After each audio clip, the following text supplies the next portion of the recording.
Question. Advance is lying to you. Good morning. It's another Sunday, and that means it's time for another and have confidence that the another team will keep stream. you safe. Currently still on the FMV train. Today I'll be returning to Not for Broadcast to finish that.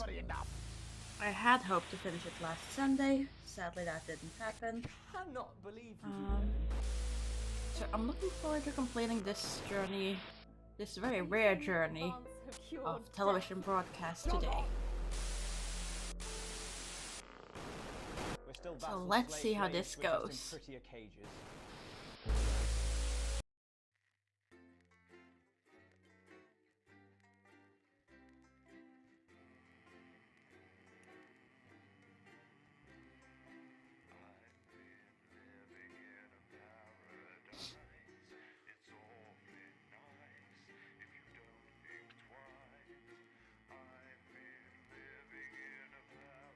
Good morning, Dirty Churchin.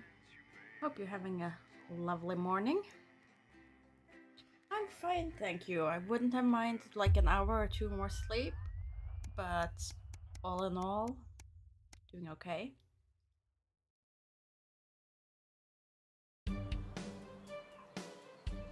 Let's see here. Day 242. A ladder worth climbing. It's a lazy Sunday afternoon in summer, with you and Sam making the most of both kids being out of the house. You bang your head coming out of the cupboard with the last 2 slices of homemade cake. It used to be so much easier when you could store things in the pantry. It's rare for you and Sam to actually get to finish sweet things in this house, and you savor every moment. Just as you take your last bite, you hear the sound of the front door slamming. That'd be Charlie, back from the go-getters. You can hear him practically running to come find you, and he's grinning from ear to ear when he finally does. I have some really big news. You and Sam play along, sitting attentively with bated breath. Ready? Charlie asks, and you both nod enthusiastically.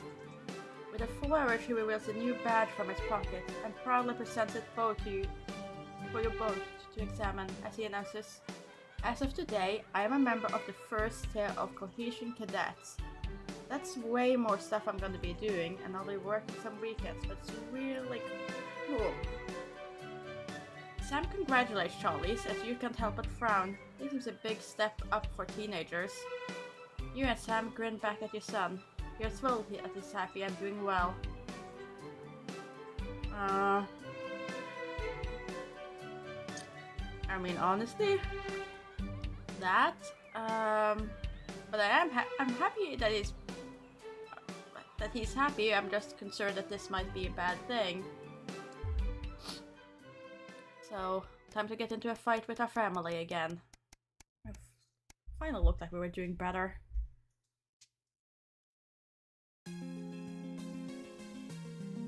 You've always had dinner as a family for important events, and tonight is no exception. You even invited Chris around as an olive branch, or Sam did. And that's why, apparently. It will be the last time you'll all be going to be together for a while. So far you managed to avoid fighting with Chris, or Susie over politics, which Sam is no doubt grateful for. Susie spends so much time with her boyfriend lately, it feels like he's barely been at home. Given how much time they're spending together on their own, you were a bit surprised when Susie and Zach proposed a big family dinner tonight. He and Chris have always gotten on like house on fire, much to your irritation. And of course, Susie could never do any wrong in your mother's eyes, so despite the fact that you all packed around the kitchen table, the air is happy. You take a sip of your drink and enjoy the moment. You and Zach have never quite seen eye to eye on matters of politics. While you don't share his strong disrupt tendency, you have to admit sometimes he does have a point about the government. Still, if he makes Susie happy, that's what matters. Susie stands, tapping her glass with a spoon, silencing the various conversations. We have an announcement to make.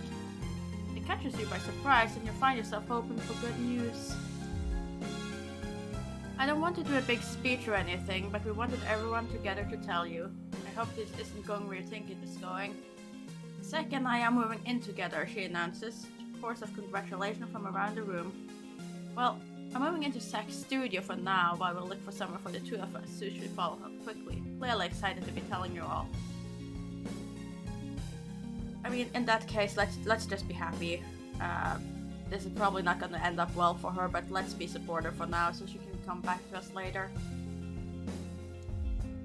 That's great news, sweetheart. Susie grins at you as Sam turns to her and gushes, "Oh, tell us about the places you're looking at." The room fills with excited conversation and laughter. It's great to see your daughter happy. Eventually, it's time for Susie and Zach to leave and head to their new home. It turns out while you and Sam were out that afternoon, they've been moving Susie's things as a surprise. There are a few tears, but mostly smile as you see them out. Even Chris has been surprisingly well behaved this evening. Hopefully it will all work out. You close the front door and Sam disappears upstairs. When they don't return, you go and look. You can find them sitting in the floor in Susie's empty room. You slide down the wall beside them and put your arm around their shoulder. Everyone has to grow up sometime.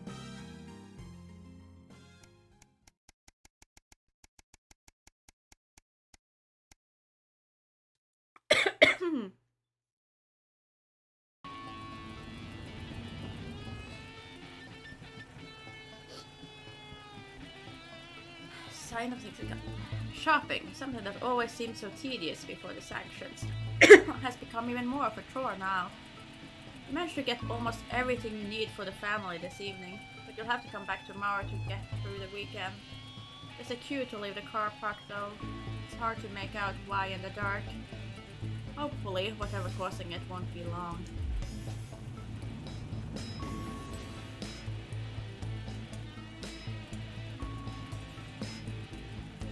As the final car in front of you drives off, you realize the queue is actually due to a checkpoint set up at the exit.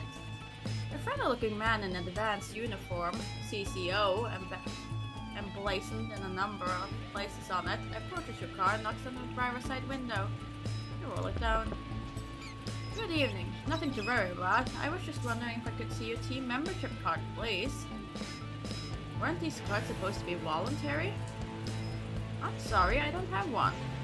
Ah, that's not a problem. We got forms with us right here, and we're more than happy to sign you up. The man gestured to his colleague behind him, a young woman in a similar uniform. She clearly received the short end of the stick and is stuck with the paperwork. I didn't ask, I thought these cards weren't required. Well, strictly speaking they're not, but there's also loads of benefits to having them, and no reason not to get one. His smile fades a bit, and when he puts a hand up to scratch the back of his neck for a moment, he leans over you, his presence now seeming a little intimidating.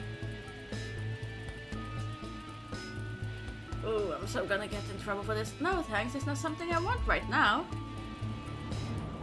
Almost instantly, the friendly demeanor is gone, and his expression is one of stern disapproval. Well, obviously I can't make you sign up, but I would strongly recommend you do. And soon. We wouldn't want people to think you had anything to hide, would we?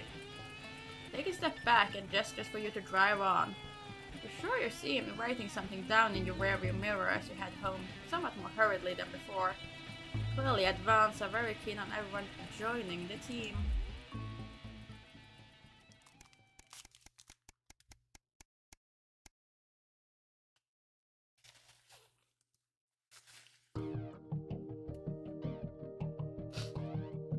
It's a Saturday, one of your few days off, and you made the most of it. But as late afternoon draws on, the invitation sits pinned to the fridge, staring accusingly at you. The Channel 1 Gala is a mandatory work event, Bozeman was very quick to tell you. Also, don't you dare be late. You already skipped the work weekend once, can't do it again, best go. Yeah, I already have missed one, let's attend this one. Best start getting ready. You wonder if Sam will give you a lift. A drink or two might help with enforced office socializing. Hopefully it won't be too bad. After all, you're pretty good at your job, right? Not really, but doing my best. You arrive on time, barely, at the point in one of the oldest and grandest hotels in the capital. You're surprised to see a queue to get in. You quickly realize it's because people are being searched at the door by some very military-looking personnel. personnel in smart attire. While you're waiting, you can't help but notice just how very opulent the building is, possibly the fanciest place you've been to in your life. You submit to being patted down and with a sigh of relief are led into the hotel. Inside, you're directed to the grand ballroom, and following the signs, you marvel at the sheer scale of the place and the amount of armed security guards. When you finally arrive, a very severe-looking woman at the door asks for your name. I'm Alec Winston. She quickly checks her list before whispering something to the waiter beside her. You made it just in time to be seated before dinner. Please follow Emmanuel here to your table. The waiter smiles at you and opens one of the great double doors, gesturing for you to enter. Immediately, you can see why it's called the Grand Ballroom. You pause for a second to take it all in. Feel a slight tap on your arm and Emmanuel gestures for you to follow him. He seats you at a table away from the central floor area, half under the set of stairs. Your view of the stage is, at best, partially blocked. Postman definitely not happy with you at the moment. You sat with some colleagues you heard about around the Channel 1 office before, but haven't met. For the most part, they consider slackers at best and about to be fired at the worst. What category do you fit in? As the evening goes on, you hear Jeremy Donaldson receive an award for outstanding contribution to journalism. You also hear Megan Wolf accepting it on his behalf, as he hasn't turned up to the event. Not unusual, apparently. But it's hard for you to tell much from your limited view under the stairs. You also notice a community cohesion officer hovering near your table. He seems as bored to be here as you. A few glasses of, no doubt, very expensive wine later, you see Bozeman speaking to a few specific tables, joined by what looks like Prime Minister Julie Salisbury and Peter Clement. This is confirmed by an unimpressed nod from the CCO when you ask them, perhaps a little too loudly. Their presence sparks a debate between those at your table about the virtues of both advance and disrupt. You expose how advance is making the country a better place, you argue in favor of disrupt and their ideals of freedom. You stay out of politics, you've probably had too much to drink. You end up talking and staying later than you thought you would, despite yourself. Sam isn't best pleased when you kept him waiting outside for 20 minutes, but it wasn't an entire terrible evening in the end. You'd still rather have been at home though. Maybe I'll skip the next one.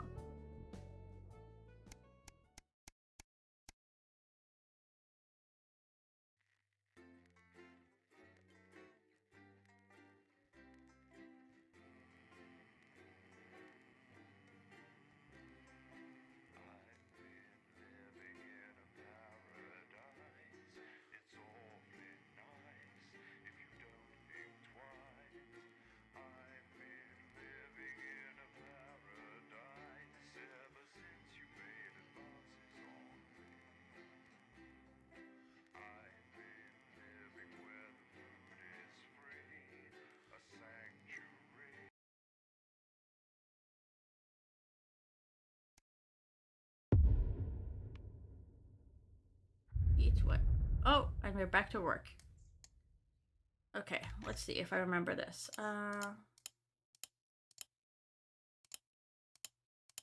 Wait, what? There we go. Oh, well done. I see you've let the trip switch blow. No surprises there. It blew because those valves are overheating in this heat wave. Keep them cool with the fan, pointed up and down to cool whichever valve is overheating, and to keep an eye on the fan's power switch. It's as useless as, well, you, frankly. It keeps switching off and you'll need to turn it back on again when it does. The gauge in the front view will give you an indication when things are hotting up, and hopefully even someone with your attention span will hear the damn thing sizzling. Don't lose control of the room. Bozeman out. That's not good. Peter Clement and License here. Okay, we're working on Oh, it. we're What, putting you've in got some Crazy hose down the sun, Neil. have you? Yes, they've just strapped on their wax wings. Classical illusions are no substitute for air conditioning. You know, I genuinely thought you'd be in a better mood today. She's not even here. Yes, but he is. Our gun-toting handler. Who, Andy? I don't know what the fuck his name is, do I? He's here to keep us safe from people like Disrupt. More like keep us in line. I hate guns. Give me the willies. 10 seconds, everybody. So, we've got any actual real news tonight? Well, the world's on fire. That good enough for you? Going in 5, 4, 3. Good evening, I'm Jeremy Donaldson. Our main headlines tonight. Siege mentality. The World Council today established a military blockade to enforce the unjust and punitive sanctions now entering their 10th week. How In do a we see the statement from team differences though? headquarters a short time ago, Prime Minister Julia Salisbury issued a commanding response to this unprovoked escalation. Is there a difference? Ever since these illegal sanctions were imposed, we have gratefully relied upon trade and aid from our worldwide friends who, like us, refuse to recognize their legitimacy. Today's escalation, however, is nothing short of an act of war. We call upon our Good international allies morning, to condemn this John. blockade, absolutely. And we warn aggressors to this Trying country to that we are remember neither how meek this game nor works, defenseless. Thank you. and we'll see how it goes. Without a hitch, with the celebrity wedding of the year off the cards, rumors have been flying as to the why. Hope you're having a lovely Ever Sunday since they though. broke off their engagement, the separation of celebrity lovebirds Johnny Hansleaves and Tiffany L'Amour has been the subject of fierce Wow, it really is a speculation in heat the wave. tabloids. But earlier today, Johnny finally spoke out. Johnny has said he's received an outpouring of support after coming out as gay at a press conference. In a heartfelt statement, he said that despite the fear of reprisals, it was time he finally shared his truth in the hope that gay young people would see that there's no shame in being a footballer. In it to win it, exciting news from Advance today with the announcement of a new monthly prize draw for all team membership card holders. Every month, lucky winners from across the country will be picked at random to receive what Team HQ are describing as unique prizes worth more than money used to be. Take-up on the scheme has been much higher than expected, and if this lucky winner's delighted face is anything to go by, I think it's more we want breakfast rather than being interested in the celebrity news. Oh, correct. Insists she'll be continuing the controversial junior employment opportunity scheme. Sophia Remington has courted controversy throughout her short career, but the continuation of the program, described by many as a child labour force, is a low point even for her. Unsurprisingly, Sophia emerged from an emergency resolution meeting looking extremely troubled, telling reporters, "It all came as a real shock. I thought people hated children as much as I did." Fungi or fundi? As their supplies dwindle, the scientists of Dante's Taint have had to supplement their food stores with more unconventional cuisine. After funding was pulled due to public outrage, all attempts to rescue the researchers have now been abandoned. But David and Ingrid's joint team are not going down without a fight, and have begun to experiment with the available food sources. Without sufficient time to test the long-term effects of eating the newly discovered flora, the scientists resorted to deciding which to eat based on their favourite colour. FX7B3 has become the staple of their subterranean diet, and reportedly, despite its appetizing aroma, tastes like your dad's old feet. Ooh, Life during wartime. unfortunate. As if we didn't have enough aggressors on our borders, internal problems are growing for the government as radical activist group Disrupt caused chaos in Parliament Park last night. Scuffles broke out after the protests, resulting in multiple arrests and the injury of 3 community cohesion officers. Advance have yet to comment. The reckless fire will certainly be remembered by all those who have seen these striking images. As their actions escalate, people across the country are asking themselves, who are Disrupt and what exactly do they want? Other than a new box of matches, of course. All this, and I'll be talking to some people with fascinating medical conditions, as well as one of the contenders in this year's Feline Football Championship, and her proud owner. That's all up on tonight's National Nightly News.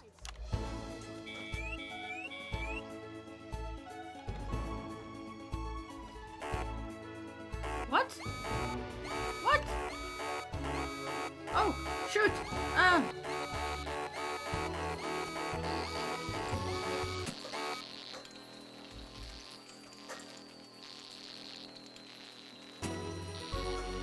Don't forget about that pesky power button on the fan. But first tonight, our team of correspondents has been dispatched to every corner of the country to see how the people of this great nation of ours are Oh, I coping lost with almost every viewer there. hot weather. First, let's go to Megan Wolf in Shining on Sea to see what the scientific community has to say. Megan, how's the weather there?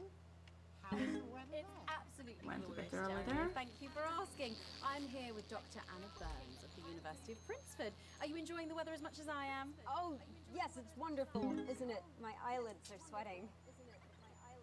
And you're part of a team carrying out a study into just what's Oh, no, causing not this again. unbelievable heat. Is that right? Yes, that's correct. Yes, we want to be able to reassure the public once and for all that there's absolutely nothing to worry about and that they can enjoy their sunstroke and fossil fuels in peace. You sound very confident about that. Oh, very much so. I can say without any hesitation, there's really no cause for any concern here. I've actually left my car running.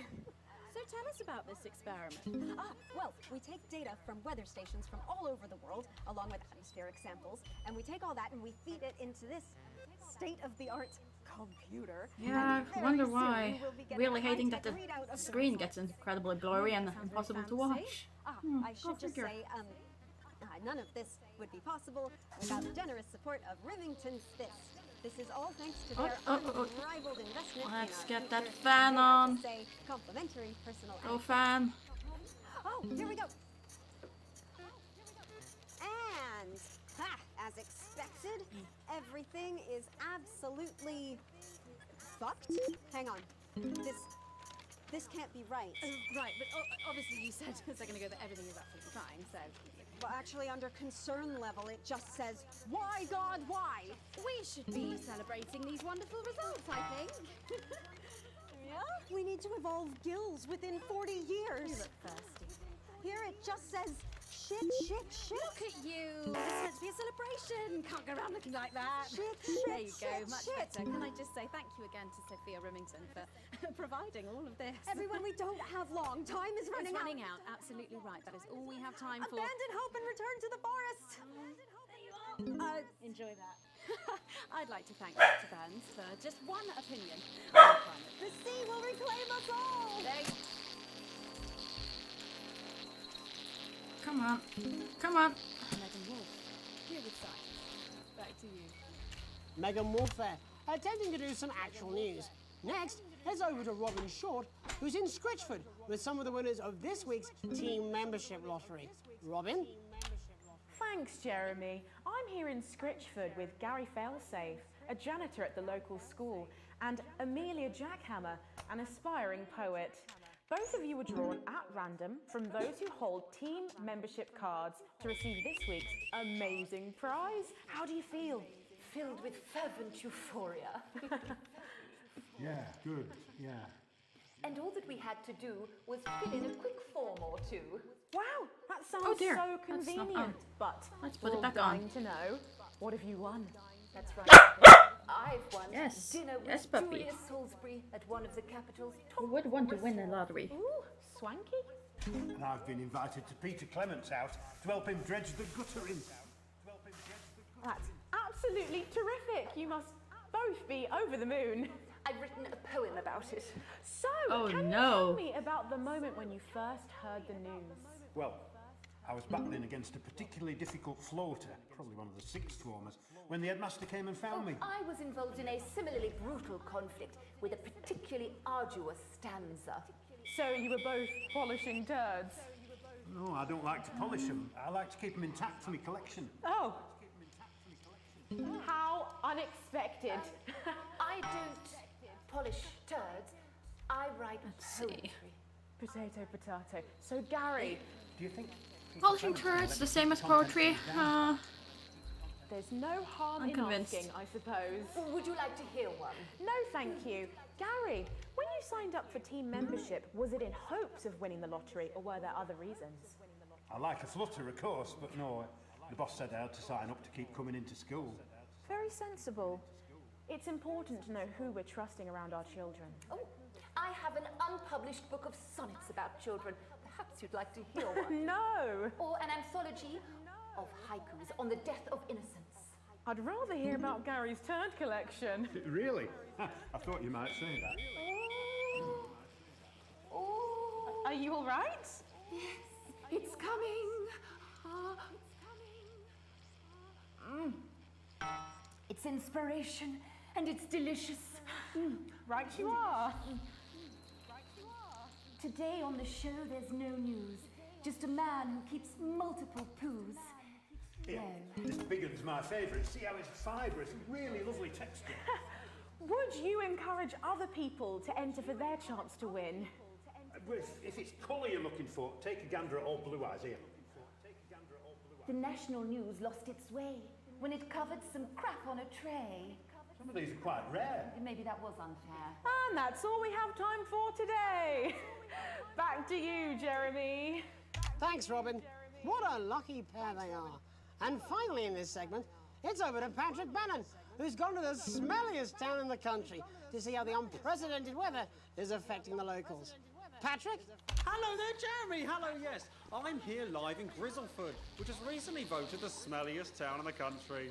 And I have to say that, you know, in this heat, the smell really is. I mean, Back on, fan. Don't film me now. Something else. Barry Lardons, mate. You've lived here your whole life. How'd you put up with the stink? Well, we're just all very proud of our achievement, to be honest with you. You can tell that, look at him, proud as punch. Do you know what it's like, son? Being the second smelliest town? No, I don't. Living in the shadow of Arseminster. Those smug fucks. But who's laughing now, eh? Sorry, what, not me, that's for sure. So what happened, mate? Right, the good people from Remington's Fist came in and saved the day with their factory. You're talking, of course, about the newly built Flard factory. Yeah, they gave us this big presentation on jobs and growth. But as soon as we heard about the stench, we paid them whatever they wanted to put it Oh dear. Does stink not affect your life in every way, Come on, Barry? fan. I mean, perhaps if you're filling in a tax return or completing the physical act of love. It's strong at first, but you get used to it after several weeks of your first bout of sickness. The judges were very impressed. So, what's the sickness? Oh, that's nothing to worry about. It takes a few minutes before you develop any symptoms. Now, folk are saying something about the production line and how they dump carcasses directly into the water main, but I think it's probably a few valves on the high street. On the high street? Should I see a doctor? What are the symptoms? Well, the first one is asking stupid questions. Then folk experience a loss of inhibition. Fuck off, do they? When was the last time you brushed your teeth, you stinking old tramp? Next recording is a period of randomly bursting into song, followed immediately by delusions of grandeur. That's not really a problem, it was sung in my life. Hello, it's sexy Patrick Bannon, and he's wearing sexy shorts now. Oh my God, look at me. I'm like a stallion. I'm gorgeous, why didn't you tell me? I should take my shirt off. You know what? I'll even let you touch me if you want. That will be the bout of undeserved self-confidence. Love the Bannon, feel the Bannon. Oh man, what's the point? And the ennui. All that's left now are the hallucinations and unconsciousness. It goes fast though, the sickness. Why are you made out of elbows? You know, I Going don't through need all the opinions. stages quite fast. Oh, don't worry, folks. Once he wakes up, he'll be just fine. We'll just find a place to stick him where it won't matter how many times he evacuates his bowels. Right, that's all here from Grizzleford, a town that's really making a stink. I'm Barry Lardons. Back to you, Jeremy. Thanks, Barry. With a naval blockade being set up around our coastline as we speak, when we come back, I'll be talking to 3 members of the general public who appear to be here purely for medical reasons. Don't go away. Unless, of course, you've got something better to do. We'll be back. Oh no! After the No! Has some unsuitable opinions for the evening news. Keep your eyes and ears peeled for I subversive launched that too early. Darn it. Try not to undermine the station tonight. People are starting to notice you now. It's 200 fucking degrees in here, and I can't do this anymore. You say this every Friday. I've done something. What do you I mean? didn't catch what he said at all. Jeremy? My mic is still. We've got none of that, but I can tell you what we do have. Danger cars. Colourful jerseys. This way. Stay with us in our rustic accommodation. With all That's what I'm talking about? Cat football? We should be doing an interview with the War Minister, or a report from Grantham Downs. Even the weather would be more fucking relevant than this. Jeremy, please, just breathe. It's just something light to keep people's minds off things. Exactly, which is wrong. People's minds should be very much on things. Christ, it's so fucking hot! Please take your seats as quickly as you can. I can't do this anymore, Jenny. I've had enough. That's it. This is just 10 seconds! Get over yourself, Jeremy. Ah, okay. It was about the censoring of the blue parts. 5, 4, 3. Welcome back to the National Nightly News with me, your host, Jeremy Donaldson. Later, we'll be talking to the captain of the territory's first cat football team, Professor Pumpkin. But first, I'm joined by 3 guests with some balmy bodily behaviours. Joining me is a woman who's been hiccuping for over 9 months. Isn't that right, Miss Piercy? Yes, that's right. Yes. Tell us, what brought all this on? Well, it's all a bit of a blur, Jeremy, to be totally frank with you. So I was watching your show and I remember seeing the news about the election, and it hasn't stopped since.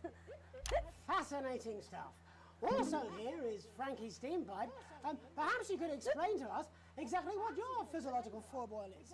I'm here to say it's high time people like me were respected. We're constantly overlooked in the workplace, we're whispered about on buses, and we're asked politely to leave children's birthday parties. And it's disgusting.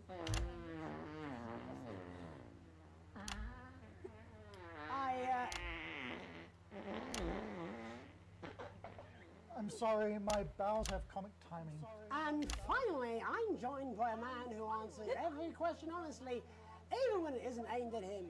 How do you cope with that, Mr. Truman? With a combination of booze, self-hatred, and hardcore pornography. Is that Not according to my therapist. Well, in that case, let's speak to Rose. Tell me, how does the hiccuping impact you? I get shushed a lot, which is hard. At work, they've asked me to stop answering the phones. It's really affected my confidence. Well, I find it really fucking irritating. Do people tend to believe your story? Fuck no. Actually, I've been surprised at how much support I've received. And Frankie, why have you come here today? Because my wife left me, and I was hoping that the fame would win her back. We've started a group for people with ailments deemed broadly comical by society. It's called Take Us Seriously. That's right. And we bloody well mean it. And who's joined so far? A bunch of fucking losers. It's just us so far. And how much success have you had? Well, we've seen some real positive changes. I don't want to toot my own horn, but it's been a runaway success. Shit all. Not a single person come to our fun run, and all of our leaflets fell in the canal. Well, Miss Piercy, some people are saying your condition was actually caused by the shocking events of that night. What do you think? Come down, Mr. Donaldson, that's absolute rubbish. What it'd be like to have a pair of tits. Could you? I'm sorry, it's very hot. What was I thinking? That you're a team fuck puppet? No. Or a sellout cunt? Apologies. Just a reminder that he can help it. And hey, if this isn't live television, then what is it? Fuckfest of propaganda masquerading as journalism. Right, Frankie, Rose, tell us, how can the viewers get involved with your cause? Yes, we're holding a sponsored run in Capital Park next weekend. It's called the No Smiles 13 Miles. No, it's called the No Laugh Half. What did I say before the show? That it was the team pulling Jeremy Donaldson's strings. No, I didn't say. Oh, wow, we may have to end that there, unfortunately. What a harmless bit of fun. Steady on! This is exactly what I'm talking about. We demand respect. Yes, well, later, I'll be talking to Professor Pumpkin, a ginger tabby with a world-class pair of penalty paws. Is that really necessary? No, it isn't. Let go. Not you. Unhand him at once. Enough! That's enough! Enough! What are you doing? Trying not to piss myself. Alex, cut. Don't you dare! Don't you fucking dare cut to the ads before I tell you to. Now, you in the broadcast centre, Bozeman's little scapegoat, you listen to me.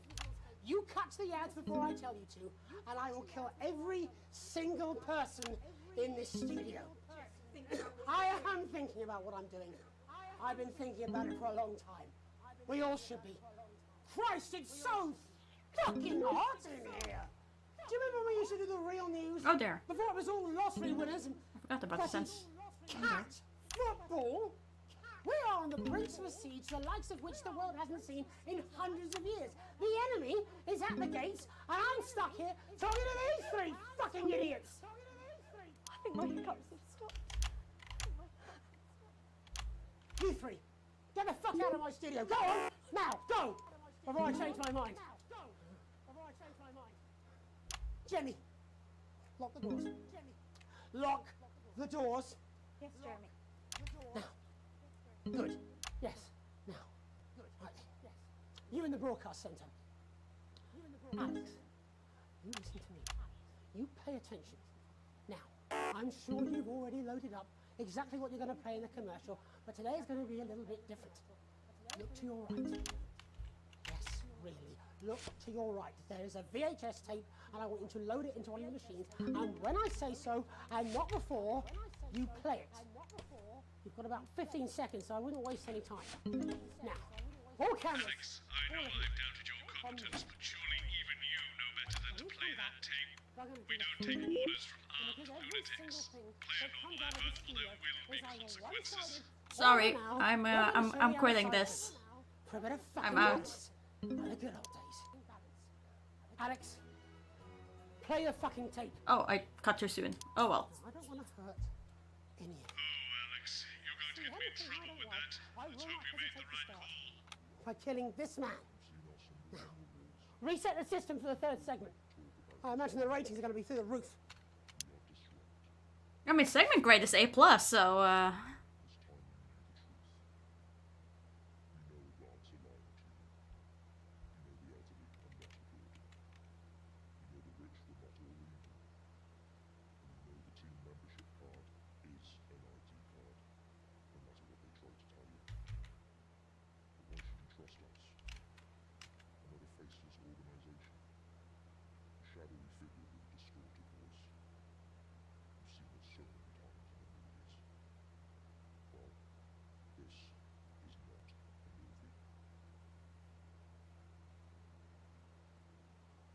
My name is Alan James. I used to try and shock people for a living, for entertainment. But now we live in a time where perhaps you need to be shocked. Perhaps we need to wake up. Advance are coming for our freedoms. They're coming for the fruits of our labours. They will take our wealth. They will euthanize our parents and smiling throughout.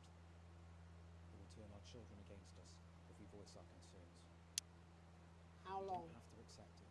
Jeremy, please. How long? 17 seconds. Resist. And the studio doors are all still locked? Find us. Yes. Talk with us. Join us. So what now? It isn't hard. I don't know. We're everywhere. This wasn't what I planned. I mean, some of it was. I had speech, look. But this was unexpected. So what now, Jeremy? It was supposed to be your day off. Please, don't do any more stupid things today. How long, Jenny? You already lied. Welcome back to the National Nightly News. Joining me, unexpectedly, for what I very much imagine will be my last broadcast, are two new guests. Jenny works here at the National Nightly News and is someone I consider, well, a friend. And next to her is, what's your name? Andy. Andy's a policeman. Only we don't call him that anymore. He's a community cohesion official. Officer. Sorry? It's community cohesion officer, CCO. And how's that feel, Andy? Being rebranded? It's good. it's not about confrontation anymore. You know, the force had its fair share of problems. The team doesn't have as many. But it still has some. I couldn't say. Couldn't or wouldn't? I don't know what you want me to say. Christ, you're fucking useless, aren't you? We'll come back to you later. Jenny? I don't want to be on the news, Jeremy.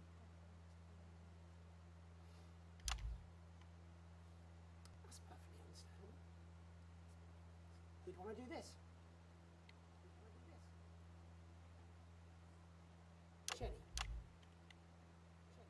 why did you join the National Nightly News team? I always wanted to work in news. Yes, but why specifically this program? The National Nightly News. It was the news everyone trusted. Was? Is. Do you really want to quibble semantics at gunpoint?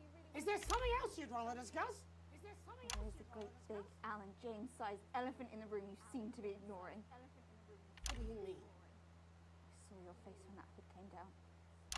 You didn't know, did you? It's about the message, not the messenger. Like I said, you didn't know. No. I didn't know. The people I met were with... He wasn't there. I didn't know it was Alan James. I'm sorry. But seriously.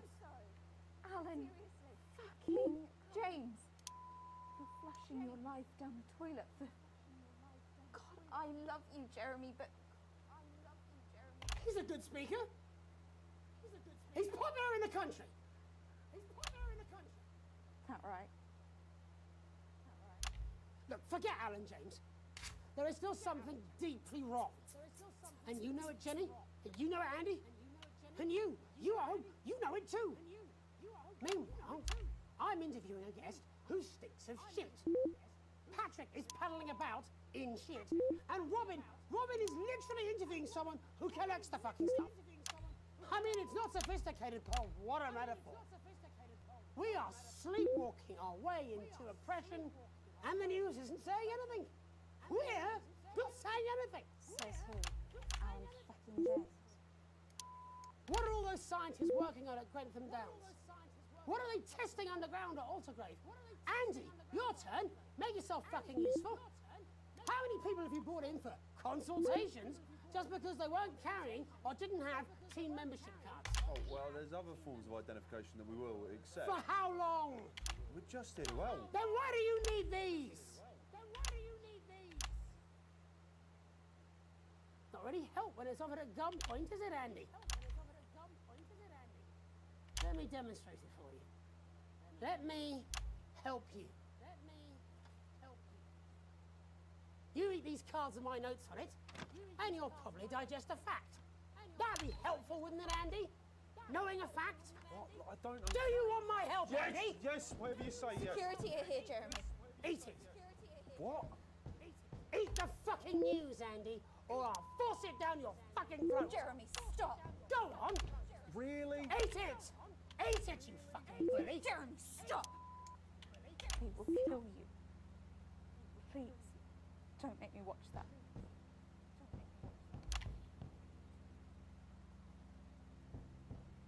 Of course. You're right. Sorry. Sorry, everyone. You can put the card down now, Andy. You can go now. You too, Jenny. Fuck off over there. And anytime. All cameras on me.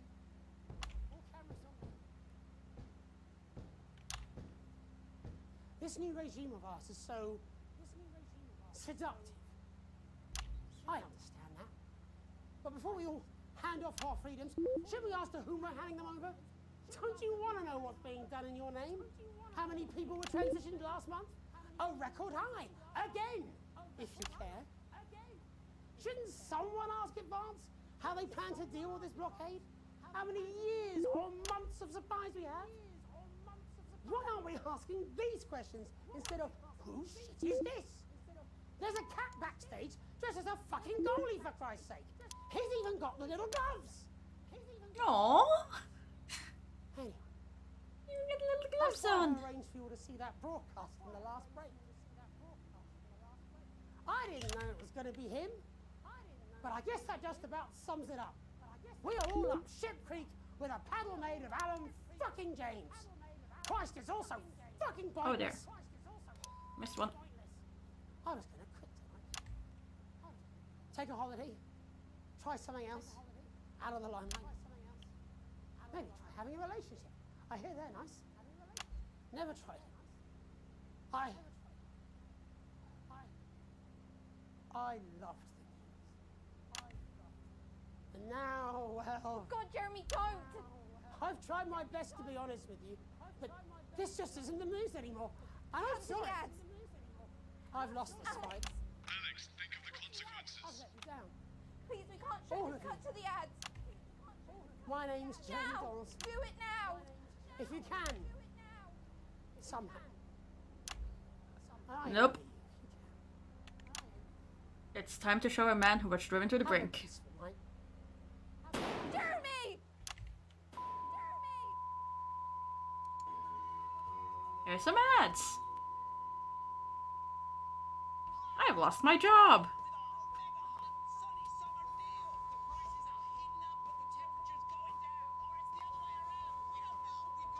The ads that I have stuck in. Go to Crazy Neil.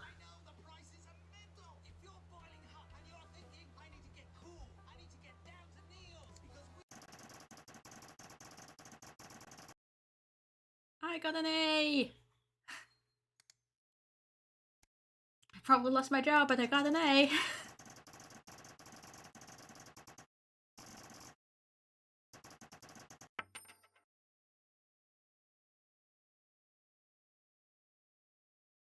There we go, holiday time.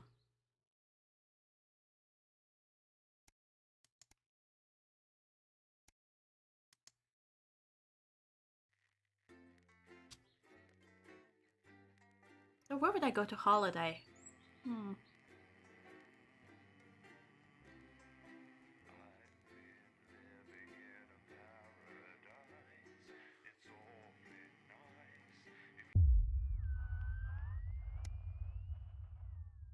A tape to remember. You wake up, still partly in shock from what you saw on the news last night. What you had to edit on the news last night. When you come downstairs, you find your family sat in the living room, waiting for you. You take a seat on the sofa between Sam and Susie.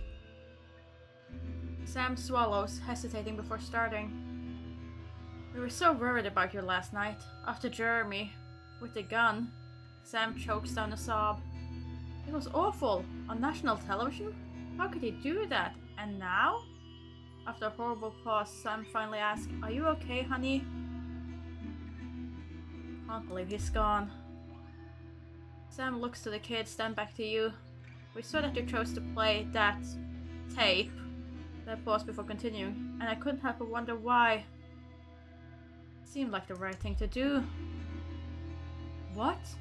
That's not good enough. Disrupt are bad people. I can't believe you did that. Charlie's outburst seems to come out of nowhere, and no one in the room is prepared for it. Do you even think about how this stuff affects people? You're a fucking idiot. Sam tries to interject Charlie, but he's already slammed the door. Her always was a bit black and white about this sort of things. For what it's worth, Alex, I think you were in an impossible situation, and somehow you managed to make the right call. Sam throws their arm around you. Only you were stuck in that state. You're having to make that choice. No one can criticize what you did, and I'm proud of you. You've never been so grateful to have Sam support you. You take a deep breath and gather your thoughts. It's a lot to take in. You're not sure you fully processed what happened last night, let alone what Charlie and Sam think about it all. You look to your daughter. I know this is an incredibly difficult thing, and we don't always agree, but I do think you made the right choice. Susie smiles at you.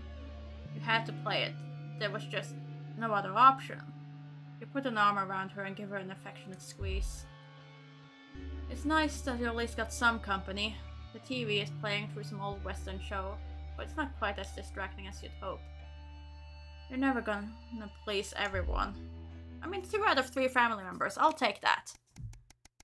Oh, Charlie has been radicalized since the start. He was the first one to go. We tried to stop it as much as we could, but nah.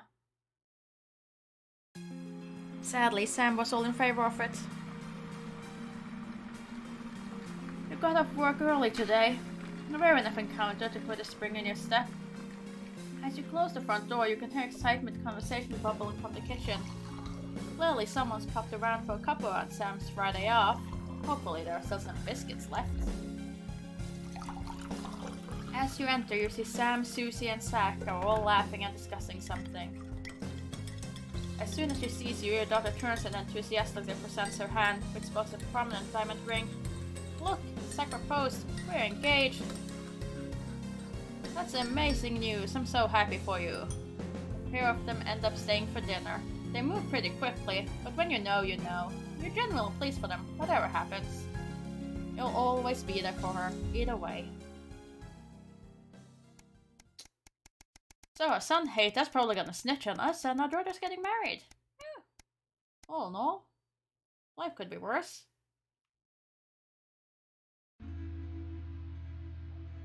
It's been 6 months since you and Sam last discussed Grandma's ever-increasing medical cost, and Emma, while very pleasant, has proved as experienced a nurse as you feared. As expensive a nurse as you feared. You can't quite believe it's been that long already, but the sanctions are really starting to hit home now.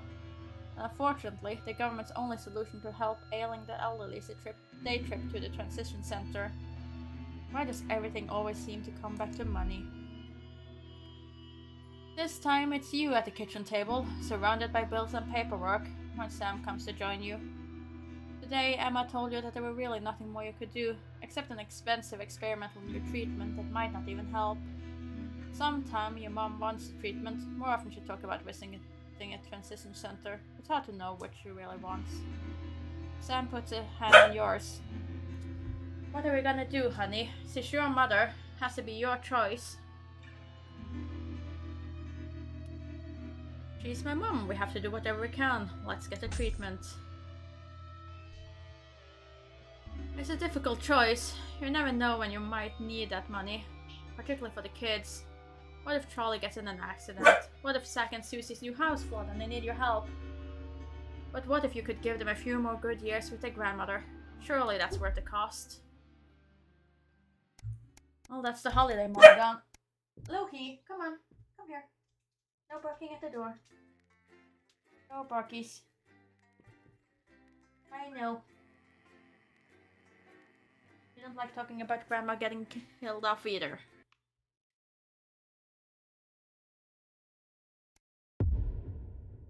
Mm, 20-week war. Oh dear. Alex, Bozeman, your boss. We're expecting deplorables from Disrupt to hack the signal tonight. Perhaps you could leave your personal beliefs at home and try not to let them ruin the broadcast. Even if you don't care for the government, I assume you understand you have a vested interest in us staying on the air. Stay out of the orange. A nutritious meal out of a can of condensed milk, a cow's dung, and some rhubarb. So, Julia's team have asked me to ask you to keep it light. Well, what does that mean? It means to do that thing you do where you turn politicians into humans. Just don't get drawn into talking about the war or politics in general. They do know this is the news, don't they? You didn't hear this from me, It's but over to Patrick Bannon for all the day's sports board highlights, including all the tabletop action. apparently there's a crew at Team HQ right now. I think she's giving a speech or something tonight. They'll get it on the late news. Oh, great. So they get the brains and we get the performing monkeys. Sometimes you sound just like him, you know. How are you? What are these new buttons that I've been giving? It is what it is. It is what it is. Dr. Adrian Atkinson Blimey I'm will be missing getting his two, teeth into Fiona from Hamble Bambleby, who has 10 seconds, a tasty everybody. twist on the humble biscuit. And that takes us, after the weather and public information Going in film, 5, into our close down. 4, Everything looks different. 3.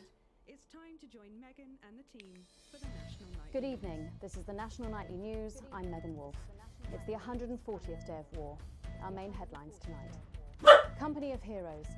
Skirmishes on land and sea again today as our armed forces tested the mettle of the World Council's illegal blockade. Advance's strategy of multiple small-scale incursions into the disputed zone is certainly keeping the enemy on high alert, unable to work out where or when the next strike will come. Sadly, however, more casualties were reported today, and as the weeks and months of this war make ever more demands on our armed services, those numbers will, tragically, only continue to rise. Don't starve. Advance's food programme moved from strength to strength today as rationing depots were opened in the last remaining unfed areas of the territory. The rationing depots have been constructed in record time, and the government's agricultural coordination strategy has seen shelves restocked with increasing regularity. However, with the reported rise in mental and physical health issues since the imposition of the blockade, critics have questioned whether those smaller communities which are only now starting to receive help could have been better and quicker served. 7 days to die. The recent decision to allow those with long-term health conditions to access transition centres has today been declared an overwhelming success. Previously available only to those in their final years, the expansion of the service has been met with relief by the many organisations calling for it to be opened up to the wider community. With dwindling medical supplies leaving many of our most vulnerable facing chronic pain, it can come as no surprise that the transition centres have found themselves stretched to capacity. Populace. More than 11% of the population have thus far failed to register for a teen membership card, a worrying statistic given that the cards are a legal requirement from midnight tonight. While applications are still open for those who like to run fashionably late, they can expect a few tricky questions from advance. Start me up. Disrupt spokesman Alan James held an impromptu rally today in the northern city of Mankipool. Large crowds gathered to hear the band speaker prove Disrupt are still able to capture the public's imagination. Community cohesion officers found themselves challenged by the unruly mob element always present at Disrupt events, but thankfully managed to keep violent incidents to a minimum. And finally, absent friends. Sad news today as the grave of former National Nightly News host Jeremy Donaldson is vandalised by radical Disrupt activists. The much-loved broadcaster suffered a very tragic public breakdown 10 weeks ago in an incident which ultimately cost him his life. Disrupt spokesman Alan James, whose organisation last week named Mr. Donaldson as the cause's first martyr, described the graffiti as a fitting tribute to a hero of the resistance. But first this evening, with the war about to enter its 21st punishing week, and people hurting up and down the country, I'll be grilling unpredictable Prime Minister Peter Clement in an exclusive interview from his home in Lancashire. That's coming up on tonight's National Nightly News.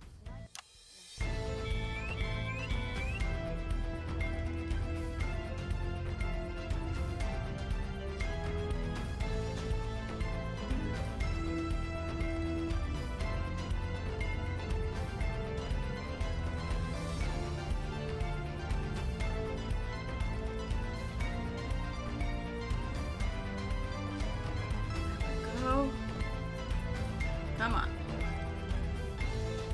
Stabilize. There we go. Everything is stabilized. In part 2, I'm a little overexcited to announce I'll be interviewing the one and only Lil C. And later we've got a new feature that's sure to keep you coming back for more. But first tonight, let's check in with Prime Minister Peter Clement, who's speaking to us from his home in Lancashire. Good evening, Prime Minister. Have we caught you exercising? Oh, have we started? Yes, that's right, Miss Wolf. Just a few minor adjustments. I mean, nothing drastic. I haven't joined the gym or anything. As my old mum used to say, just because she won't take it up the shit, it doesn't mean you shouldn't try for a quick fiddle up the car park. Language, Prime Minister. Language, Prime Minister. What? Quick fiddle? What's wrong? Oh, shitter. It's shitter, isn't it? Yep, that's the one. And can you tell us what brought about this new you? Well, you know, Mrs. C and I were watching. Oh, wait, what's this? You know, the night No. the blockade What? began. What? When Jeremy Donaldson. What? When Jeremy Donaldson. You know. And it was blistering hot. Which one am I doing here? Remember. And I were a bit wheezy from all the cigars and all that. And Mrs. C turns to me after, after. Am I doing this one or this one? Away, and she was in flood of tears. And she says, Peter, she says, I couldn't go on without you. She said. So Oh, okay, now I see what I'm doing.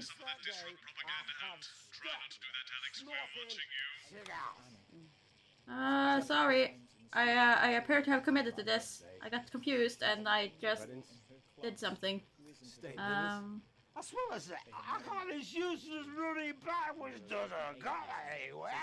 And apparently I'm going on a walking holiday this Christmas, and that should finish me off for bloody good. Did you make the decision to holiday within the country this winter because of the blockade, Prime Minister? Well, Mrs. C has never liked travelling at the best of times. No, he stopped barking. These are certainly not the best of times, on that we can all agree. And there's a lot of red tape involved in leaving the territory at the moment, as I'm sure you're all aware. Oops. Oh, there's a bastard. That's steady. What?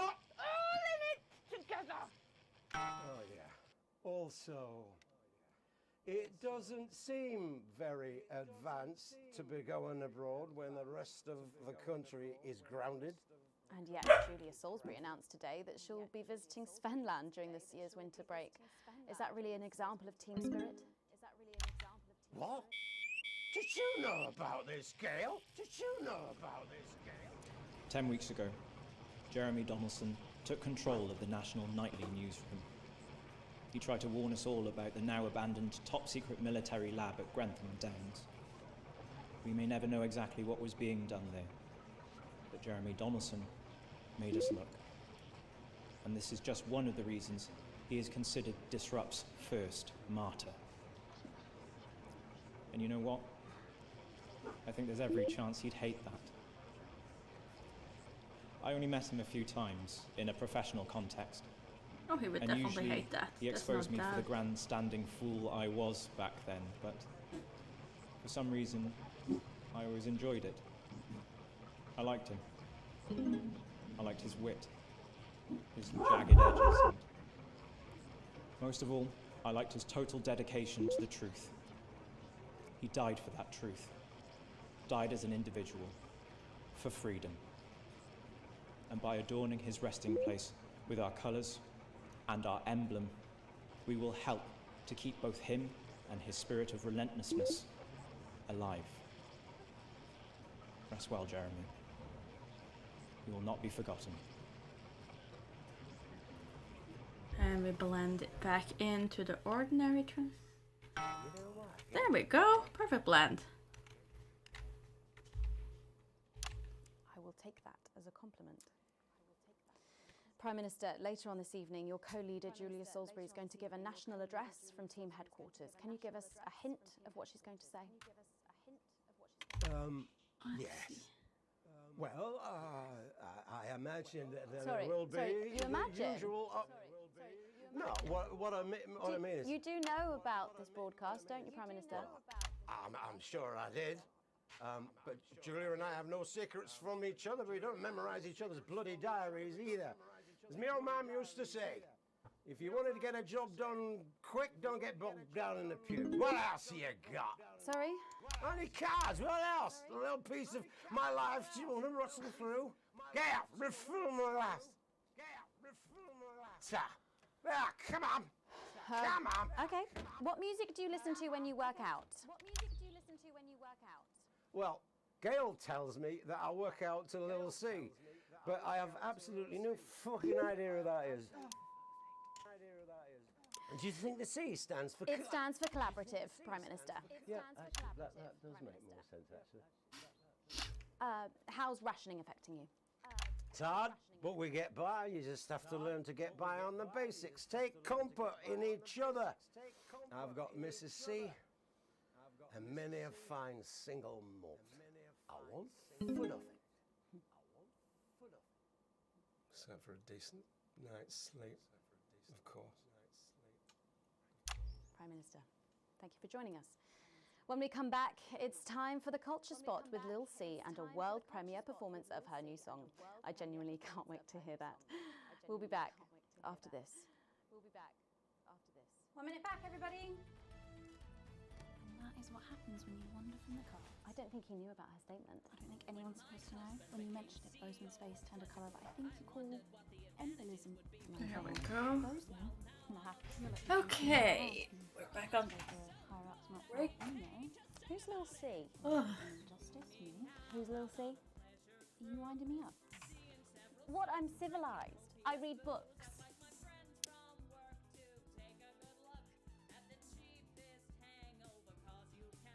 I did put in all the advertisements, didn't I? Yeah, I have all the advertisements. I'm good. You'll no doubt have spotted the updated mixing disc. You'll need the new buttons during the next sections. First, we'll need applause when the guest enters and before her song. Don't worry, I'll walk you through it when we get there. Oh dear.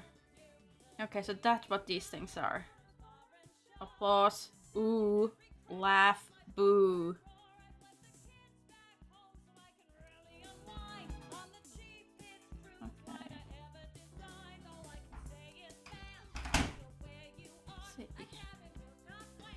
Oh, good morning, lizard. Right. There's an ad break. I can actually check back on chat. never heard of her before. Also, hi, that said, thank you for joining in. Not sure if you're still here. But yeah, apparently the choice was mine. I just didn't realize in time. Hang on, Colin, you've got kids. Yeah, about 7, I think. What? 5, 4, 3. Thanks for coming back. Later, we have an exciting new feature that we just know you're going to love, so stay tuned for that. But first, I'm really excited for our next guest. She rose to prominence as the delightful Susie May in All My Daughter's Children's Men, before taking the music industry by storm this year with her debut album smashing the chart records at the age of just 20. Let's give it up and welcome Lil C! Alex, applause. Well, that rather annoyed her. May I just say, you look incredible. Thanks, babe. I'm doing this new regime and it really does work. What's the regime? And my manager suggested it to me. It basically involves bathing in like cabbage water, then having the leaves sucked out of you while you sleep. Wow, is that healthy? Well, look at me, Meg. The leaves are my only nourishment. Yep, they certainly are. Now, you'll have to forgive me, but I'm somewhat of a super fan, so I'm sorry if I get a bit starstruck. Oh, bless you. I've never actually heard of you before, so if you do get a little tongue-tied, I can always carry the interview. Oh, that's good to know. So your first album, F My Face Together, it hit shelves this summer and it just exploded. I mean, what's that like for you? Bonkers, just so weird. I was in all the papers and the magazines. Overnight, I went from that like annoying little girl from that show to that like sexy little girl from that show. Wow, that must have been bizarre. Not really, it was just like any other morning. You know, get up at 5, go on a 4-mile run, have 3 meetings on my cabbage bath, but then only then was my dad actually talking to me. Oh, of course, I mean the famed country singer, Billy Bob Jean Short. I didn't know you'd been estranged. There's nothing that strange about it, Megan. Okay, yes, he may believe that aliens told him to hate women, but there really isn't anything to prove that he's wrong. What? But there really isn't anything to prove that he's wrong. So, this newfound explosion to your popularity, I mean, did that change your life? Well, I had to start wearing like nice underwear, you know, for the paparazzi. But as the manager says, best to make the most of it before I'm 30. Sure. So, what's the album about? So I thought it was about like how pretty and great I am, but actually it's about monetizing youth, I think, or about like promoting an unrealistic standard of beauty or something. Your manager again? Yeah, he says insecurity is an opportunity. Ooh. Do you think he'd be happy with you telling us all this? Telling you all what? It really doesn't matter what I say here. I'll do my dance and then this part will all be forgotten about. Well, yeah, I mean, we're going to see some of those famous dance moves very shortly because you're going to be performing your new single, aren't you?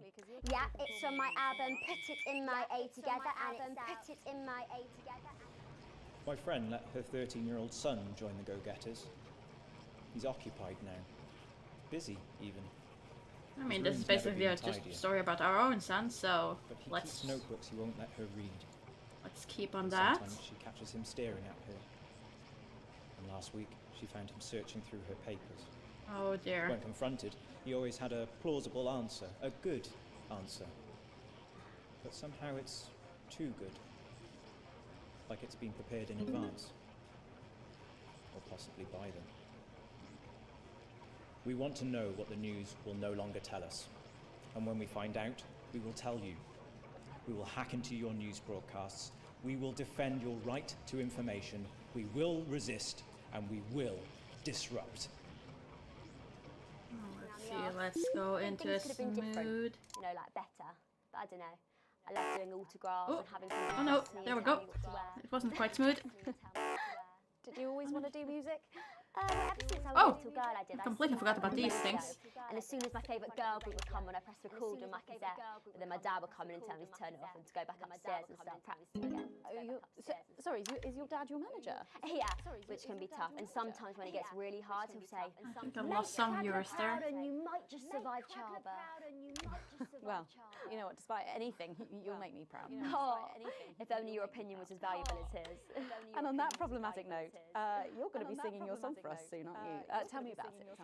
So it's called These Babies Gonna Bring You Home, and I actually got sent the lyrics in the car on the way up here. You know what? It's actually alright. And don't worry, All my work is team approved. All right then. Well, you can go and get ready for that. We'll see you in a little bit. It was a very specific type of pleasure to chat to her, and I just can't wait to hear this. Whoa, so with an exclusive first performance of her new track, These Babies Gonna Bring You Home. Take it away. It's the Force's favorite. The queen of teams. Here to break in your blockades. Lil C.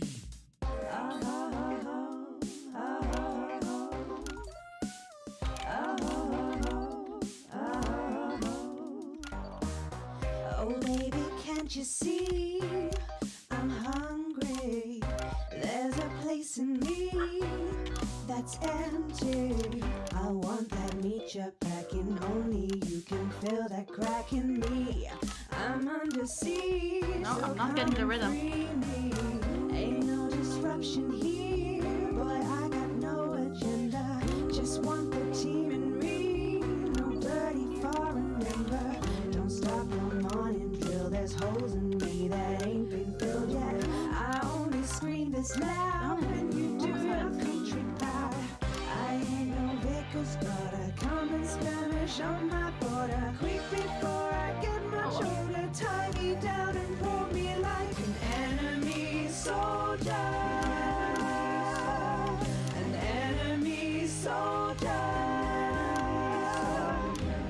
So let them try and break our dream. We fight and love and die a team. So what a Peter Clemens boys can come and use me as a toy. I wanna see some action. So come and break my sanctions.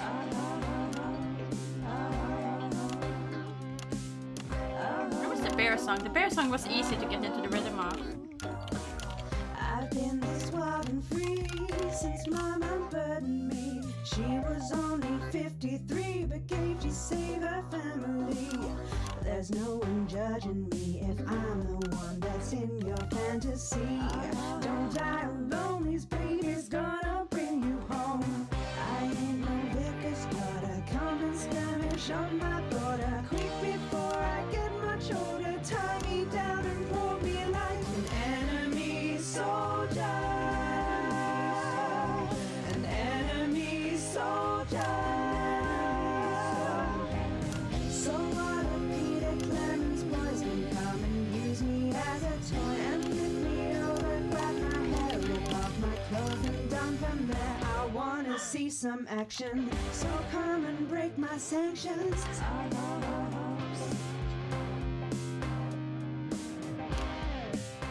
And this is what we're broadcasting on the news these days. Oh dear.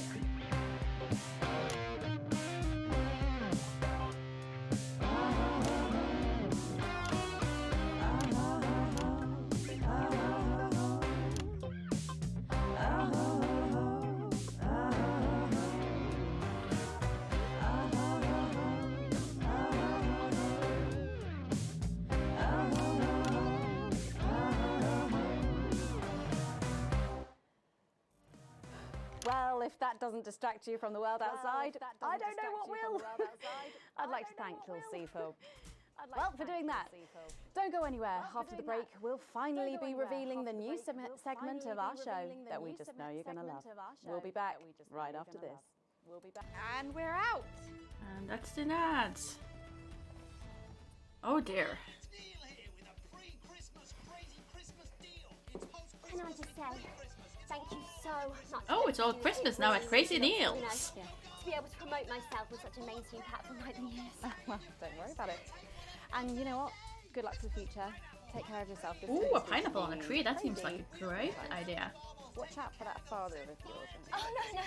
I manage myself. It's just, for the public to have that certain like. Oh, right. And Michael? Michael? What about Billy Bob Jean Short? Oh, my dad. He's such a sweetheart. We both had the same agents, like it just made sense. Both of us for our image together. And Michael, I want to see the revenue share for the clothing line and get me a G&T before my meeting with the lube guys. If they say for your pleasure, I'm going to stop eating it. I hope you've got your head around these Oh dear. Listen to the actors and try and pick them up with appropriate effect. The actors can't hear your choices, so let's not upset them when they watch it back later. Like the sort of person who counts things. No, no, no, not anymore. I'm better than that now. I'll tell you what. Wait, he had crazy Christian numb buns? Feels like 12. Got it? Absolutely, right away. 10 seconds. 5, 4, 3. I'm confused. Thanks for joining us for part 3. We've been teasing you about our new feature all night, and now the wait is finally over. I can reveal that every night on the show we'll be treated to an episode of an informative and hilarious new segment called The Notice Board. It stars some top talent and we're very excited about it. But before we see it, let's have a quick chat with the writer, director and phenomenon, may I say, Jeff Algebra, guys! Actually, I've dropped the algebra. I go by Jeff DePoon now. How do you like that? Well, yeah, very fancy. I suppose you need a new name now that you're a successful artiste. Well, exactly. I'm earning enough to pay taxes now. Oh. I'm earning enough to pay taxes now. Oh. And how does Angela feel about all this? Your wife. Your wife. God, no. No, she's long gone. No, she was holding me back. I'm with Norm now. We were married last month. Norm de Plume. Yeah. Norm de Plume. Yeah. And why did you write this? What was your inspiration? Oh, well, I received a telephone call offering me 25 grand to write a pro-team sitcom, and I heard my father's voice. It said, Jeff, you listen here, boy. You make hay while the sun shines. You wring every penny you can get out of this. So I wheeled him down to the transition centre, got out my typewriter and started clacking. That's a shite. And without further ado, let's give it up for the notice board. Oh no, I pressed the right button. Play a sound effect, Alex. Yeah, I clicked though. Yes, now you're getting it. Keep going.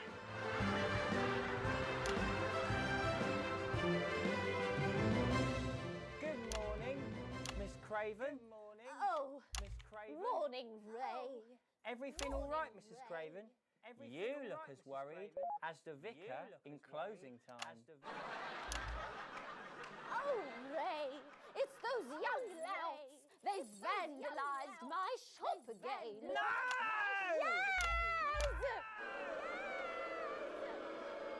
They've written all sorts of obscene language and crude pictures, and I know it's those damn youths. Oh no, wrong button. It could be the vicar at closing time. I'm just worried they won't ever become productive members of the community. What if they never see the error of their ways and end up as social outcasts, such as shoplifters or bong rats? Don't worry, Mrs. Craven. This is a very supportive community, and I'm sure that in time they will fit into this society like this key into this lock. Oh, wrong button. Oh well.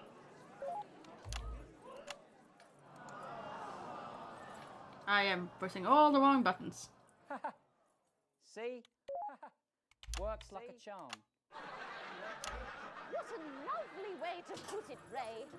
And just like that, we can unlock their future. Yes.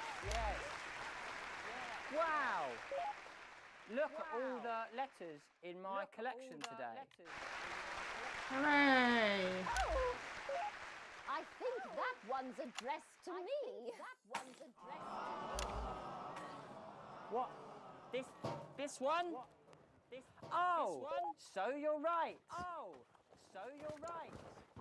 I've missed one. Darn it.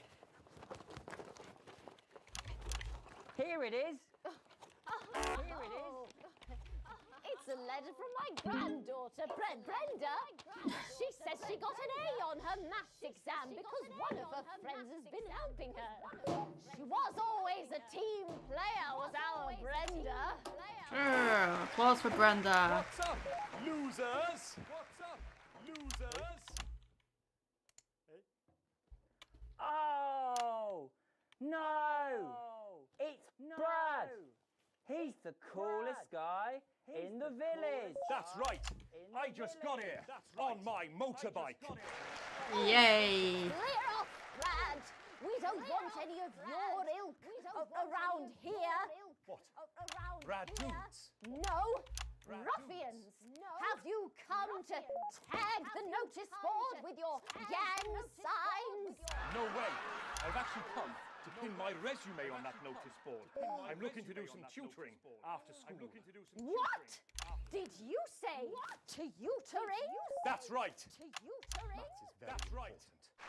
Would you mind, Ray? Would you mind, Ray? Not at all. Not at all.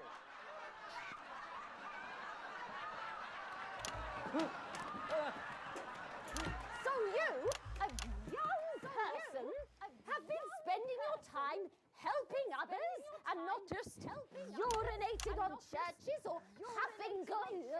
Hey, I haven't huffed glue for months. Well, blow me down! You know what? We misjudged you based on how young and cool you are and not on your actions. No doy. So it wasn't you who vandalized my shop last night or called me a rancid old crone from the back of a chopper? No way.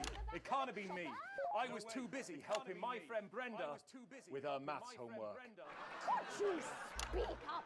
Oh, wrong button again. I thought for a minute there that you said Brenda. I did, you daft old sow. Did you hear that, Ray?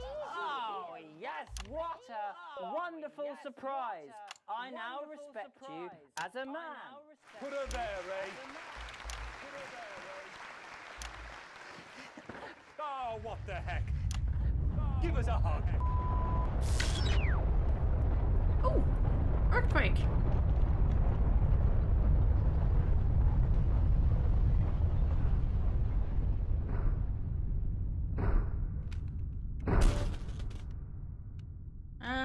That's not good. We're back. I have no signal, but we're back. Sorry to interrupt the first groundbreaking episode of the notice board, but we are receiving some breaking news. I'm being told we're picking up reports from across the continent of what appear to be. Oh God. What appear to be nuclear explosions in four major cities. Initial estimates put the death toll into the millions. I'm being told we're experiencing power fluctuations as a result, so apologies for any interruption to this broadcast for you at home. And apparently we can head over to team headquarters for an emergency broadcast from Prime Minister Julia Salisbury any moment now. Yep, yes, let's go to that now. Good evening, citizens and leaders of the world. Minutes ago, operatives working for Advance detonated nuclear explosives simultaneously in 4 major cities across the continent. We have similar devices in 58 other urban centres and will not hesitate to We are hearing stories of power fluctuations and what could be minor earthquakes throughout the continent. Stand by. Oh, wrong button. I need to swap over to this one. We've lost contact with our benefactors in Urkistan and Konoslava. While our equipment seems to be resetting.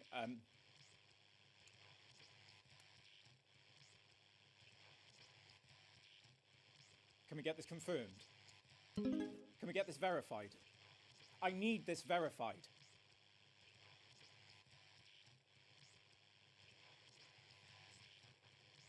I don't know if you can hear me. I don't know if you are receiving this, but if you are, then you have to know. You have to know what's being done right now to our neighbours. This is unprecedented. Our government has committed multiple acts of mass destruction in our name.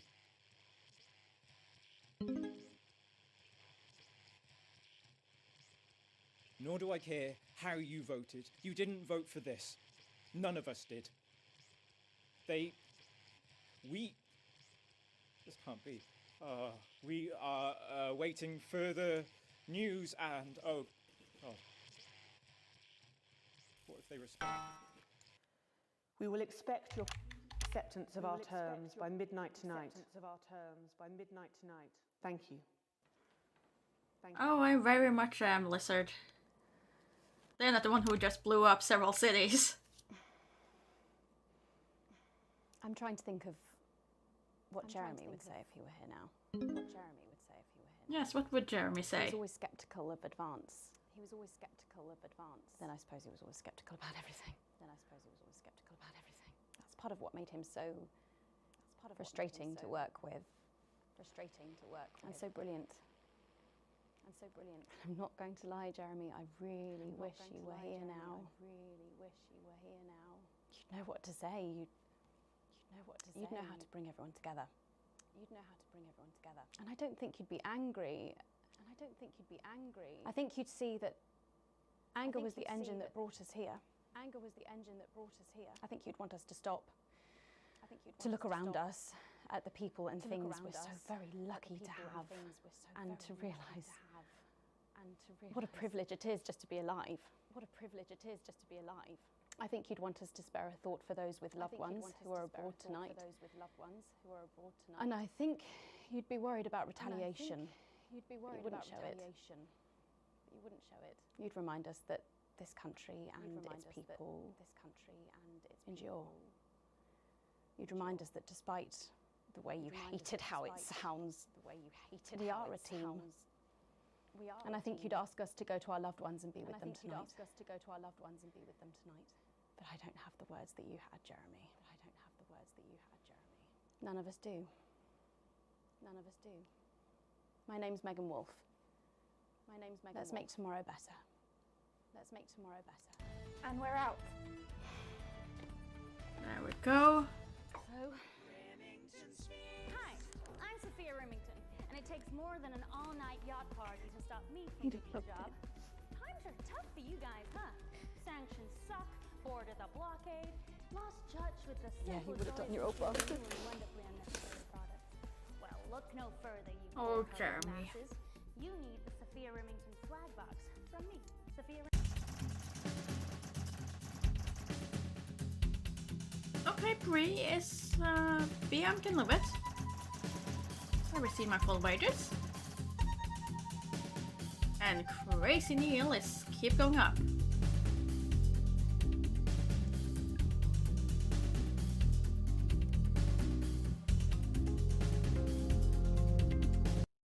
My boss is still unhappy with me, but what else is new?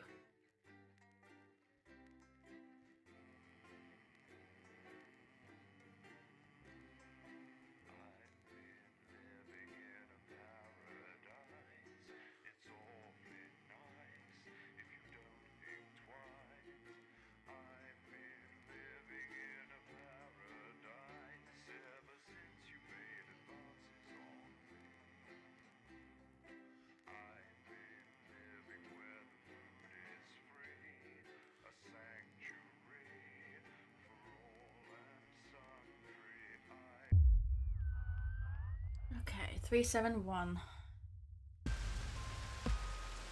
The rest of your shift passes in a blur, with the same words going around and round in your head. Operatives working for advanced detonated nuclear explosions. Initial estimate puts the death toll into the millions. Did this really just happen? You pull into the driveway with no memory of the journey home. The light in the front room is on. Clearly someone else is still awake. The door creaks open into the living room, and you find Sam sitting on the sofa staring at the TV. The screen is off, and they're clearly lost in thought. You take a seat beside them and put a reassuring hand on their shoulder. at your touch, breaking them out of their stupor. They attempt to smile, but you can see it's strained. Sorry, I didn't hear you come in. I was thinking about... Sam stopped, shaking their head. So many people. Can't quite believe it. I know, it's... terrible. Nothing short of an atrocity. All those people. Those poor people. How can anyone think this is okay? Sam's eyes are blazing with anger, and when they look to you, it's clear they're expecting agreement. I know we never see eye to eye with the government in this house, but I never thought they were capable of this. There had to be another way. Killing millions of people is never the answer. Relief sweep across Sam's face. Exactly! No reasoning in the world could make killing so many innocent people the right thing to do. Sam kisses you before heading to the kitchen, pulling over the shoulder. We're lucky you can actually make a difference, help people know what's really going on. But is it that simple?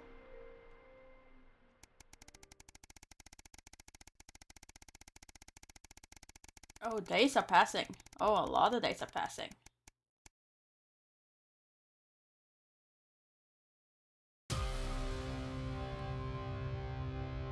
It's a seemingly ordinary morning, but as you get to work, you find a small crowd gathered in the break room. When you go in to grab your first cup of tea of the day, you can't help but overhear some excited chatter. You didn't hear? Yeah, another one's gone missing. What's that bring the total up to now? Oh, I should think over 100 at this point. They won't all have been reported or noticed yet. Sorry, what's going on? An exciting young woman turns to you and begins to explain. Another professor went missing from Queensview University, with all the other disappearances over the last year. Scientists, doctors, researchers. She pauses before lowering her voice to a whisper. It's clearly Disrupt targeting the people speaking out against them. I even heard Advance are struggling to prevent further. A deep, familiar voice from behind you interrupts. What exactly is going on here? A silence overtakes the room as you all turn in unison toward the doorway. Postman clears his voice before continuing. I've told you before, I don't want to hear about these so-called disappearances. Come on now, people. Advance has been very clear that they're not something to worry about, which means they're not our problem. And unless they start drinking cappuccinos as intellectual, I don't think anyone here has anything to worry about. Best get back to work. Postman holds up a hand to keep you as everyone else files out of the room. Look, I know you have a habit of doing what you want, but things are different now. Advance runs the show, and I made their feelings clear, so now I'm doing the same. Channel 1's official position is that the government has things well in hand. Nothing more, nothing less. I trust I won't be here when we talk about this again. He gives you a court nod before leaving. It seems that, for better or for worse, public ownership is now in full swing. Oh well. I've already thought we would be fired several times before, so what's breaking some more rules?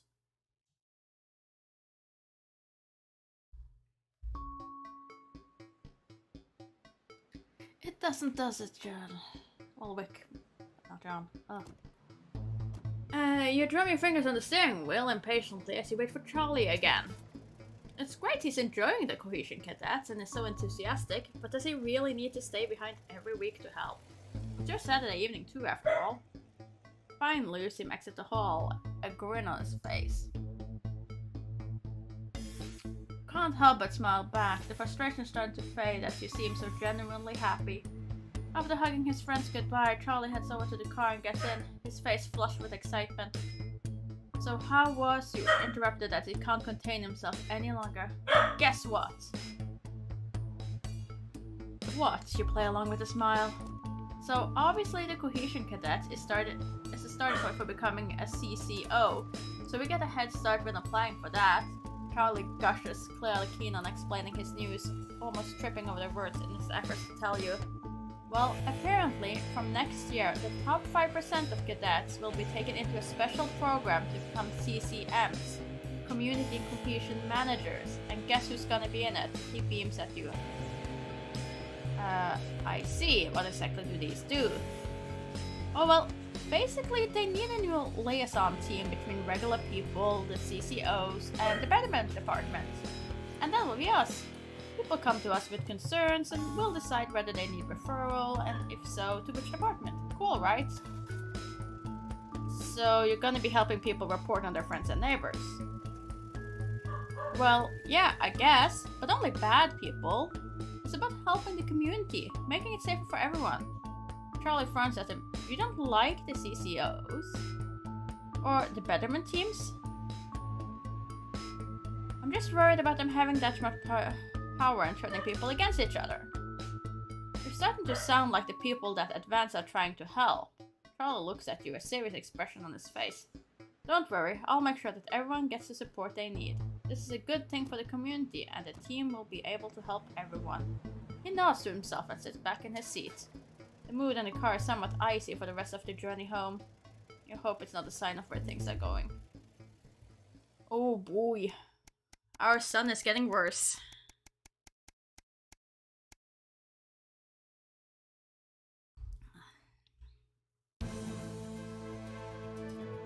After coming downstairs to grab breakfast, the peace and quiet tells you the rest of your family must still be asleep. You decide to eat in the living room and watch on TV while you can, before someone else monopolizes it. This is breaking news. Reports are coming in across the country that large swatches of farmland went up in flames last night as part of what authorities are calling a heinous and well-planned act of terrorism by the group known as Disrupt. You drop your spoon back into the porridge and turn up the volume. In addition to food store, which government sources have said will put a strain on universal menu centers countrywide, a number of CCO and civic buildings were targeted in last night's attack. According to Prime Minister Julia Salisbury, specific prisons and re-education and betterment facilities were raided, and a small selection of problematic and potentially dangerous individuals were forcibly extracted from lawful custody. You hold your breath waiting to hear if anyone got hurt. Unfortunately, it appears that the CCOs were ill-prepared for an event like this, and Disrupt seemed much more effective and well-organized in comparison.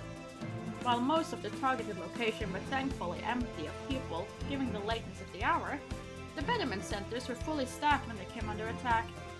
17 CCOs and 4 administrative staff lost their life as a result of the brutal action of Disrupt last night, with countless more injured, many seriously, and rushed to the hospital.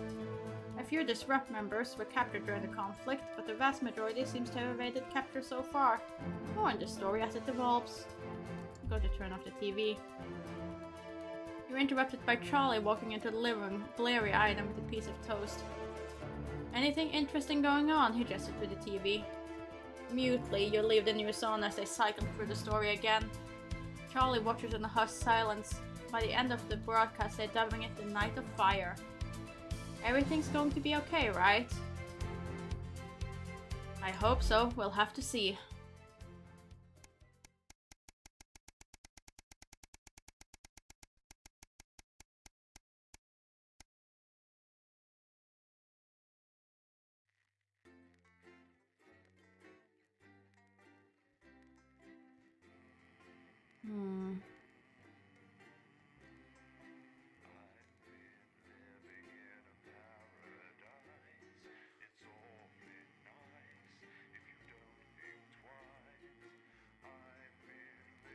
Are you being sent back to work now? Do I get to do another broadcast? It's calmed down a bit now. It's been a while since we had a really weird gimmick that keeps messing me up. So I think we're overdue one. A year and a half since Liberation Night. Okay. Let's see. Alex. This is Alan James. The revolution starts tonight, Alex, and we need your help. Throughout this broadcast, we're going to ask you to do things that will directly help with this mass protest. I'll be talking to you regularly tonight, and I'll also be helping you when I can. Please help get our message out. We're on the verge, Alex. You've always been fair and balanced in your approach to us. With your help, we can tip the balance in our favour. If you play our tape at the second break, that's when we think it will have the most impact. It's on your right. Okay, second break, sure. Crazy Neil will go first. I don't want to go on a date with your cousin, Colin. We gotta support our Our favorite dealership, Crazy Neil. It's all right once you get past the teeth and the problematic tattoo. I am perfectly capable of messing up my own love life. Oh, Sorry about one that. dog sir is not happy. Oh, is David single? For Christ's sake, Colin, stay out of it. I can help you. I'm an expert at romance. Ask my ex-wives. Please don't set me up with your brother. That's 10 seconds, everybody. You're not as tight, babe. Too short? Too smart. Going in 5, 4, 3. What's today's news? Good evening. This is the National Nightly News, broadcasting across the territories. My name is Megan Wolf. Our top stories tonight. Ashes to ashes. It's been 40 days since Disrupt conducted attacks across the territories. The coordinated action, dubbed the Night of Fire by commentators, was seen as an attempt to subvert the supply chain, but there may have been more to it. After a roadside IED toppled the convoy, prisoners, including Portia Hamilton-Mann, the daughter of the former Prime Minister, were freed and have subsequently vanished. The escapees are presumed to have fled the territories. Here at Channel 1, we say good riddance to bad rubbish. Food, glorious food. With the last of the menu centres opening in territories 5, 8 and 14 today, Advance confirmed that the programme is now in full operation, providing free food for every citizen of the new future. What started as rationing during the 20-week war has blossomed into a social contract that is the envy of the unawakened world. Jack so much envy. Spokesman for the menu centres, said today that while they can guarantee the contents of every box is nutritious, the actual quality of the meals you cook depends on whether you have a touch of Chef Jordan Rankley or the culinary skills of a professional footballer. Ah, yes, I do love some Jordan Rankley menus. In territories 11, 17 and 22 today as striking bosses attempted to undermine their new economies. With seemingly no awareness of irony, the former CEOs and MDs have come together to form the Wealth Creators Union, with demands including a return to 150% bonuses, private jets and mandatory grovelling zones. In an annoying show of petulance, the former elites drove their luxury vehicles at 10 miles per hour up and down the motorways of their respective territories. The coordinated protest of elites inconvenienced several 100,000 of their employees. Some fun now. Signs of ever more resistance to Advance's radical policies today, as popular resistance movement Disrupt extended their reach further across the territories. The organisation's emblem appeared in every major city across the territories last night in a well-coordinated publicity stunt, which has seen them dominate the headlines. Asked about the impressive display earlier today, Disrupt spokesperson Alan James said that the movement was reaching what he described as a critical mass. A poor choice of words given recent history. 3 of our regular stories reached their natural conclusions tonight. CEO RIP.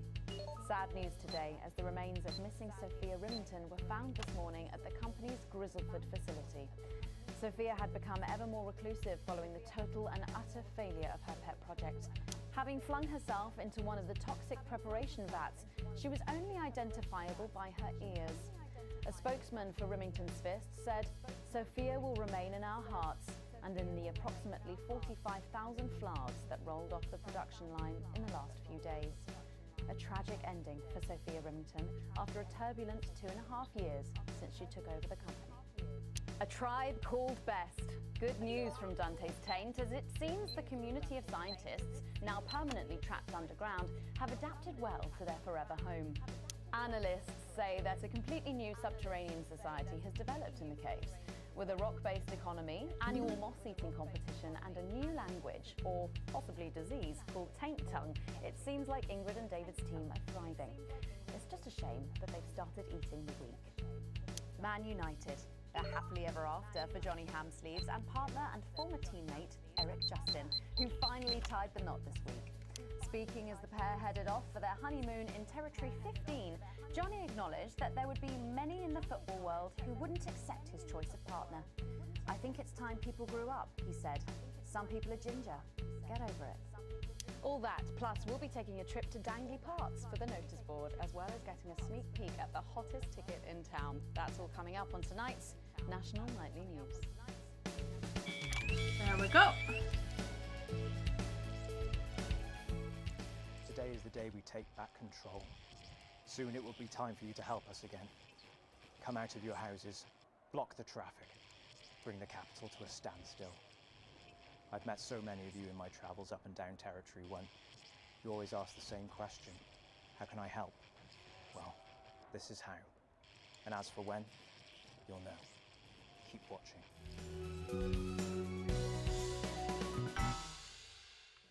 But first, 500 days after the loss of a fine leader and a great man, the start of tonight's programme is dedicated to remembering and celebrating the life of Peter Clement. Oh, he died. Patrick Bannon is live from Parliament Park, where Julia Salisbury will be breaking ground on what will soon be a memorial garden in Peter's honour.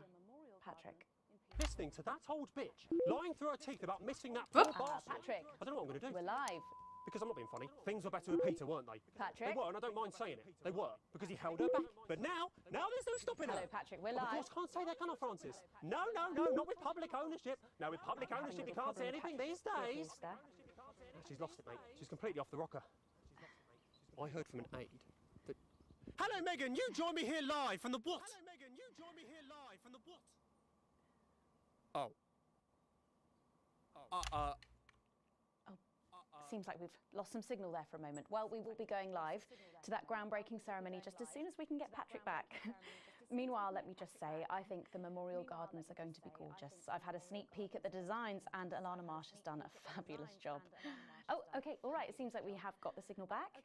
We can now go live to Patrick Bannon in Parliament Park. Patrick. Thank you, Megan. I'm Patrick Bannon, and we are indeed live here. Apologies for the technical difficulties there, but any moment now, Julia Salisbury will step out on stage behind me. Alex, Bozeman here. The boys in editing have just informed me that the eulogy footage isn't fully cut together yet. You're going to have to do it on the fly. What? For goodness sake, make sure you make them look good. Slowly gathering since this afternoon. This is Alan. You can undermine them here and help us win hearts and minds. Make him look bad, Alex. Really bad. What? I have to edit it on the fly? Oh, this isn't gonna go well for anyone. Julia Salisbury, the picture of elegance, to begin her address. Good evening, fellow teammates and friends. 500 days ago, all of our lives changed irrevocably. Still reeling from the triumphs and tribulations of Liberation Night, another great loss befell the people of these newly united territories. The loss of a leader, a statesman, a dear friend, and a hero. Peter Gordon Clement. Peter's death at the age of just 62, of course, announced by the team on the 24th of December, just 6 weeks after Liberation Night. Born to a working-class family on a housing estate in Rotherham, Peter first trained as a carpenter before getting his start on television. First moving and building scenery, and then developing into the personality that we all knew and loved so much. Just the Job first hit our screens over 25 years ago, running for 11 series, winning multiple awards, and charming audiences up and down the country. Peter taught us, all of us, not to be content with the way things are, not to accept inequities, no matter how small. But he also taught us what it took to fight them. Courage, integrity, empathy, and hard bloody graft. Across a career spanning 3 decades, Peter Clement was known for shows including Wake Up, It's Saturday, and much later, late-night chat show PT, which at its peak drew millions of viewers. Peter was by no means a saint.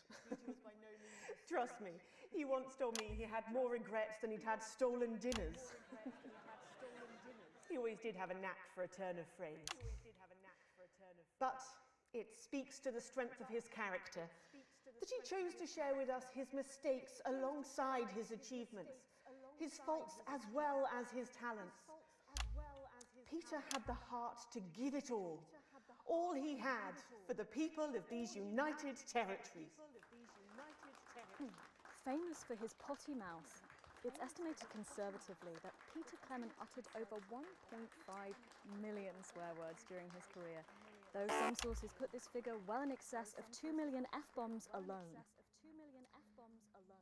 Gripped by illness as he was in the weeks and months leading up to Liberation Night, he wasn't the man we loved. But his eyes still twinkled with that familiar joy for life, that spark of wit and wisdom of a life lived for others. Prime Minister Clement, of course, died from apparent liver failure after suffering from the long-term effects of alcohol abuse. I first met Peter nearly 20 years ago. Moments before I was supposed to give a speech. Not unlike this one, actually. Only I'd spilt coffee all down myself. And I was young, nervous, desperate to be liked. And from behind me, I heard, "Christ, pet, you've either pissed your kecks or sprung a leak, but either way, you got a problem."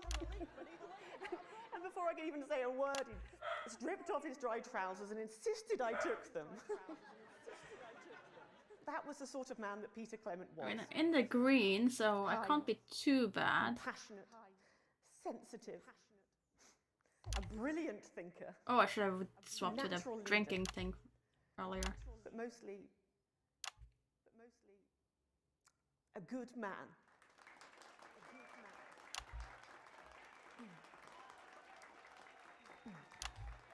This glorious, this was so beautiful and new.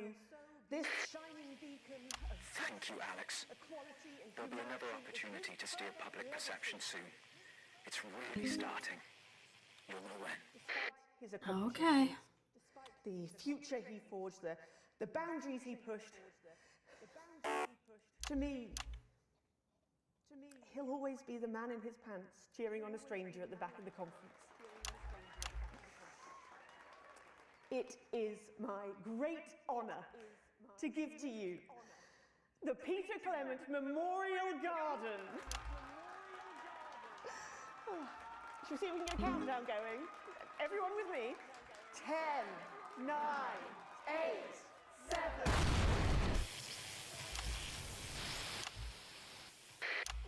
Now, Alex, control the message.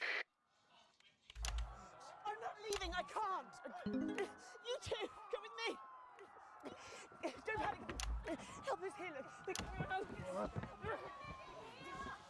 You're hurting me? Well, stop resisting then. Stop resisting and we'll let you I'm up. not resisting. Ah! Fuck What are you doing? I'm not resisting. You saw. I'm not resisting. I give you all. Turn the camera off. National Night News. We have the right to be here. I said turn the fucking camera off. Oh, who the fuck are you? Oh, I can't hear you. I can't hear anything. Yes, medics are coming. You sit down. No, I can't hear you. I'm from the National Nightly News. Well, then you can consider this payback. Salisbury's still here.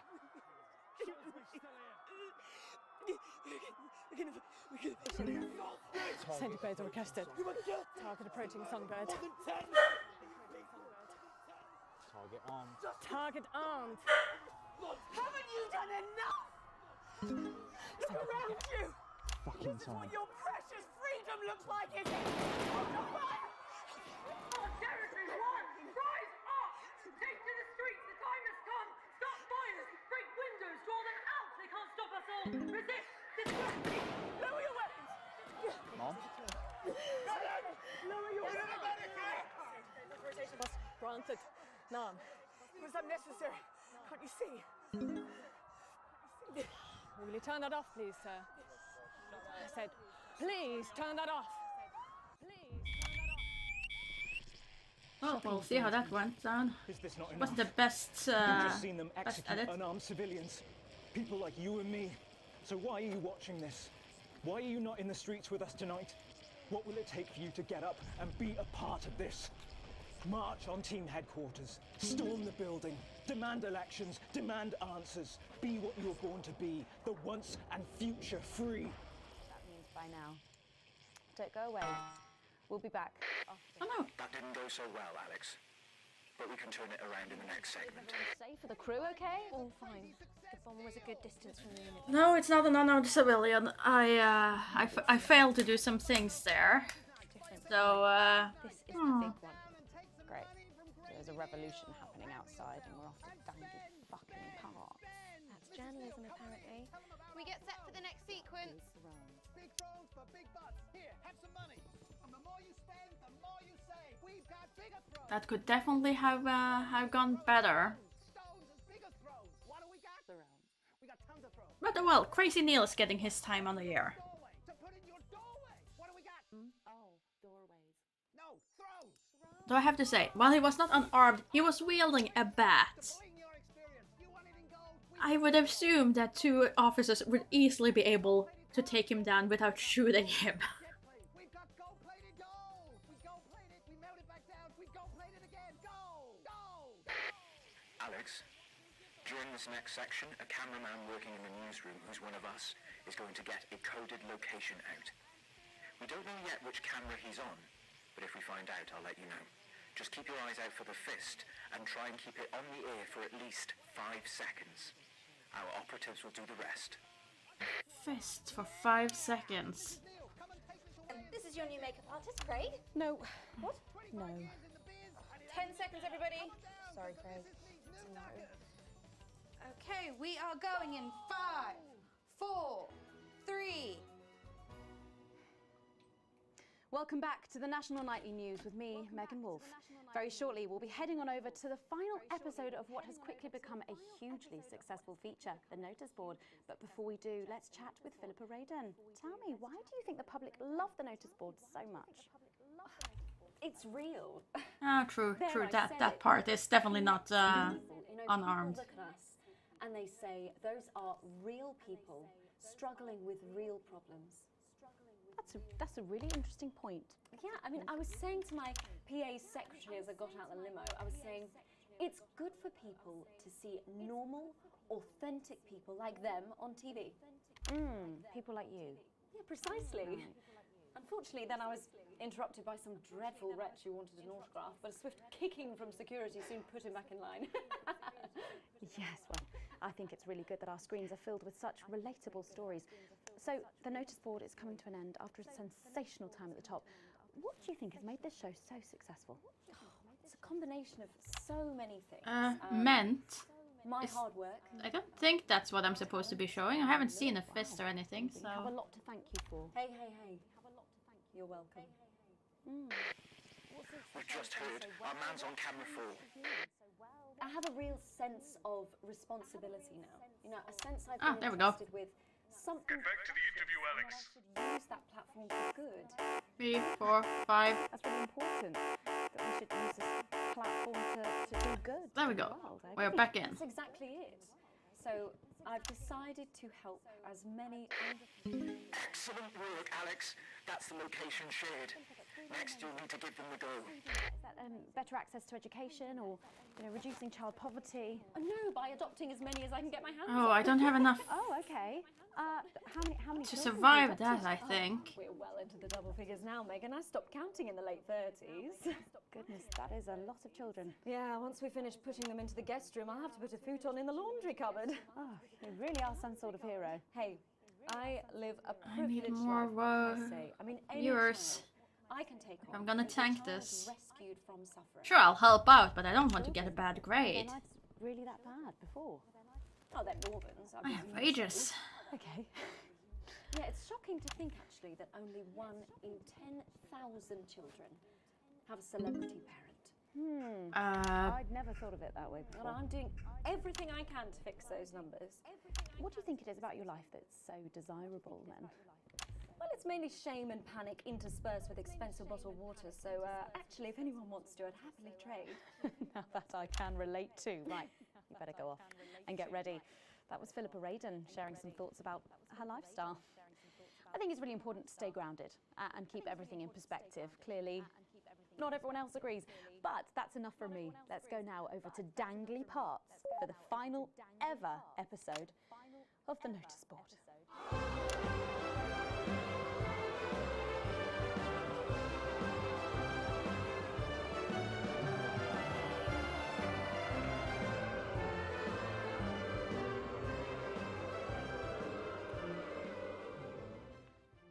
What a day! First the tea morning, and now to post this notice. I don't know how I managed to cope with it all. Oh wait, Perhaps I do.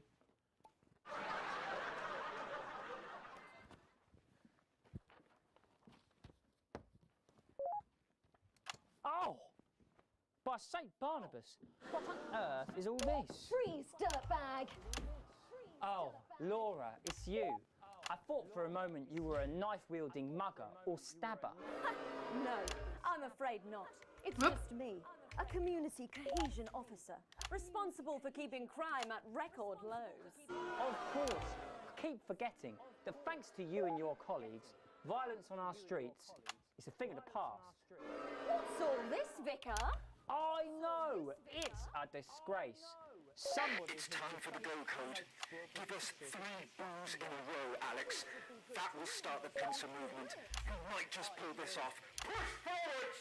3 boos, Alex. I have already given you 3 boos, though. Ha! They don't call me the Right Reverend Ripped for no reason. Yes! It's no good. It looks like all those crucifix classes were a waste of time. Perhaps you, a young CCO, would be able to move it. 2 for 2. Fantastic.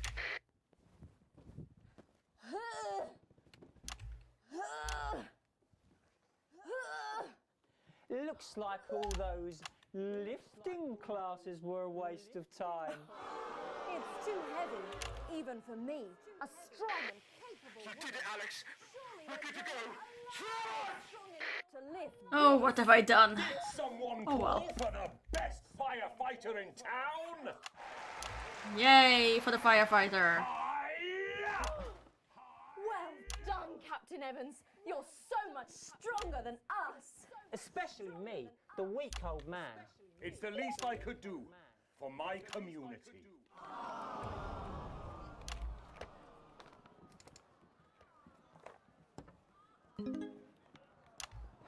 No luck catching the little devil then? Unfortunately not. The ferret struck again last night. When Ray opened the post office this morning, he found that every single stamp had been pre-licked. My God! Some people have no decency. Sadly, if we don't catch him before tomorrow, we may have to cancel the village fete. Don't worry, we won't let that happen. Will we, Vicar? No, no, no. Laura, tell me, why do they call him the ferret? Some say it's because of his sneaky nature. But really it's because whenever he strikes, he always leaves behind the foul stench of urine. Never fear, officer. We'll catch this pissy nuisance and save the village fate. Or my name's not Captain Danger Evans. The community cohesion team are doing their best, but they simply don't have the smarts to solve this mystery. But I know someone who does. Someone who's about to blow this thing wide open. Me! Blackout!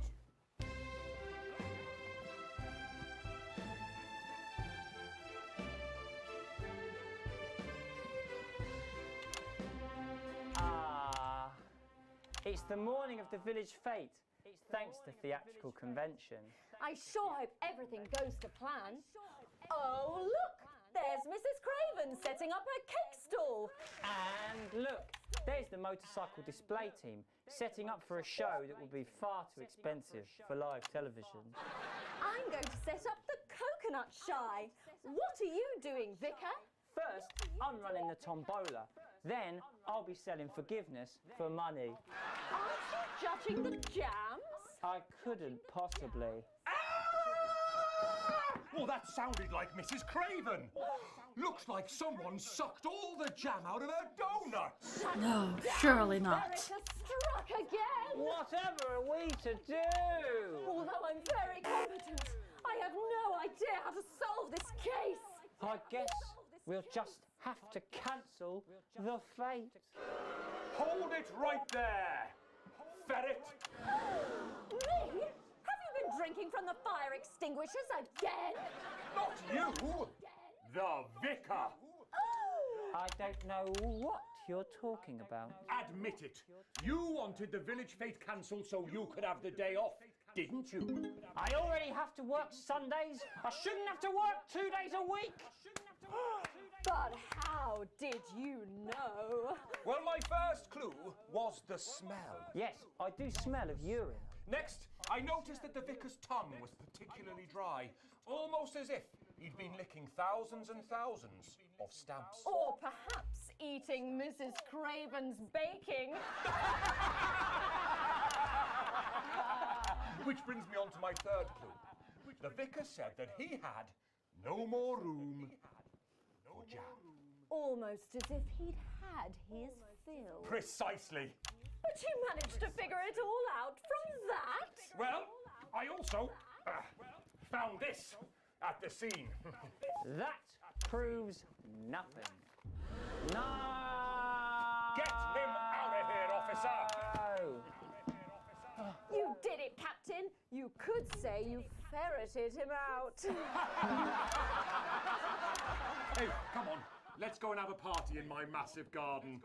I am doing well. Thanks to you, we're all doing well.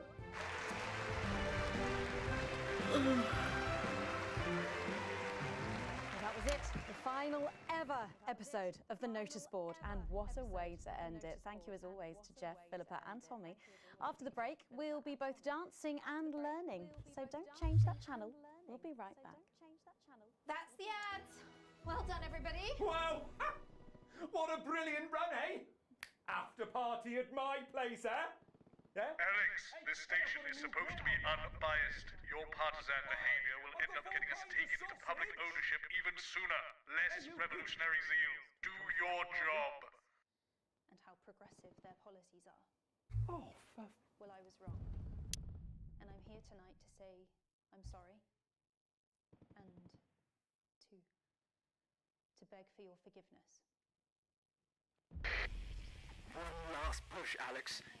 We're closing in. One of the guests in the last section is working with us. You'll be asked to censor on our behalf. If you do it right, the final orders will be given. We'll get 3 chances. Get at least 2 of them right, and we're going to win this thing. It's happening, Alex. Tonight we take it back. So when Advance came... See, I don't like the current regiment, but I'm not sure necessarily these guys are any better. Also, segment grade E? How rude. See the rich punished. I didn't see how backwards Advance were. I didn't understand that rather than tearing down the wealth creators, we should have been helping everyone else to take a seat at their table.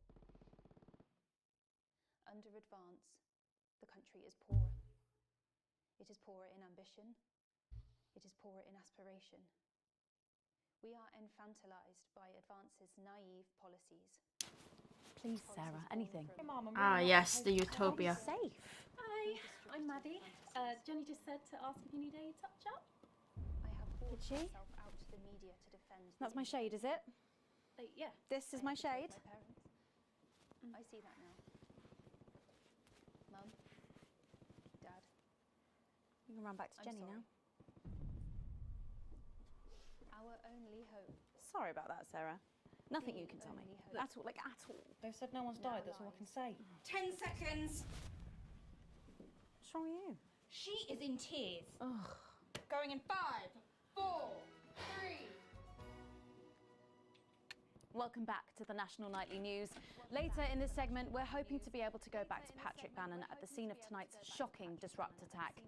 But first, I'm delighted to be joined by the cast of the smash hit musical everyone is talking about.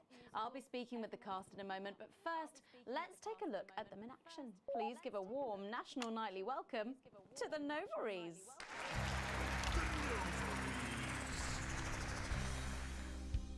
Hello? Doctor? Yes, I see.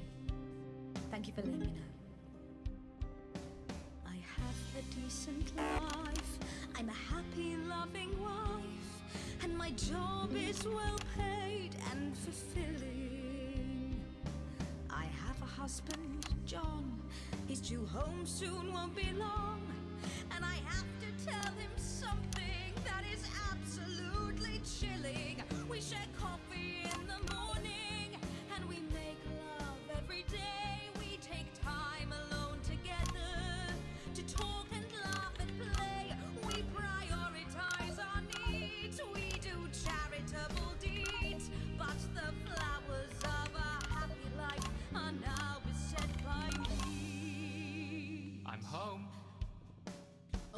John. Oh, dearest John. There's something very wrong. I've just had a conversation with our doctor, David Wong, so please be seated. This news will make you feel defeated. The scans revealed a lump. You poor unlucky chump. Is it cancer? Worse, oh, John. We're having a baby. No, I can't keep the rhythm. Oh, woe is me. Why has this happened to me? I always wear 2 condoms for the maximum of Safety in our tiny flat. We built a peaceful habitat. Now our lives are fucked. We're having a baby. Now you can't have any wine at book club. And there won't be any time for foot rubs.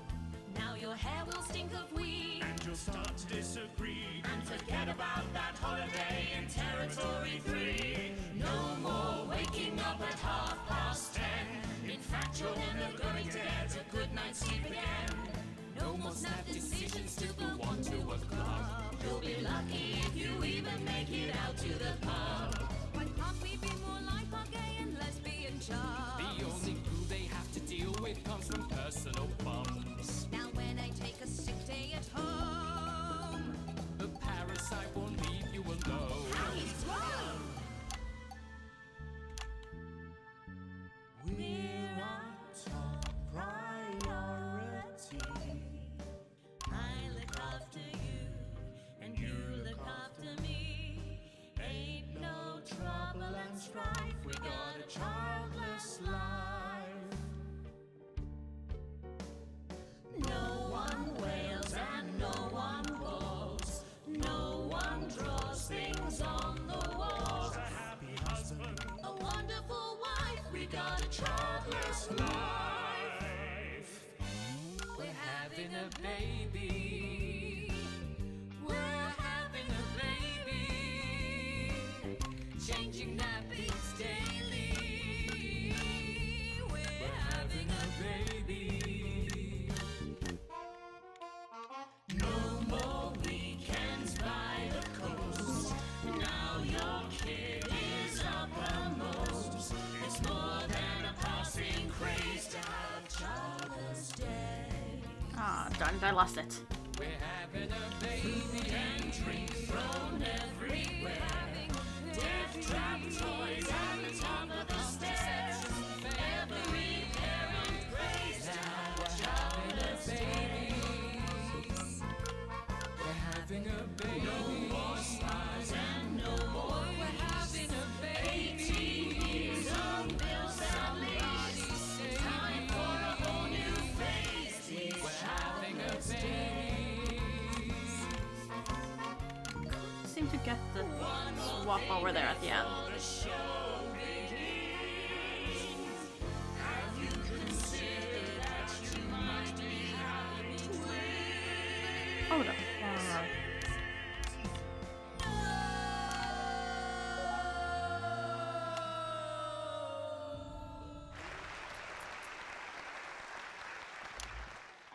Amazing. The Novaries there, treating us to their opening number from Energy for a Childless Life, which is currently the hottest ticket in the Capital Theatre District, and will be touring the territories later this year. Right then, come on you lot, come on down, let's go, don't be shy. Hello. Hi Megan. Hi. It's an honour to be here. Oh really, are you fans of the show? Yeah, used to be. Well, listen, let's get stuck in.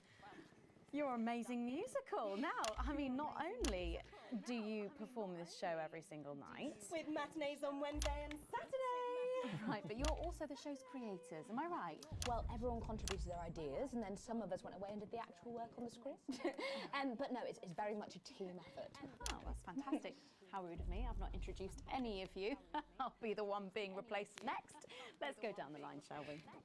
Hi, I'm Jack. Jim Blunt. Pleasure to be here. Jennifer Boram Woodley. Hello, I'm John Sapley. Used to be in the business professionally. My name's Jill, with a J. And I'm Janet. I'm the youngest. That's incredible. And you were all friends previously. I mean, what a coincidence, right? With your names beginning with a J. Oh my goodness, guys! Our names all begin with J. How have we never noticed that? Because you haven't typed them out 1,000 times, maybe? You knew? Wait, what? I thought we all knew. It's bloody obvious, isn't it? I just thought we were doing a funny thing where we never mentioned it. And I believe as well as being friends, you're also couples. You know, in real life as well as in the What show. am I?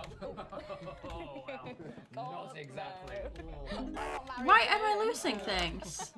I'm with Janet. There And I'm with John, you lucky doesn't bee. seem to be anything that should...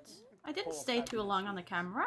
Well, that must make for some confusion. None of them are red, so it's not like I'm showing something that I should be broadcasting, so why are my rating going down? Jack would play Jim, I would play Jack, Jen Janet, Jill Jen, Janet Jill. What about John?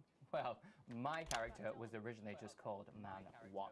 It was allegorical. It was very confusing. Not for a professional. After much toing and froing, Gnashing and wailing. And gin and tonic. We decided that we'd just use our own names, which is less truthful. We're also less likely to go into the wrong dressing rooms. Oh god, yeah, that would be very embarrassing, wouldn't it? Of course, when I first wrote it, we were only meant to run for a few nights at the Nimbley Village Hall, but when I registered it with the Department for Culture, it caught the eye of someone high up, and before you could say overnight sensation, we were transferring to the capital. It's all been a bit of a roller coaster, really. I'm only 19. I'm the youngest. You really don't have to repeat that. I had to give up my job as a mortuary technician. Well, yes, we all had to move to the capital. I love that job. It's been a very turbulent time. So peaceful, no singing. This piece isn't. Stand by, Alex. Censor the orange. It's about children and why you What? shouldn't have them. In a way, I guess it is political, with a small p. After all, we are a solid unit, and eagle-eyed audience members will see we nod our heads to advance on stage throughout, and we target the messaging at women aged 22, well, about 35, as they're the most likely to be afflicted by this terrible problem. Terrible problem. Having children.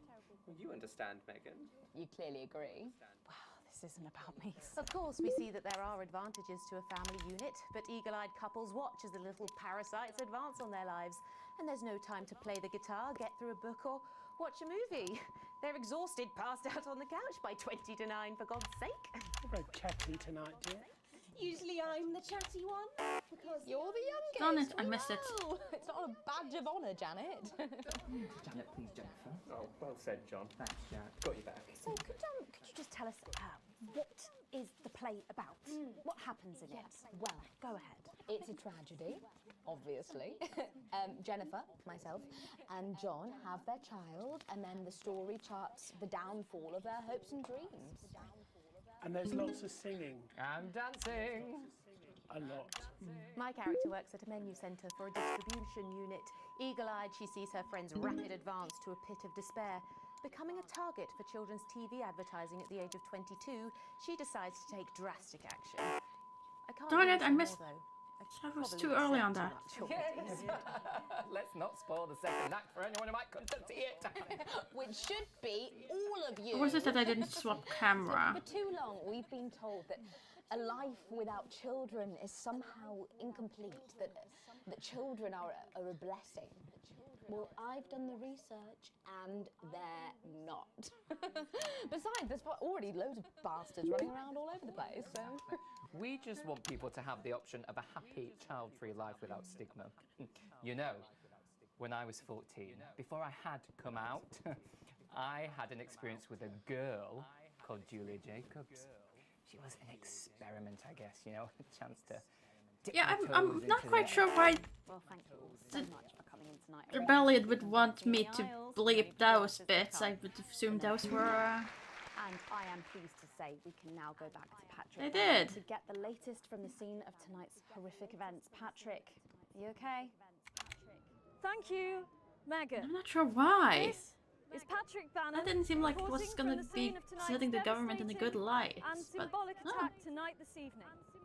An attack which I myself have been found myself caught up in. I'm still a little dazed and a little deaf, Megan.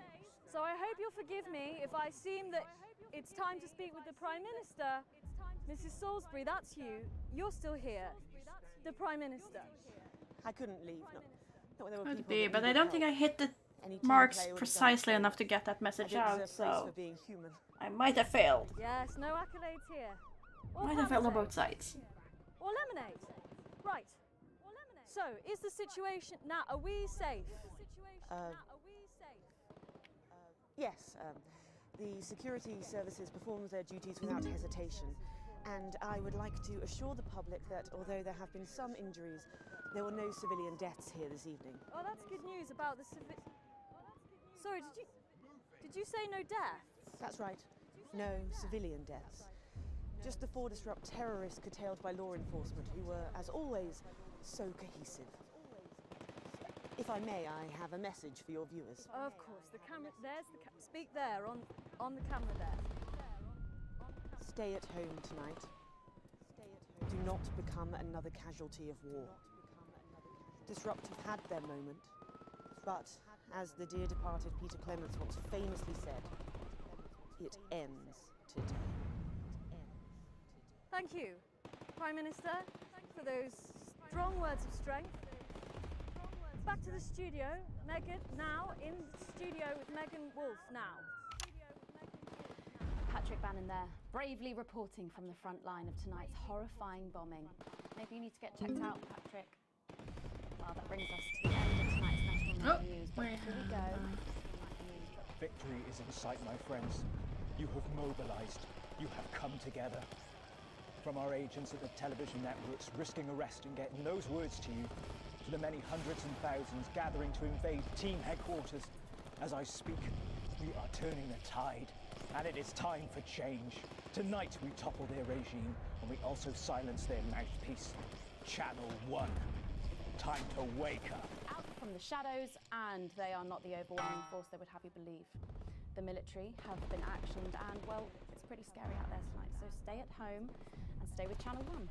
Because the team has assured this programme that the turbulence will soon be over, and we can once Oh, we're about to get raided. Building the new future with equality, fairness, and resources for all. My name is Megan Wolf. Let's meet tomorrow. Oh, I kind of threw. I did the advertising a bit too early.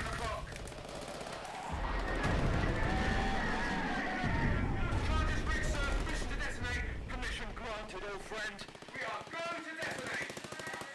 Look out of your window, Alex. See what you helped make happen.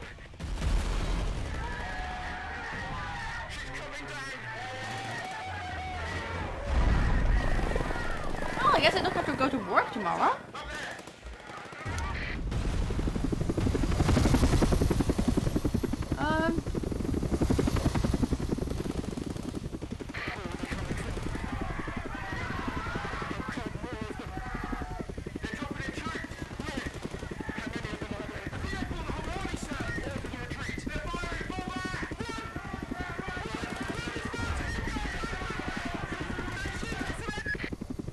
Oh dear, they're dead. They're all dead.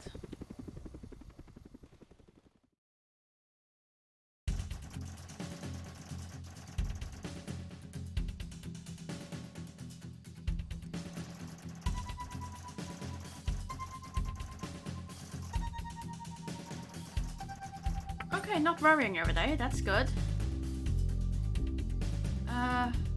And Crazy Neil is doing good, so you know.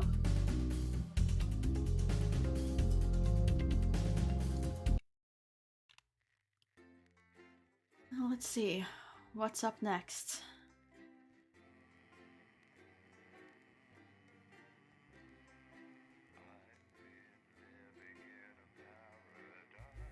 Well, the last of voices again seems to have been silenced.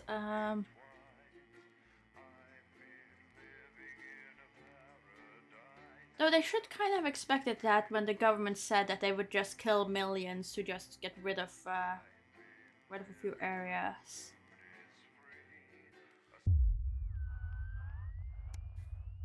Let's see, important review. You arrive at work a little early, despite a stressful journey in. You're still not quite sure of everything that happened, though if the swarm of CCOs all over the building is anything to go by, this isn't just a Channel 1 matter. This is confirmed when you're informed you need to speak to Bozeman immediately and are escorted to his office. You sit nervously outside waiting for your boss. A few minutes later, the bossman arrives disheveled and with a stern-looking CCO in tow. Ah yes, Winston. Good. This is Specialist Abels. She will be observing this interview. Please come inside and take a seat. The ruddy-faced man bustles into his office and leaves the door open for you to follow. The few times you've been here before, it was immaculate, with everything in its proper place. Not so today. It must be serious if Bozeman is to be this flustered. So, Alex, do you know why you're here today? Bozeman's eyes are sharp and his gaze is fixed on your face from across the desk.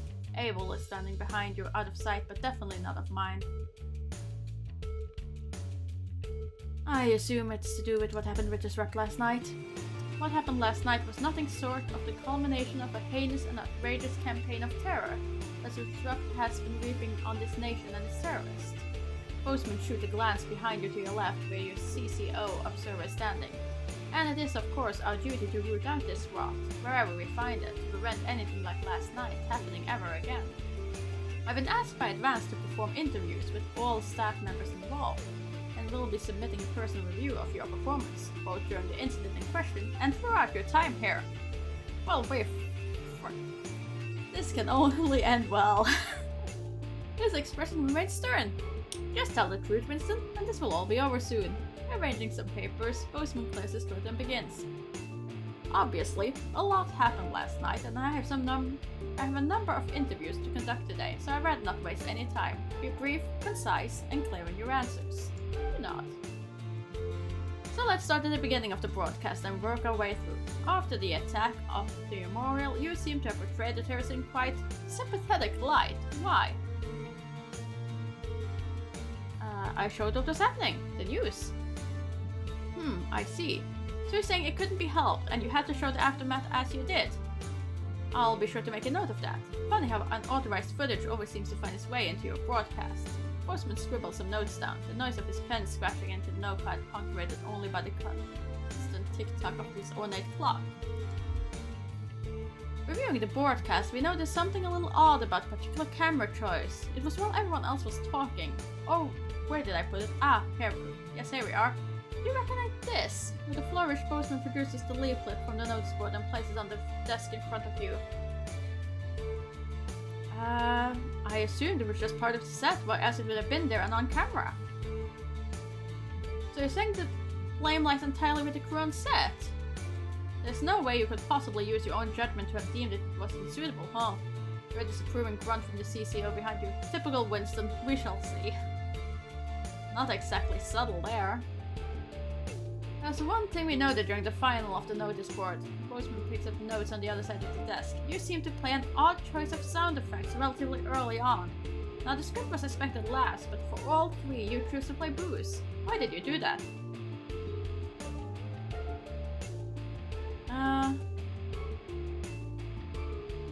I'm sorry. Was an impression that could change? Yes, well, choice is given to those who show they can employ a sufficient degree of good judgment. But maybe we need to review this policy, at least who qualifies for it. You can see Bozeman is frowning as he adds to his note. It might have been nice to have him on your side. How many other people will be interviewing today? Towards the end of the show, there appear to be some issues with the sensor equipment. At this point, Bozeman pauses for a moment, putting a lid on his pen and placing it carefully on the desk, perpendicular to his notebook. How do you explain the fact that you censors perfectly acceptable language during the final segment? I just do what the display tells me. I don't decide. It would be a very strange coincidence that one of our key pieces of equipment were to develop a malfunction at the exact time Disrupt chose to attack. A disappointment but not unsurprising lapse by an incompetent employee seems much more likely. But I suppose we won't know until maintenance have had a chance to check it out properly. Silent take over as Bozeman writes some notes. At this point, Bozeman took out a pair of glasses and placed them somewhat delicately at the end of his nose. Then the portly man leaned forward to examine his notes in detail. Now obviously we expected the odd bit of interference here and there, unavoidably, however. He paused, turning the page with agonizing pace. Interference is not the same as terrorist propaganda. Would you care to explain how quite so much of their message found its way into our airway? The machine's been out of date for years. Out of the corner of your eyes, you note Specialist Abels is visibly more attentive, awaiting your boss response. Well, it's certainly true that accidents do happen, but it's an amazing coincidence how often they seem to happen when you're around Winston. Boseman's smile is anything but warm, but Abel's glance towards you with a stare that can only be described as glacial. You offer a strange smile back. A loud creak breaks the growing silence as Boseman leans back in his chair. The tape of that poor Mrs. Brightman. Why did you play it? Let me understand. Why play that tape? As you meet his gaze, you're almost surprised to see an earnest concern in the old man's eyes. It seemed like the news. You watch as Boseman slowly cleans his glasses before answering. Well, at the end of the day, you choose to do it, Alex. I know what I've done. I know what I'd have done in your shoes. After all, you have a habit of playing tape you should, don't you? He clears his throat before leaning forward again, staring at you for a moment before continuing. That is, however, all I had for you. Thank God it's over. I think that's all the information we need for now, Winston. Boseman looks questioningly at the CCO, but by the time you've turned around, the moment has passed. Best you just go home for now. There's no work for you until we get a new satellite tower up. But of course, don't leave town. I may have more questions for you following the other interviews. As you leave, you see open hostility in Specialist Abel's eyes. Well, you knew there'd be consequences. Well, time to pay the price for our choices, I guess. The newspaper falls to the floor, slipping from your numb hands, the headline whirling round and round your head. This can't be true. How could this be true? Has it really been 2 months since that day? You find yourself back there, rushing back home after a particularly long and stressful day at work. You're already late, but if you keep to the speed limit, there's no way you're going to hear the end of it. You could probably have shaved 10 minutes or so off the journey if you wanted.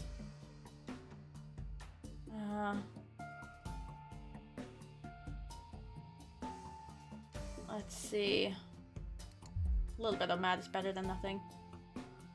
Seems everything against you this evening. You have to stop at every traffic light, every stop sign, every junction between you and your destination. You're well over 45 minutes late by the time you finally pull out at the house, only to see a Betterment vehicle parked outside, lights still flashing. What's this about? The CCO are leading someone from your house to the van, your son's voice calling for you. Then the door shuts and is driving away, the spinning lights blinding you as your vision starts to swim. Charlie. And now you're in the break room. People at work starting avoiding you. Some of the show crew started giving you funny looks. Postman's even been micromanaging you less than usual. Just a misunderstanding, it'll all be over soon. Charlie had love advance. From the go-getters to Cohesion Cadet to Cohesion Community Manager, he was on track to become. You and Sam had both gone to see him at the Betterment Center last week, as soon as you'd been able. Even then he'd been positive, making friends, exclaiming that the system was there to help people, and they was actually able to do that while staying there too. Just couldn't have happened. The headline. 5 simple words in bold black type. Disrupt terrorist Dyson Betterment. Winston was particularly violent, attacking a Betterment mentor. Died in the infirmary after failed attempts at resurrection. And the eternal question left without answers. Was it his fault or yours? Okay, I was expecting them to hit us. I wasn't expecting them to hit the son that actually agreed with their opinions. I was maybe expecting them to, like, take away the daughter. This makes absolutely no sense. Why the son? My daughter is married to a very clear sympathizer of the other side, and they target my son? It's your anniversary, and this year you got a plan. A week away could be just what the doctor ordered for you and Sam, but it won't be cheap. It's more than you normally spend, but Sam's worth every penny. We need it. We're now in worrying debt. It's fine. Last time you went away, it was an amazing weekend together, and this time it's going to be even better. And what better way to start it off by going all out and cooking a nice meal from scratch. Fancy. Sam's going to love it. Should be here any minute. Even you and Chris seem to be on the same page for the first time in years. Maybe it's been long enough for them to forgive you, or perhaps they decided they were unfair to ask you, but either way, you're grateful for the newfound peace. They even help you clean up the house today so that when Sam gets back from work it'll be pristine. You hear keys in the lock and put the final touches in place. As Sam steps into the hallway, you're waiting in the doorway to the kitchen, dressed to the nines and acting as nonchalant as possible. Alex? What's all this? Oh my god, did you clean? What's that smell? They give you a quick kiss as they step past you into the kitchen, where the banquet is laid out, candles lit, with Chris and Susie standing quietly, grinning. Oh my god, Alex! Happy anniversary, Sam. Happy anniversary comes the chorus from the two cheerleaders as Sam turns to you smiling, with tears in their eyes. Alex, it's perfect. Sam rushes over and kisses you softly, only breaking off when you get the less than subtle call from Susie. By the way, how do you feel about being grandparents? Susie continues. Wait, what was that? Kidding, I'm kidding. Though it might be sooner than you think, Susie laughs as Sam grabs the doorframe for support. Alright, you're coming with me before you give your parents a heart attack. We'll see you later. Tomorrow. As in, not tonight. With a wink, they finish ushering Susie out of the house. They pull out Sam's chair for them. Why, thank you, Sam says, taking a seat and grinning at you. Sounds like Susie and Zach are happy. They shake their head as you take your own seat opposite them. You really didn't have to do all this, Alex. I know. I wanted to. I love you, Sam. I love you too, they breathe, admiring the panoply of food you prepared for them. Now, where on earth do I begin? They laugh as you pour the first glass of champagne of the evening. You're very lucky to have such a wonderful family. Who could ask for more? And we are in debt. This is not gonna end well for us, but oh well, it was worth it. We're going out with a bang.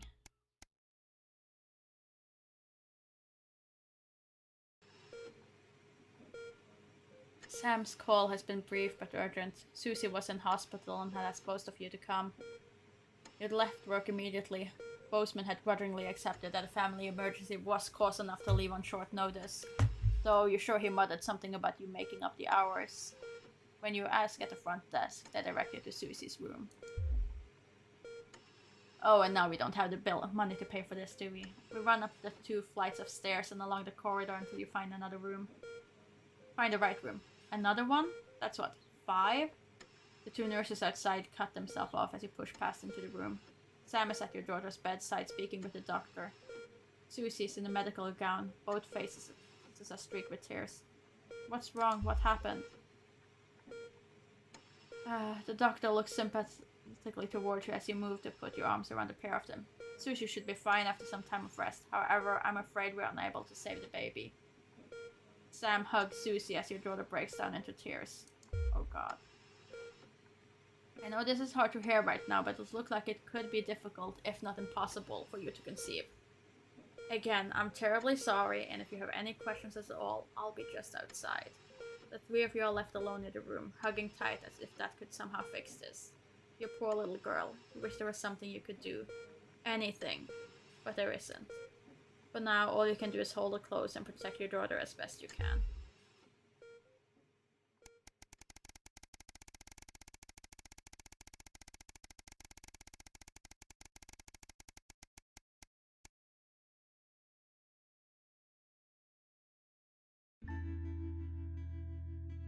Everything's ready. You and Sam have been trying to watch Bullet Man for years, but you missed it in the cinemas, and it never seemed to be in stock when one of you went to pick up the VHS. Now you're just waiting for them to get home so you can start. You hear the front door open as you put a bowl of popcorn on the coffee table. We're all ready to go. Get your butt in here. Sam comes in with a vacant stare, ignoring both films and snacks as they sit down next to you. You have to actually nudge them to break the stupor. Sam? What is it? I've just been let go from work. Sam is just staring into space. Apparently there just isn't the need for 2 nurse nursery teachers anymore. Not enough children. So they can't justify the expense. Honey, I'm so sorry. It will be okay. You'll find another place. No, you don't get it. There just isn't a demand for younger years teachers anymore. Not just here, anywhere. I don't know what I'm going to do. What we're going to do. He pulls Sam into a hug. I know things are tough, but we'll think of something. Oh, Alex, we're barely scraping by as it is, and now? Sam starts to sob. We're gonna have to sell the house. I can't see any other option. We've got too many debts to pay. If that's what we have to do, fine. It's only the two of us living here now anyway. I suppose you're right. Still, I hate the idea of losing this place. Think of everything that's happened here, Alex. They fall silent, thinking. Eventually, you start to film, but neither of your hearts are in it. Too busy thinking about the future. Still, a house isn't everything. It's the people who make it home. Home is where the heart is, after all.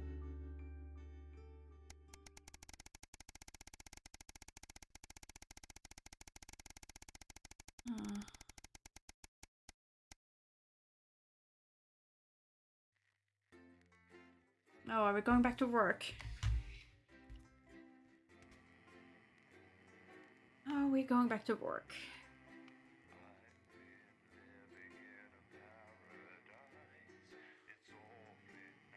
Time to be a good worker.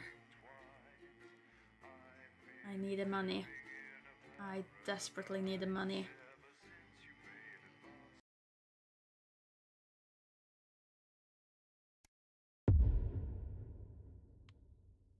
Sterility. Oh no. 3 years since the uprising. Oh. I know we don't see eye to eye on much, but things could be significantly worse. Why don't you try to muddle through for a change rather than your established approach of giving me a headache?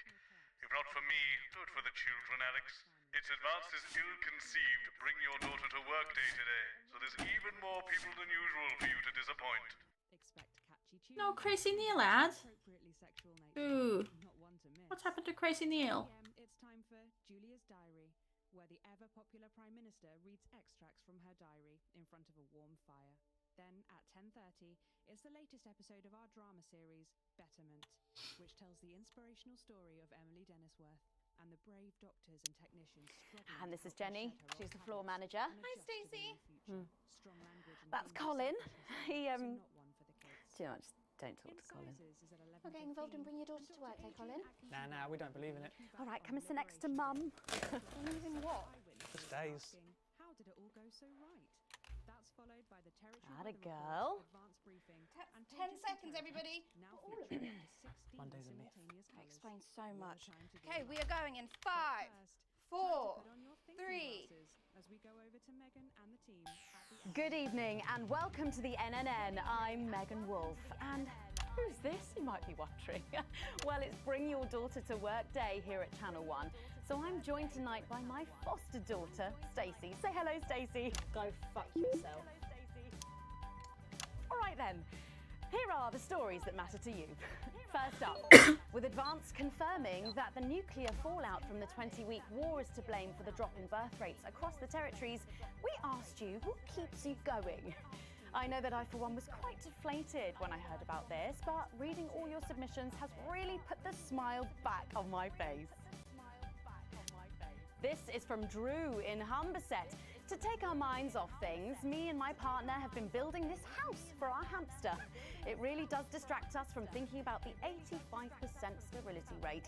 So next week, we're building Nibbles a tiny conservatory, a loft conversion, and a holiday home. Oh, that's gonna be fun for Nibbles. And if you've started a new hobby, do write in and tell us about it. Next up, you know how we love your uncanny comestible coincidences, and I don't know about you, but I think this one really takes the biscuit. I'm not sure what I'm more impressed by, Stacey. The things our viewers spot, or the unbelievable way our menu centres are now able to feed every team member every single day. Catherine from Berkeldown sent us this, saying, I couldn't help but spot the face of poor departed Peter Clement in my 4th lager this morning. Oh, I'm not sure if I see it, Catherine, but then again, I'm only on my 3rd. Do keep those coming in. Can you have a go? We've just got time for one more of your stories, and this one is an inspiring story of rehabilitation. That's it, just tell us who it's from, yeah, and then read it out. Okay. So this one says it's from John in Stokely. Before I was convicted, I'd never read a single book, but since I was released from Betterman, I haven't been able to stop. I'm even working at a library, and on our lunch breaks, Mr. Wordyworth spell checks my tattoos. We absolutely love hearing the way our neighbours and team members have been able to become better people, so do let us know your stories here. You can do this bit, Stacey. No, you're right, thanks. Come on, give it a try.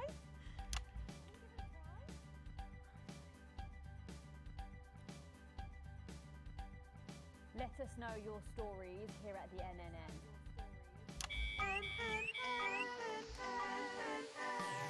Right, bit of a change of pace coming up here.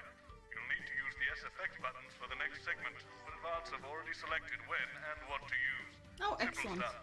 Just follow your government orders.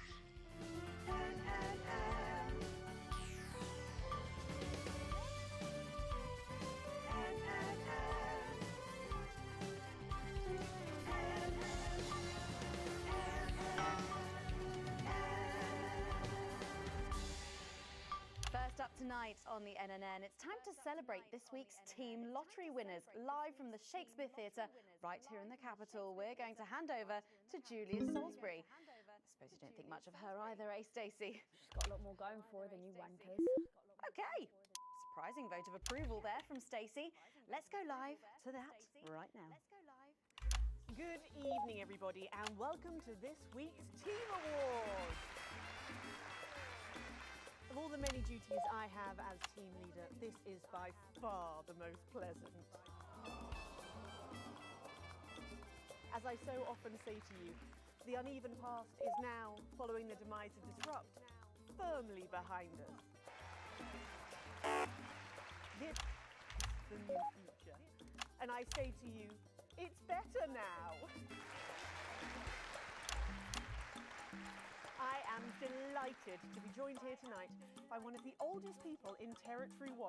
He was born over 107 years ago. Please give a warm team welcome to Alfie Tachbadger. So, Alfie, you must have seen so much in your lifetime. What have been some of the highlights? Alfie? Is he all right?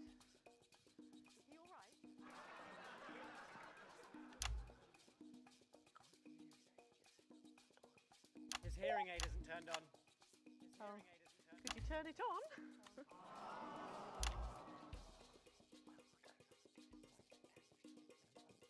He says it drains the battery.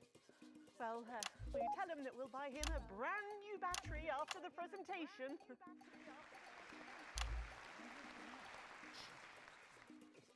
Yeah, he says that's fine then.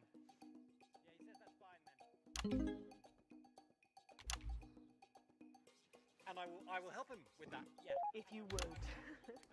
Sorry, can't get the staff. We got it. So, Alfie. What? You're 107 years old. Oh, don't bloody remind me. Would you like to tell the audience what that's like? Well, where is everybody? Out there, in the dark. Oh, bless him, it's not just the ears. Who are you? 2 sugars, please. I'm Julia Salisbury, the Prime Minister. I like this story. Who are you really? No, I really am the Prime Minister. Oh, so you're a woman. A woman. One of Women them. can do anything men can do these days, Alfie. Oh, can you piss standing up? I can't say I've ever tried. No, I didn't think so. 2 sugars, please, and not too much milk.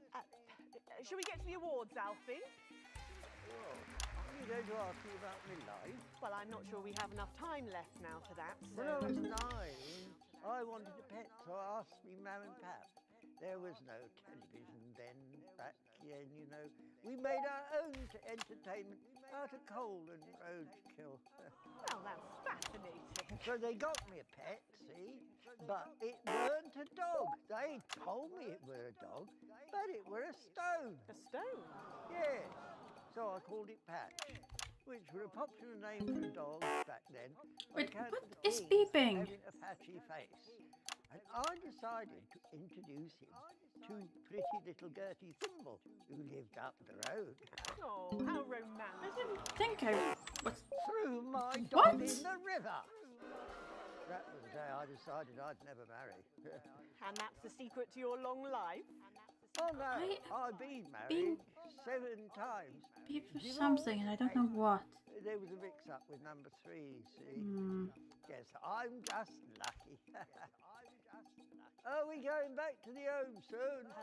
Soon, Alfie. First, let's turn to the reason we're all here, the weekly Territory 1 Team Awards. First up tonight is a lady who really knows how to put in the extra hours. She works at a transition centre in Hamble-Bamblebury, and she has single-handedly allowed more families to unburden each other than any other nurse in Territory 1. In the uneven paths, she'd have been locked up. Tonight, she is being honoured as a team player. Please welcome Daphne Snister.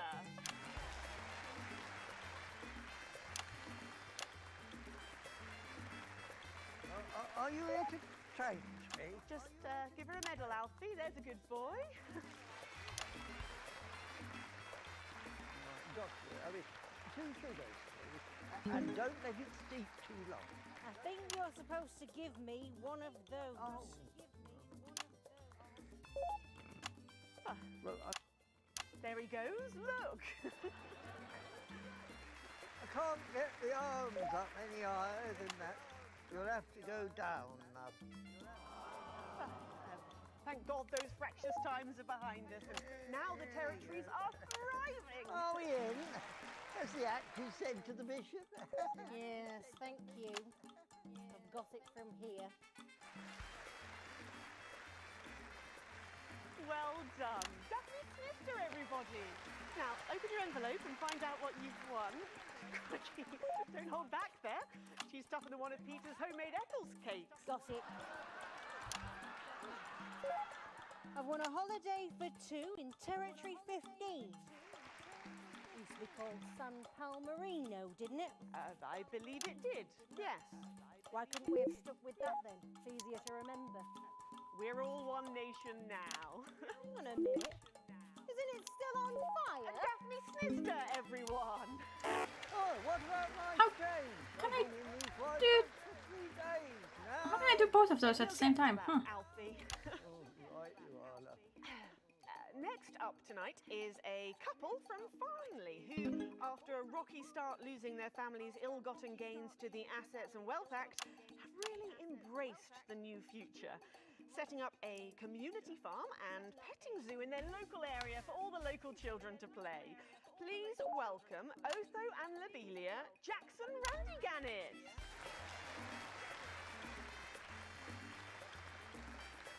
Medal, Alfie. You know, when I was in the trenches, I had a pal called Scotty Wilson. He was from way up north, so I didn't understand a bloody word he said. But he were my best mate.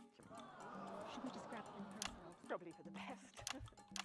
And his best mate was Smudger Ace.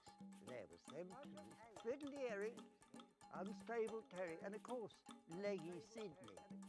She were a girl. But she had a boy's name, so they shipped her to the front anyway. First girl any of us has ever seen, close up. She's dead now. They all are. Smudger and Scotty never made it home. Fiddly got shanked in Frankfurt prison in an argument over an olive. And Terry, he exploded quietly at home. Sydney got a fatal skin condition. Scratched herself to death. It makes you think. Thanks, Alfie. Great contribution. So, Otho and Lobelia, a petting zoo. After we lost all our wealth, we discovered there were actually people who had never even owned a pony. I used to have 3. So we decided to do something about it. That's the type of people we are, you see. Advantage of a private education, probably. Well, I'm sure we could debate that all night, but there's no time. So, let's see what you've won. Yes, but before we do, there's something I wanted to say to you. Oh, absolutely. Every citizen of the new future has my ear. Good. When Advance came to power, you took all of our wealth. You took the shirts off of our backs. Quite literally, in my case, I used to collect shirts. You might as well have the rest of it, too. Oh, security! Oh God, not again. If I've said it once, I've said it 1,000 times. Fannies and the news are not good bedfellows. Keep those flappy bits off my channel, Alex. Tag Smasher. And you are? Oh, no. Got to go! Oh.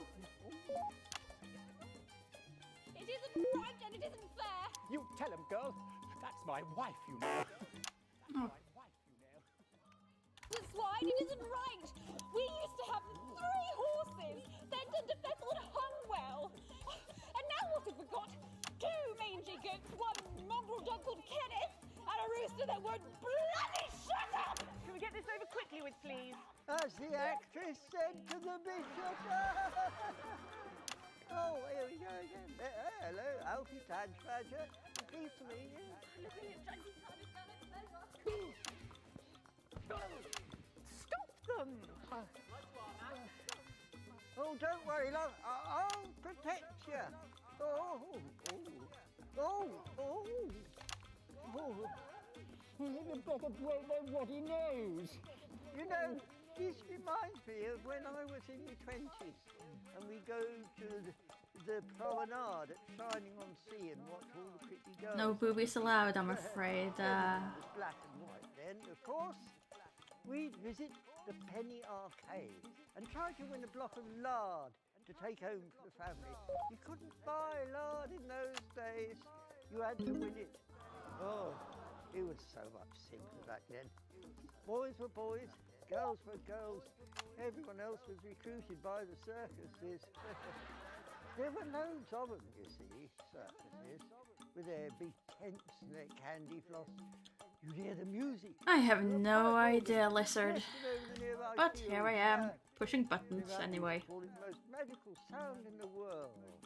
This was before she lost her hearing after giving a particularly loud round of applause. Did you ever go to the circus? What's that, Alfie? The circus. Oh, never mind. Yeah, just the tea, pet. Well, that was an unexpected dose of naked nostalgia. Some people simply can't let go of the past. That's why I look in joy and fervent admiration at the younger generation. So cohesive, such a team. And with fertility falling throughout the territories, we should value our fabulous new generation now more than ever. Our final winner tonight is a go-getter who really went and got 'em, helping to root out more than 170 disrupt collaborators in his own neighbourhood. Since then, he's gone on to be a senior cohesion cadet leader and organised all of the entertainment at last year's Camp Cooperation. Our final winner tonight, Edwin Neverley. Oh, Alfie Tag Smasher. You to be in a transition centre, but Prime Minister. It's an absolute pleasure to finally meet you. We're very similar, in my opinion. Well, I've never been much of a role model. Nonsense, Prime Minister. You have saved this country. You have fought enemies, foreign and domestic, with an iron fist. As with my own tiny fists have I. Well, let's open the envelope and find out what you've won. Maybe it'll be a fist enlargement.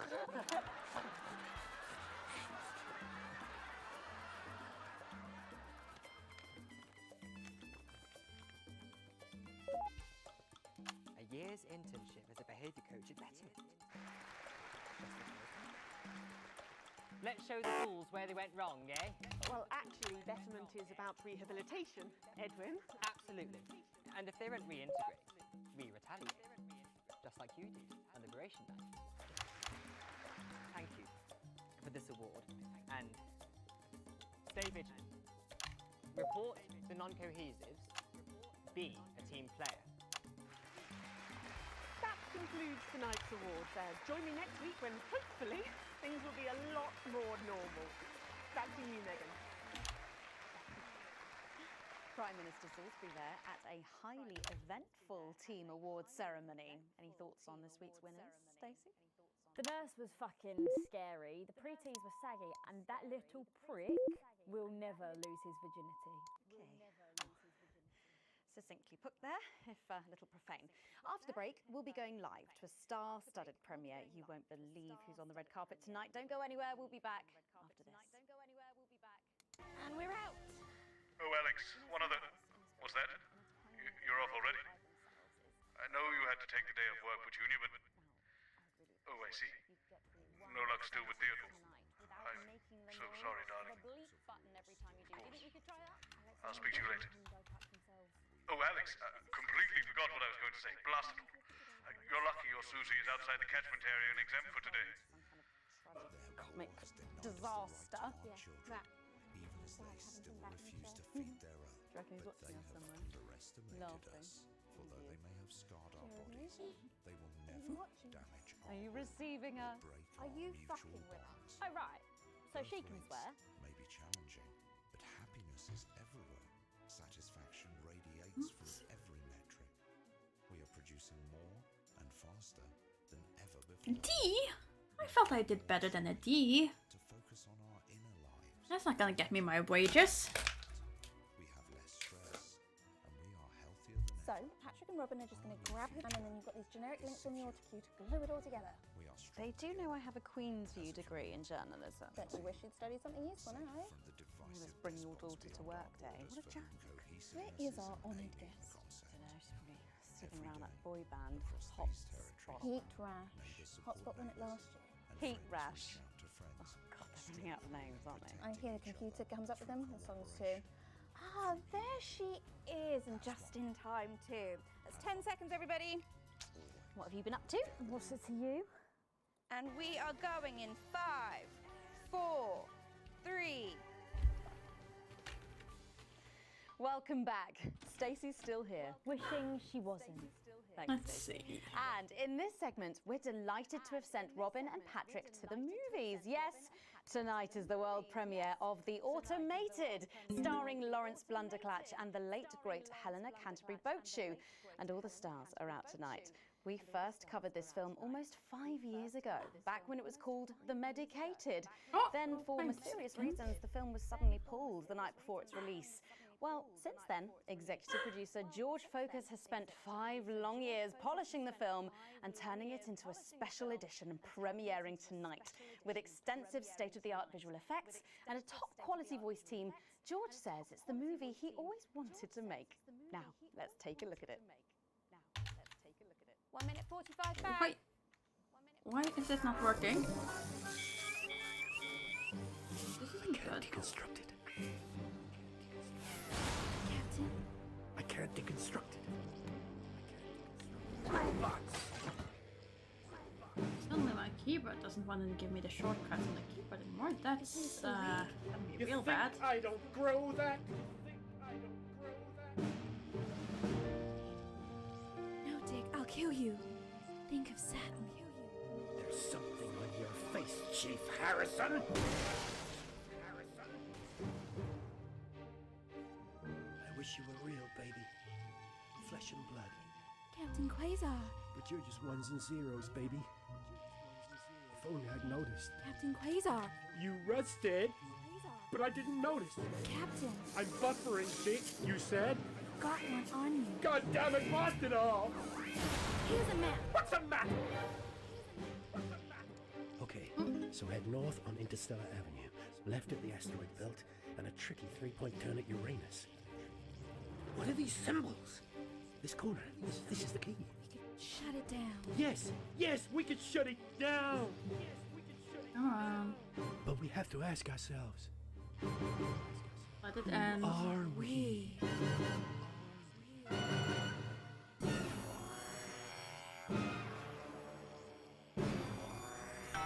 There we go.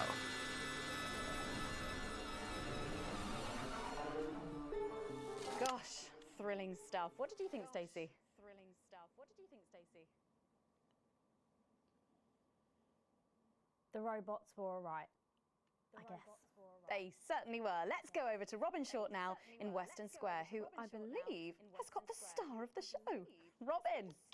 Right, There we go. We're back. Yes, we are live from Western Square with a man who needs no introduction, Florence Blunderclatch. How has your evening been so far? Magical.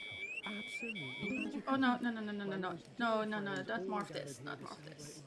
One really couldn't ask for much more, could one? Well, on that note, with award season just around the corner, are you hoping to add to your collection for a third time? Well, I really couldn't say. But if we the go down association again. deigned to honour me for a fourth time, so be it. It's really not for me to say. But let's just say that I know of 3 little gold men who are getting rather lonely. Absolutely. Because I've won 3. 3 little awards. And each more deserved than the last. Well, it's safe to say that your career has gone supersonic in the last couple of years. How's that been? Make this Well, thing as I was saying to Stephen only yesterday, that's Stephen Spellman. I mean, I'm doing better at these now than I did at the beginning when I first started.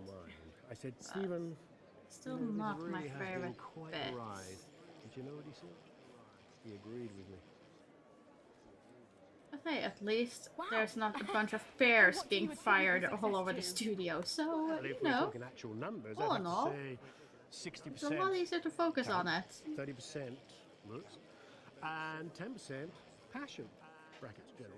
It's just a Not to weird mention the sequence. incredible coverage on election night. That really was the start of it all. That and my own range of sick bags. Lawrence's Chundercatch. Wow, who could forget? Well, it's been a delight talking to you, as always. Hello there, Alpha.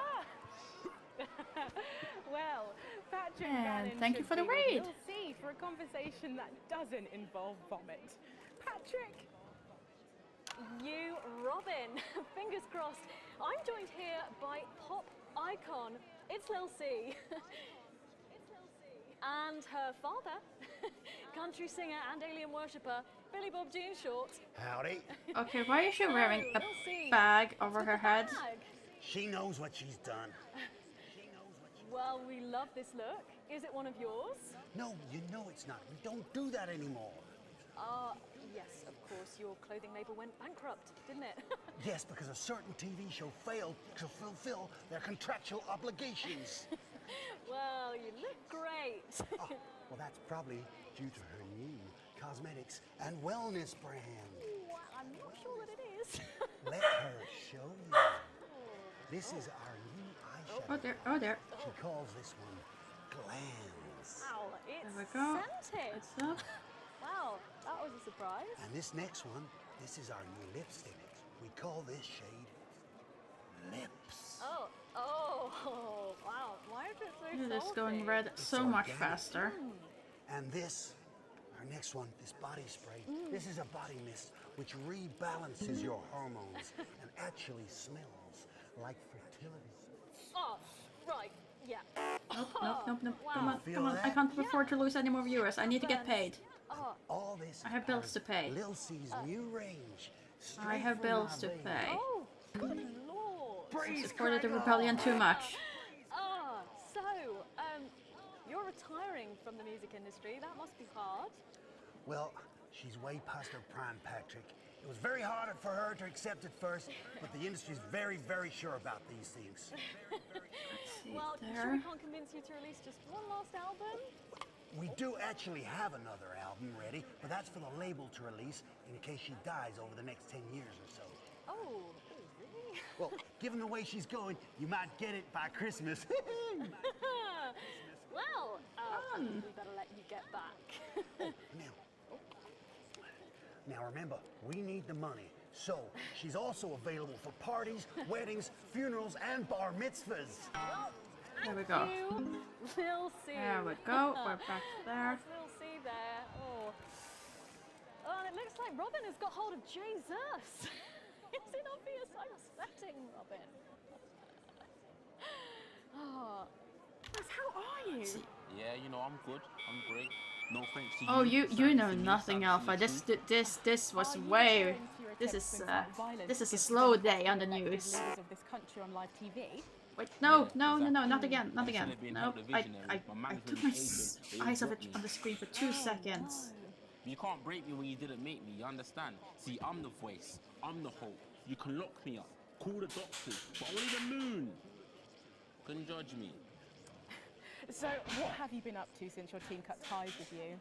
You know, keep building, keep moving. I'm actually working on a track right now. Written, recorded, directed, all by myself. Can we hear a bit of it? Back over to I know I'd love to hear it, and I'm sure the people at home would love to as well. Yeah, sure, of course. Give me the mic. Come on. Yo. Stay in the middle. The news tried to shut my mouth, but it won't be long until they go south. Cause my name's Big J and you can't stop me. See, no censorship can stop me. Yeah, see, that's all I've got at the moment. Did you just rhyme me with me? No! Daddy promised this wouldn't happen again. You're supposed to clap and say, well done, Julian, well done. Well done, Julian. Thank you. Now, ask me a polite question and I'll walk away nicely. Is it true that you're heir to a hotel chain? What? Where did you hear that? And that you're very much alive parents La, la, la, currently la, on the la, run la, for la, massive la, la, la, financial la, la, hoarding. la. Oh, I'm sorry. Are you trying to censor me?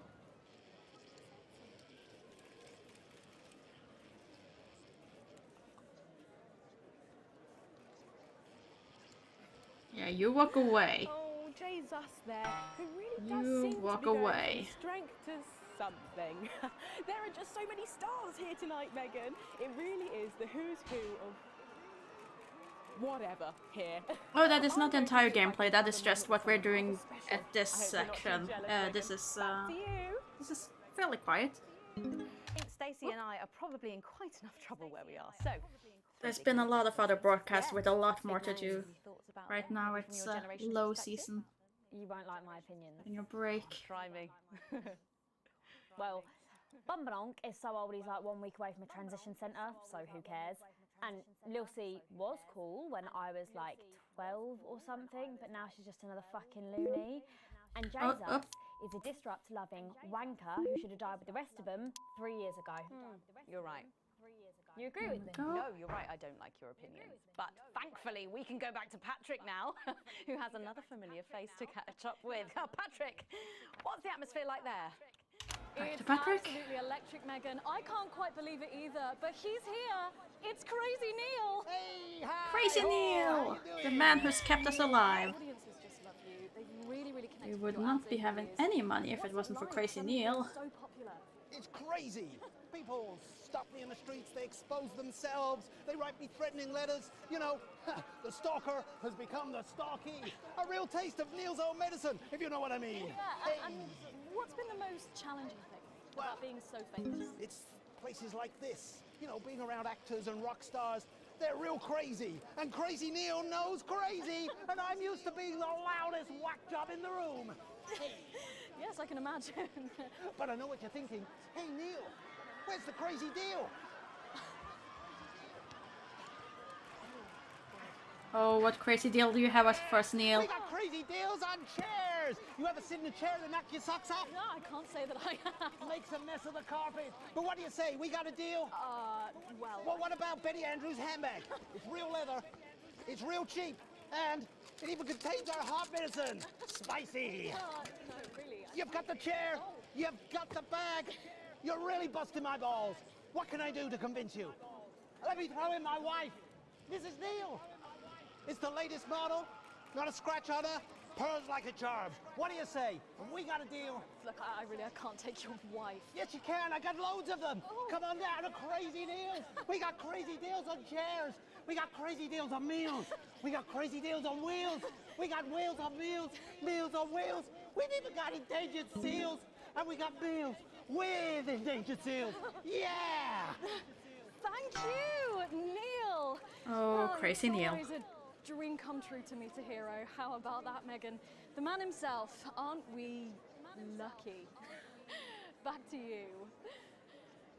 Thanks, Patrick. What a colourful interview there on what looks like an amazing night. They certainly know how to make an entrance. I hope.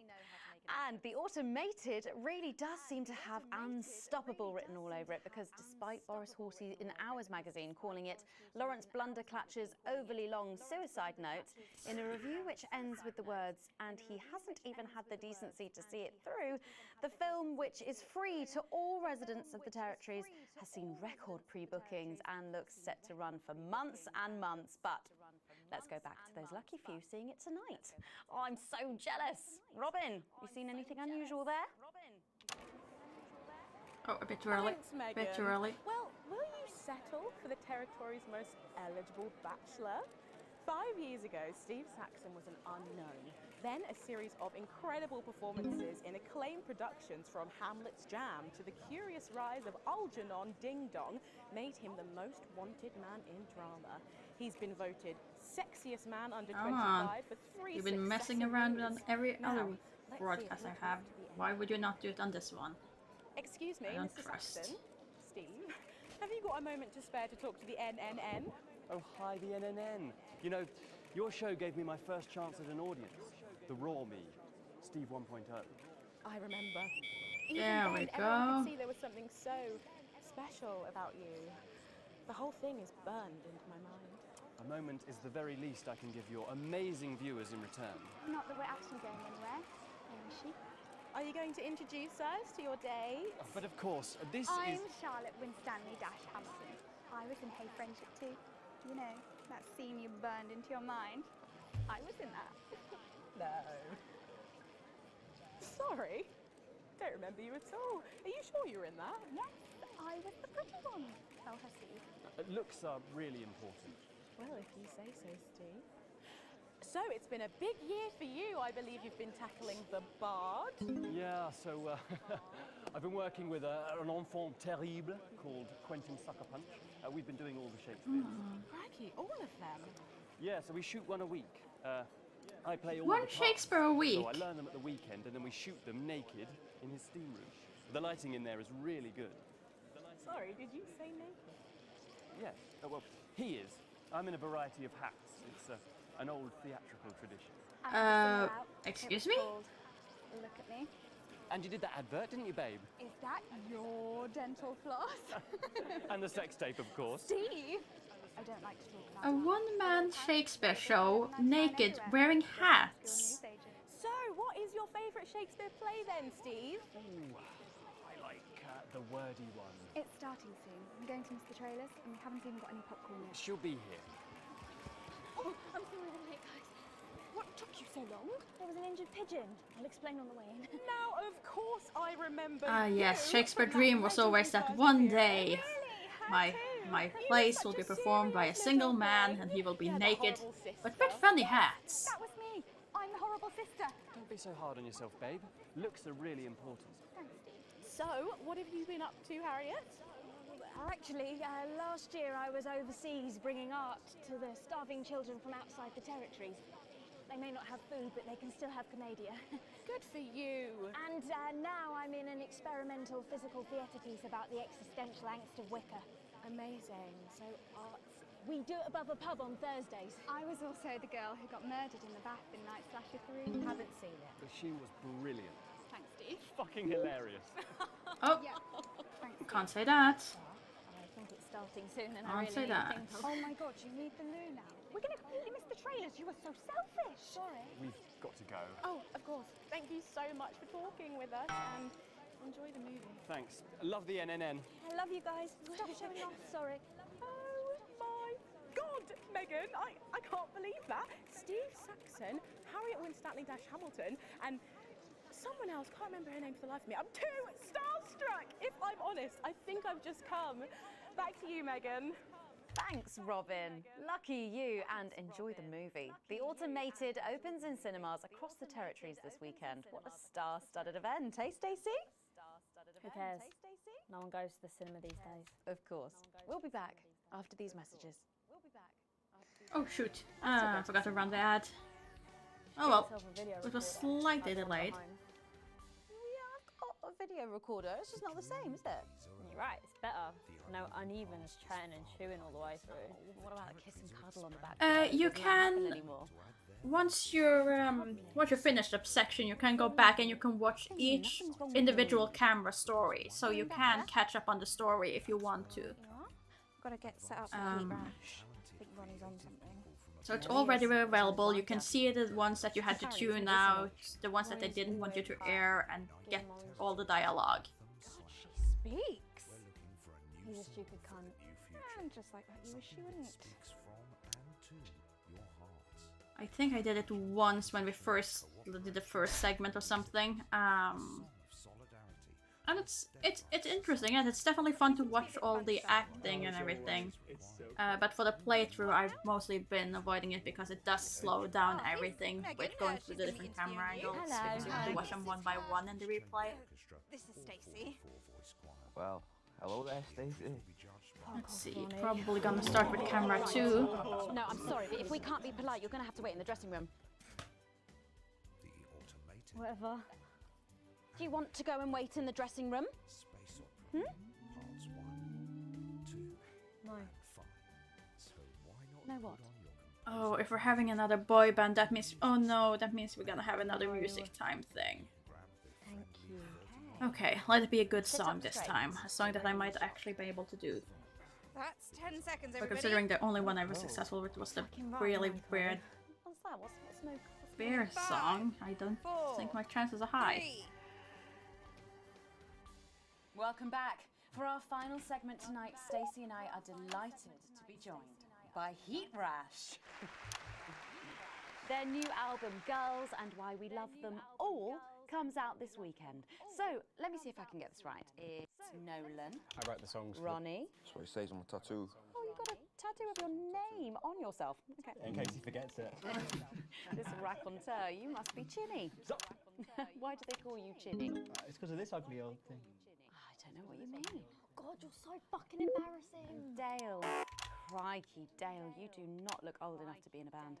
I get that a lot. I'm actually 23, the oldest one. I have a growth disorder. God, I'm so sorry. I didn't know that. It's so cool, Preeti. He's only messing with you. He's actually 58. Okay, right, I see. You're going to be a handful, aren't you, boys? Mum. And you must be TP. What does TP stand for? Tiny prick. It stands for... Oh no, too early, done it. I see. How long have you had that nickname? Ever since Nolan decided Terry Prodance was a shit name for a member of a boy band. There we go, that's better. No co, Ronnie. Yeah, no co, Ronnie. Sorry, what does no-co mean? Ah, it's the opposite of so-co. Fuck's sake. So-co. Yeah. So cohesive. You preties say cool. Right, okay, thank you, Stacey. Sorry about her. Not your fault, she's uneven.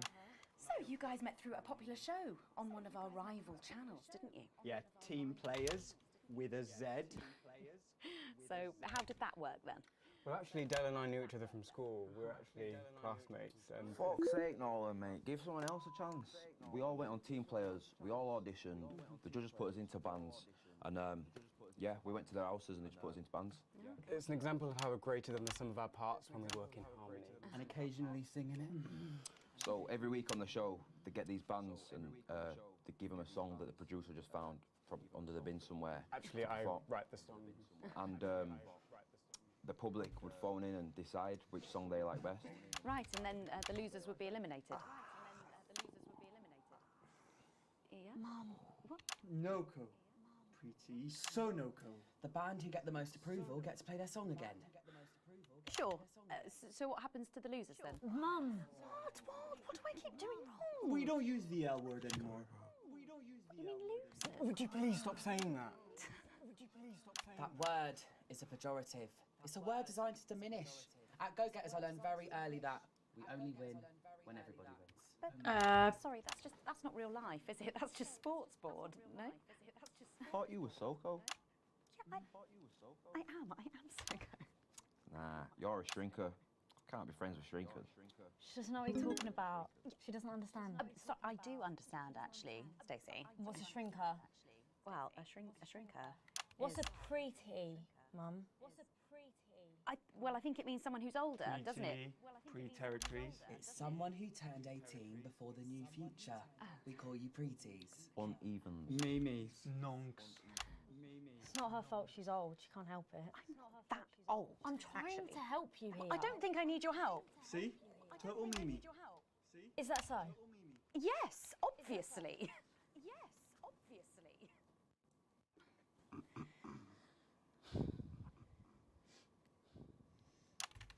You know what the real problem with you lot is? You just can't get over the fact that your beloved Disrupt are gone and you just don't fit in anymore. But the truth is, Disrupt were violent, no-co, bricks being led by a fucking psycho. I'm glad they lost, and you should be too. Listen, not everyone over 30 supported Disrupt, Stacey. Not everyone, no, but one fuck-off lot of you did. Yes, and you killed everyone, so We've all learned maybe a little bit more than we expected to there. I'm genuinely delighted to have met Heat Rash. And before we end the show tonight, I think you're going to sing for us, aren't you? Yes, that's right. We're going to sing a song from Girls and Why We Love Them All called Pieces of My Heart. Oh Which is no. about a real relationship I had with an actual girl. Oh, Nolan, give it a rest, mate. No one cares. Go on, let's get on these stools, lads. Right. Okay, let's see if I can do this song. So, Stacey, can I get your contact? Oh, she's 15. Go on, piss off and sing your song, Terry. Christ. Right you are.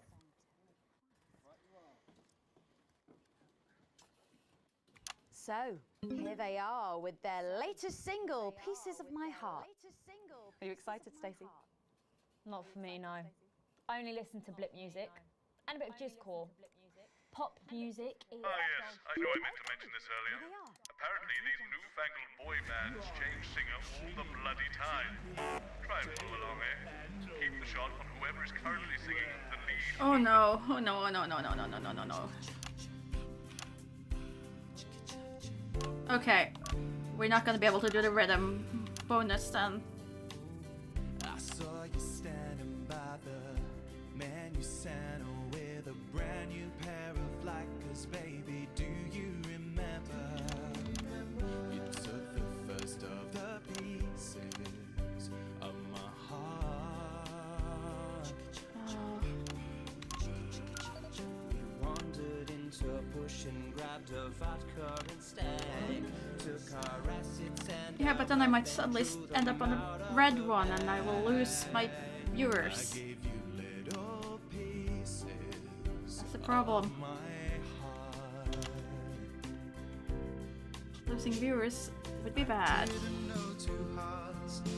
Okay, 2 is fine.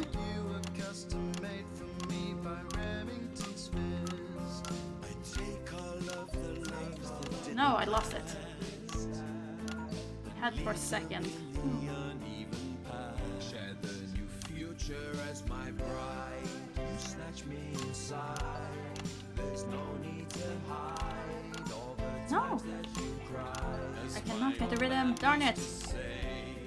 You blow me away. I just want you to stay. I don't want you to pay. You make me crazier than Neil today. Oh, reference to Crazy Neil. On Liberation Night, girl, I was sitting beside you. We sat there shaking all the way through incisors.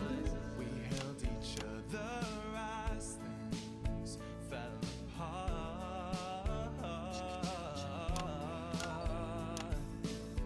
We took a train through all the territories and we threw away the rules and wrote our personal stories.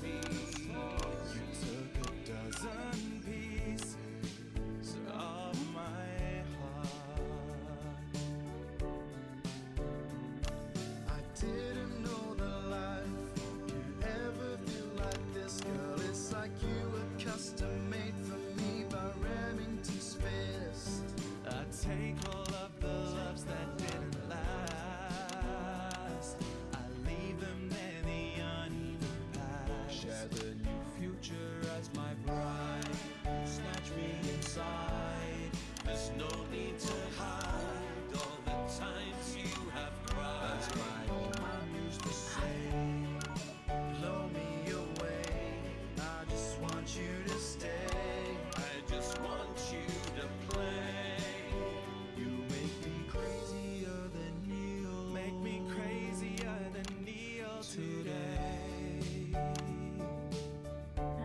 to the everyone in it.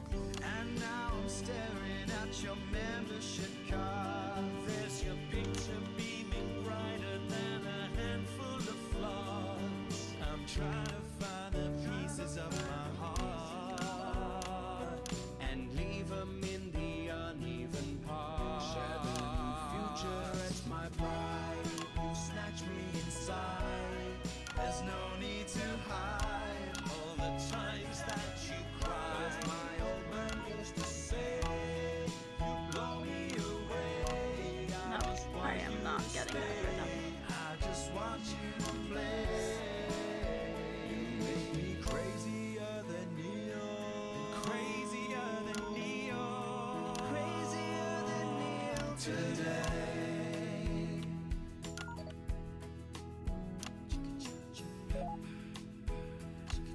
Let's run the applause. Wow. Oh, fantastic. Thank you, Yukash. That was actually really good. Best of luck. Thank you for coming in. Now it's almost time for final thoughts tonight. And I've actually asked Stacey to write a few, and they're just being programmed onto the auto cue now. Now I have no idea what she's going to say. So fingers on that bleep button in the broadcast room, just in case. Take it away, Stacey. Okay, Stacey. My name is Stacey. I guess you know that by now. Don't know why I put that in there. Anyway. I don't watch the news. There's no need. You hear all the important stuff from your mates, so I don't know what's considered important anymore.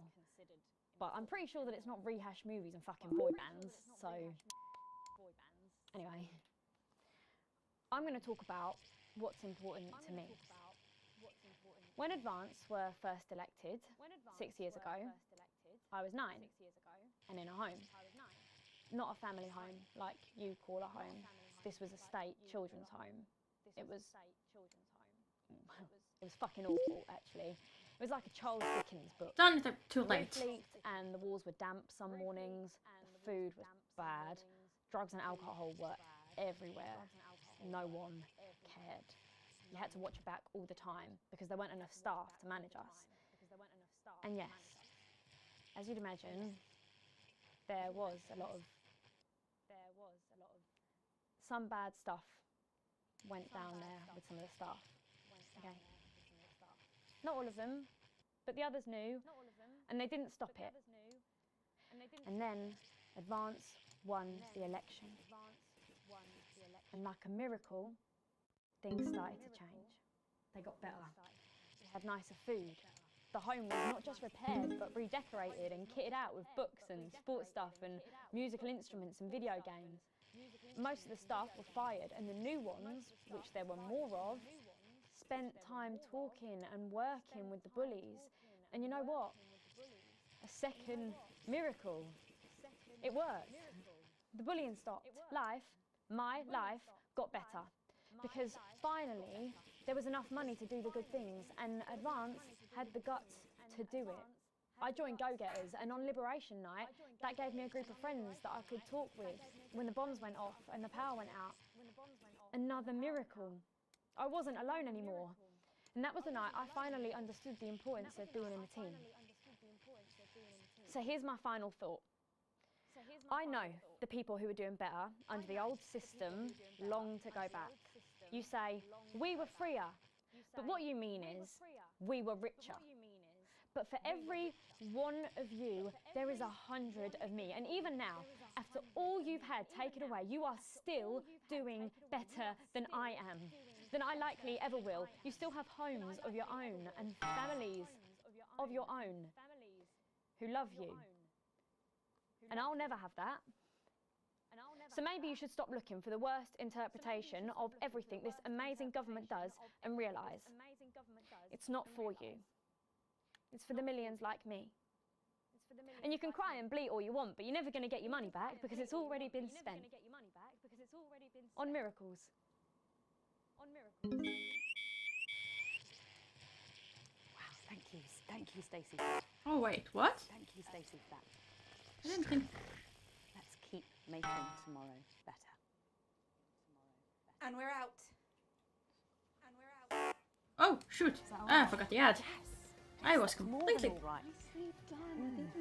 thought that... I thought the disruptors were gone. So I guess you're gonna be taking me back to the home now then. I was thinking we could go out somewhere and, I don't know, have a meal, talk about our options, if that's okay. Of course, Miss Wolf. Security will be standing by. So they're always there then? There was a thing a few years ago now. Oh, with that Jeremy bloke? I heard about that, everyone did. Were you here back then? Doesn't look old enough. She's growing on me. Yeah, she does that. Oh, that's a D grade. That's not good. That is not good.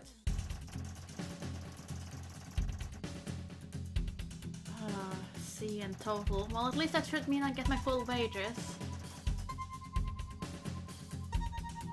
All shares has been stopped for this turn. Everything is going up except for my boss. My boss is not happy. My boss is very unhappy.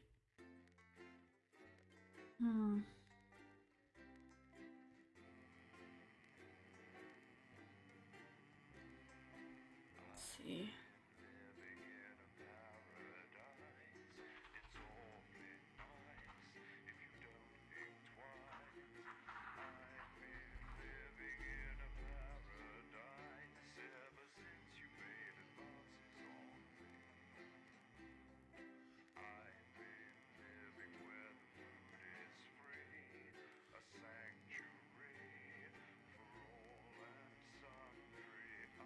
Oh, I've been going for almost 4 hours already. I didn't think the game was gonna be this much longer. I thought it was halfway last time. Clearly not. Let's see. Day 2079. You once again find yourself sitting inside Bozeman's office. Everything is pristine and orderly, just how the fastidious man likes it. It's rare for him to be late. The door opens behind you just as you start to imagine the reasons why. Winston, you're already here. Good. Well, I'll keep this brief. We both know your dedication to this role is somewhat lacking. You've been here almost 6 years, and in that time... Check some notes on his desk. This doesn't seem like a great start. You have a problem following simple and clear instructions. A prime example of this is that you played that disrupt propaganda tape a few years back. We're still feeling the consequences of that today. He frowns and shakes his head. Well, you knew that one would probably come back to bite you. Your involvement, whether or not it could be proved in the disrupt attack, has not been overlooked. The night cost Channel 1 significantly, financially and to our reputation. You better believe if I had a shred of evidence, well, we'd certainly not be talking now. Well, your general attitude leaves much to be desired. Never willing to go above and beyond for the role, to work the extra hours when required. I have done that though. Refusal to attend corporate events and functions, I did. These are things all noticed, you know. Is he ever going to let that go?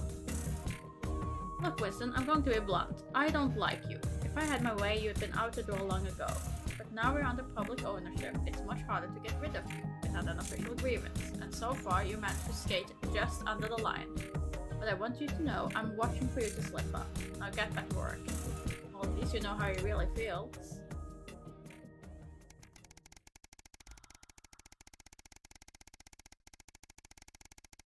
I did go to some of the work function, and I did work late once. I think about 50-50 I split between work and family, if I remember correctly. It's late, but it's snowing all day, and unlike everyone else, you've stayed inside as much as possible, keeping warm. Normally you enjoy the snow, but today it's been nothing more than an irritant. Still, you got tomorrow off as well, and might actually be able to enjoy it. Sam always gets excited when they see the snow. When they were younger, they'd always wrap the kids up and take them out to play in it. It's been a while since that happened now. The new place still doesn't feel quite as cozy, especially as can't afford to put the heating on. Sam bustles in from the cold carrying some groceries. I could use a hand, please. Lots of stairs from here to the car. Your arms are full, and they're clearly struggling to get everything to the kitchen. But then, you have been at work all day, and they spend most of it at home as usual. Oh, sorry, of course, I'll be right there. As you rush over to help them with their bag, Sam shoots you a grateful smile. I got most of it, there's just a couple more left downstairs. You head out, getting most of the way to the lift before you remember it's out of order. When you grab the bags, you realize Sam has picking up everything to make fajitas, your favorite. Clearly it's not all bad.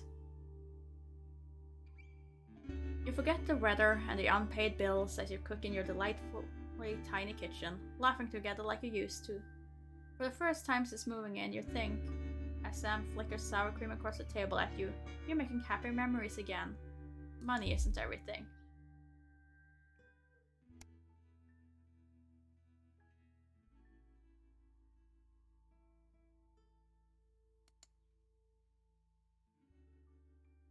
Oh, come on, game, don't crash on me now. Come on, you can do it. Come on, game.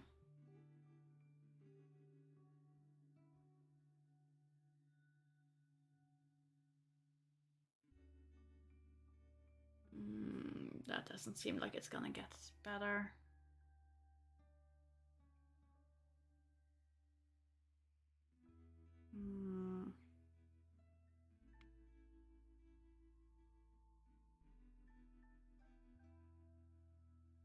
Well, I am gonna try to close the game and restart it, so I will be right back. Give me just a second.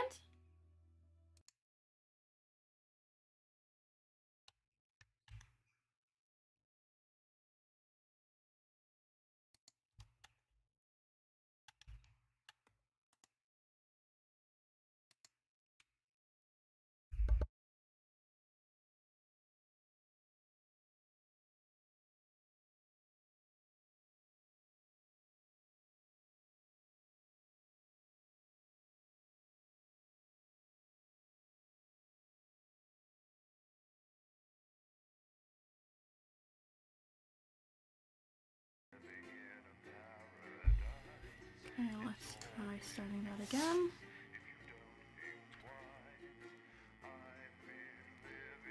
Hopefully I didn't lose too much progress on that.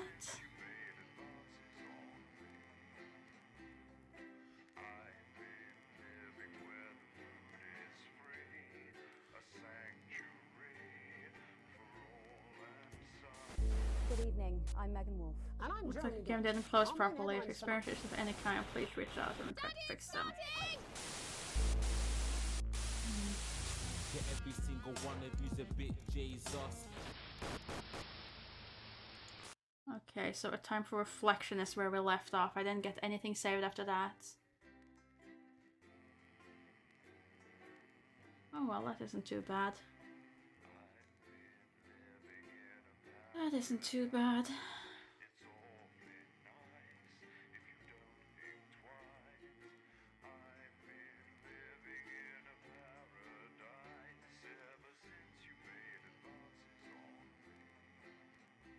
Let's just hope the game doesn't crash again.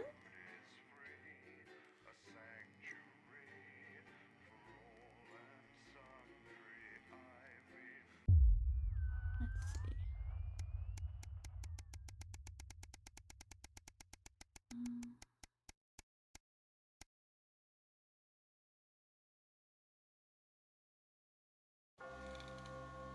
Time for reflections.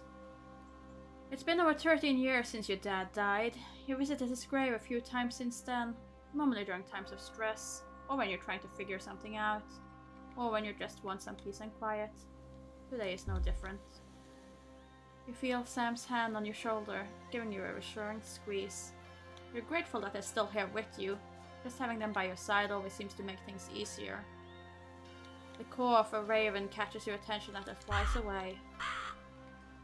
A parent should never have to bury their child, particularly Charlie, who never had the chance to grow up. He had so much potential, so many dreams, so much he wanted to do. It's not fair. If only you can change it. Susie, despite everything she's been through, is still a rock for the rest of you. She'll be a great mother to the twins. They couldn't have found a more loving home. There have been a lot of arguments over the years, but you wouldn't change a thing. You're still amazed at how far your daughter has come. She's one of the best things in your life.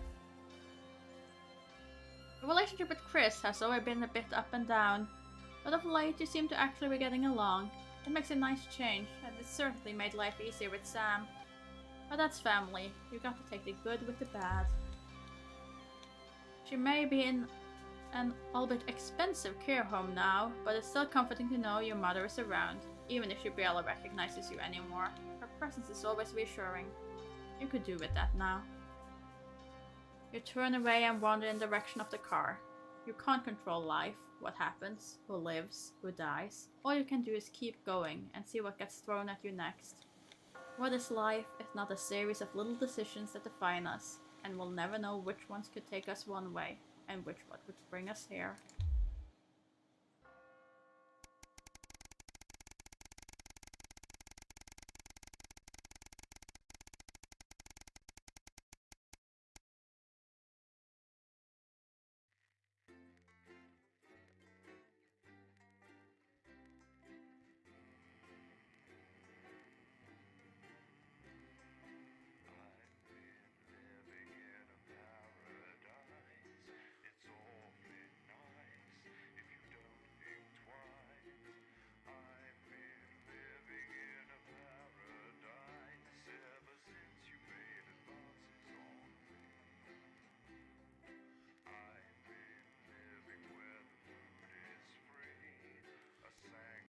Based on, yeah, there, the finale. Okay, let's see how this goes. 7 years since the election. Right. Let's try and get through this one with as little pain as possible, eh, Winston? I know advance have allowed the studio to fall into disrepair. It's all gone wrong since they took over. Not that the alternative would be better. We'd have been stuck with something like those dangerous psychopaths at Disrupt. But the show must go on. One more time, anyway. Quick point before you start. We've had a few problems with the machinery lately. Locked buttons, screens flickering on and off, sparks and the like. Try not to make things any worse. Oh, and don't forget, you've got free reign of the SFX buttons these days. Make sure to use them whenever I would deem appropriate. Okay. Oh dear. No worries. How old are you then, Cole? Okay, here we go. Big smiles. I've actually gained a year. I celebrated 44 Wait, last where's... year, but it's actually this year. It's brilliant. You're 44. There she is. Going in 5, 4, 3. Okay. Good evening and welcome. Spice it up with some audience responses, Alex. I'm Megan, and I'm joined, as always, by the inimitable Robin and Patrick. How are we? Well, we have got so much going on tonight. I'm excited. I'd say I'm about a 12, Megan. On the excitement scale? Yeah, exactly. We have got so much SoCo stuff coming up. We sure do. We have celebrity chef Jordan Rankley, who will be cooking up a storm. We'll be announcing the winners of our big competition, Visions of the Future. And we'll be joined by a very special guest for a game of Wheel of Truth. And I'll even be showing you how to make your own Leaders' Day gifts. We've got all of that and so much more tonight on The Nightly Show. Nope, nope. I'm not doing this. Our loss, and we have hardened our hearts. We have lived with death, and we no longer fear it. I'm out. There is no price too great for liberty. I can be silenced, but your thoughts cannot. And each day, just like before, we gain hearts and minds. Because the truth is like that. I'm going down this path. I have committed to it. We're back. And we're only getting started.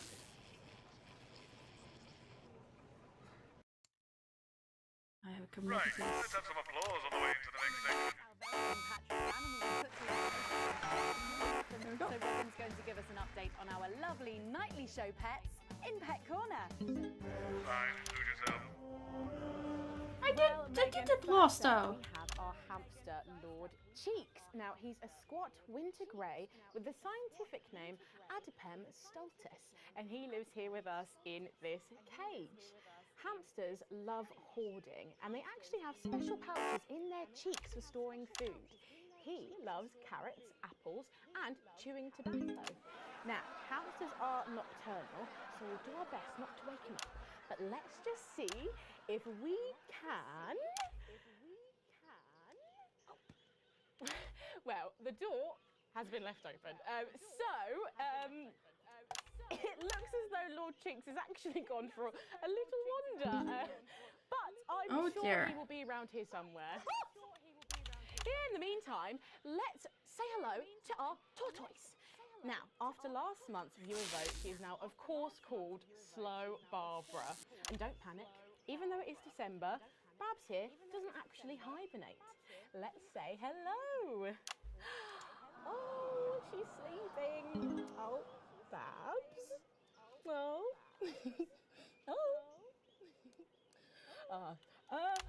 Those are our nightly show pets, Megan, both alive and well. Back to you.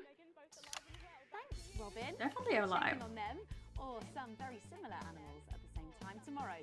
Now then, I hope you're hungry, because if not, you're about to be. Patrick Bannon is with Chef Jordan Rankley, and they're going to be showing us how to knock up a delicious apple pie. It's time to go into the kitchen. Don't forget the SFX buttons. That's right, and I'm joined here by Chef Jordan Rankley. Welcome to the Nightly Show kitchen. How does it compare to the kitchens you're used to? I love the colours. It's vibrant. It's fresh. It's fun about all the arseholes. Yes? Sorry? So, you own 6 restaurants. You've been awarded 9 Ballon Massifs across your career, and you've worked alongside the best chefs in the world. Tonight you've got me. Oh, are you worried? Am I fucking worried? Are you worried? Are you fucking worried? Yes. So, what are we making today, Chef? So, we've got a family over for Leaders' Day. They're hungry. We're going to make them a delicious apple pie. Oh, lovely. It's got sweetness, it's got the acidity of the fruit, and then you get the richness of that pastry. Incredible. Wow, okay, so where do we start? So we're going to start by making our filling. So we've got about 1 kilogram of fresh cooking apples here. Fucking beautiful. And we're going to slice these up perfectly. And then straight into the pan. Your new show, Demon Kitchen Heart Eater, starts on Friday here on Channel 1. So, tell us about that. So, teams of young chefs come into my kitchen, and one by one I destroy them emotionally. And if there's time, I teach them some basic knife skills. Fuck me, Patrick. What are you doing? What? Shit. Is that how you cut? Fuck, you'll lose a fucking finger. Oh, don't worry, I've got spares. Right, so once we've done that, we set these aside whilst we make the pastry. Yeah? Yep. Bowl. Yeah? Okay. Sugar. Butter. We mix that together, and then a whole egg. Okay. What are you doing, you fucking donkey? Are your brains the size of that fucking egg? Oh, no, Chef. No. Shit. Right. Mix that with a wooden spoon and work in that flour, okay? Work that into a nice ball of dough, just like that. So, what does the notoriously fierce Jordan Rankley do to unwind? Shit in bed. Yeah. What's that? What is that? Well, it's a bit lumpy. Lumpy? It could fucking pass for a sack of sparks. Touch that. Touch it. Yeah? Pathetic. That goes into chill. Now, we're mixing our filling. Okay. Apples, sugar, cinnamon.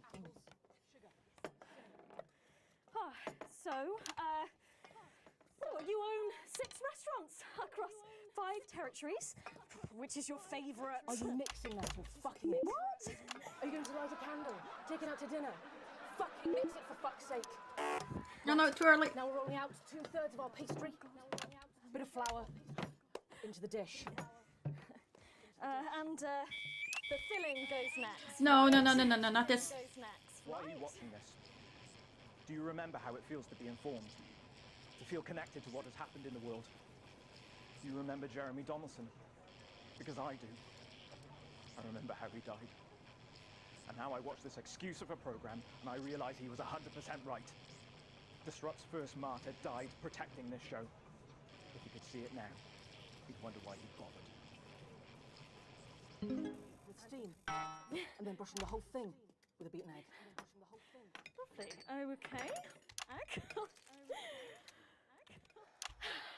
Ta-da! What do you think? Oh my god. You, come here, you. That's a disgrace. I'd rather jam my eyeballs up my fucking arse than look at that. I'd rather use my tongue to tie my shoes after a fucking shit-kicking contest, you understand? Then it goes in the oven for 45 minutes. Oh, put your fucking head in the oven while you're at it. Useless. You! Come here, you! You're the worst fucking thing to happen to food since cyanide. Do you know that? I tell you what. Fuck off! Get the fuck out of here! Fuck off! Okay, well, while I do that, let's go now to Megan and Robin, who will be announcing the winners of our competition. Oh, that was a lot of use of the Visions of the future. censor button. With SFX, less is more, Alex. Well, that looks delicious. If you want to follow along at home, then make sure you write in with a stamped addressed envelope and we'll send you the fact sheet. So, Robin, look at all these amazing entries to the Vision of the Future competition. Yes, we challenged you to show us your predictions of the future, and we were just inundated with entries, weren't we, Megan? From wacky inventions to global problem solving, they are all amazing, and we had the best time looking through each one. It was so tough narrowing it all down, so we have some amazing runners-up. In third place, drum roll please, we have Hamish, who's 3 from Lunwelly. He calls this still life and the future of God, and it really blew us away. Just look at the line work here, and I can really feel every passionate stroke of the brush. If you look here, you'll see a beautifully rendered, what I thought at first was a smiley face, or perhaps a cat. But I think if you really look, you'll see it's actually a representation of the seeming futility of death through the eyes of the living. Indeed. He's also chosen to just leave a lot of it blank, which I think is really interesting. If you know Hamish and his work, of course, he loves focusing on the negative space rather than the image itself. Stunning, absolutely stunning, and such talent from one so young, Megan. But next up, we have our second place entry. So in second, drum roll please, we have Keith, 41 from Dungleys. Yeah, Keith, we were sort of aiming this towards our younger viewers, but still, he has sent in his idea of the future, which he's calling Ravaged Earth. Indeed, he says in his really rather detailed notes, deprived of basic resources, society will resort to a brutal system of weekly battles to the death where only the victor may breed. He also says at the bottom here, either that or about the same, but maybe a bit worse. I really love his attention to detail. You can see the sort of gladiatorial arena, and then what I can only assume is Keith himself pulling off this chap's head and shouting, "Come back to me, Linda!" Oh, Keith. Maybe if you spent more time outdoors and less time entering children's competitions, she might not have left. Special one there. And finally, of course, it's time to reveal our winner. All our runners-up will receive a day out at an inflatable Happy Land on an industrial estate just off the A40. Sorry about that, Keith. But our lucky winner will win the Keith chance might enjoy to that. spend a day at the Department of Change to see how our teammates are actually making the new future a reality every day. And the winner is, drum roll please. I'll help you with that. Spent my whole life searching for truths. Sometimes I've found them. Other times I've not been so lucky. I used to rant about belief juice, a drug in the water. And I was wrong. I admit that. It's not in the water. It's right here. In this screen.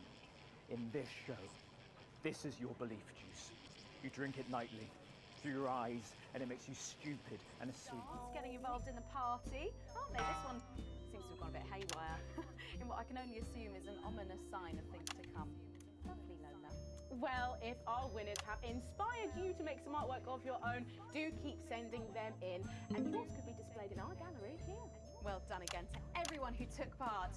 We're going to take a break now, but when we come back, we'll be playing the Wheel of Truth and making some lovely homemade gifts. Don't go away. We'll be back after this. I don't know what you did, but it's definitely made things worse down there, Winston. Probably going to be more trouble for you in this segment. But what do I care? I'm done anyway. Handed in my notice this morning. The moment the show finishes, I'll be out the door. So you may as well just do what you want, as usual. Oh, goody. I'll take you out through the loading bay.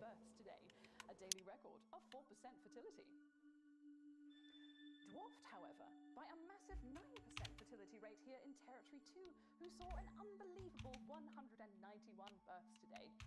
Though a nasty cold snap brings bitter winds overnight, so not all sunshine and rainbows. Rainbows in sight over Territories 3 and 4, as a Category 2 storm warning means we advise our residents to spend their leaders' weekend indoors. Though we're sure the happy parents of the 12 new children in Territory 3 will be thanking their lucky stars for an excuse to stay home. Though, of course, nothing to do with stars, more of a hot air, cold air thing. Really? Nothing happening? Warm smiles heads across Territory. Nothing at all during this. It's bad out there. We're being stretched again. Strange. Have to use a high-pass filter. It's a revolution, Colin. Well, can you ask them to keep it down a bit? Jenny, where's Glenn? Can we get him out here? I'm not sure about this grandma one. Oh, he's writing with our other guests at the moment. I just wouldn't say grandma. And clear blue skies. Yes, grandmother's arsehole. That's much better. Okay, everyone, if I can have your attention, please. Sarah just needs a word. Apparently there's been some sort of disturbance near the studio. Now, I'm sure it's nothing to worry about, but I wanted to let you know that I've asked for extra security, and they're already on their way. Okay, 10 seconds, so positions and pose. Okay, this time you've said it. Loud thing, and we're going in 5, 4, 3. Okay, let's go for 4. Oh no, 1, 3. A bit more audience reaction would be nice, Alex. We were just saying we can't wait to taste Patrick's pie. Oh, I don't know, I think I could wait. Well, here it is, fresh out the oven. Well, it does look amazing. Jordan, how did our Patrick do? Well, let's just say that pie's got more crust than my grandmother's arsehole. Well, thank you for that. Well, come on, try it. Dig in. Okay.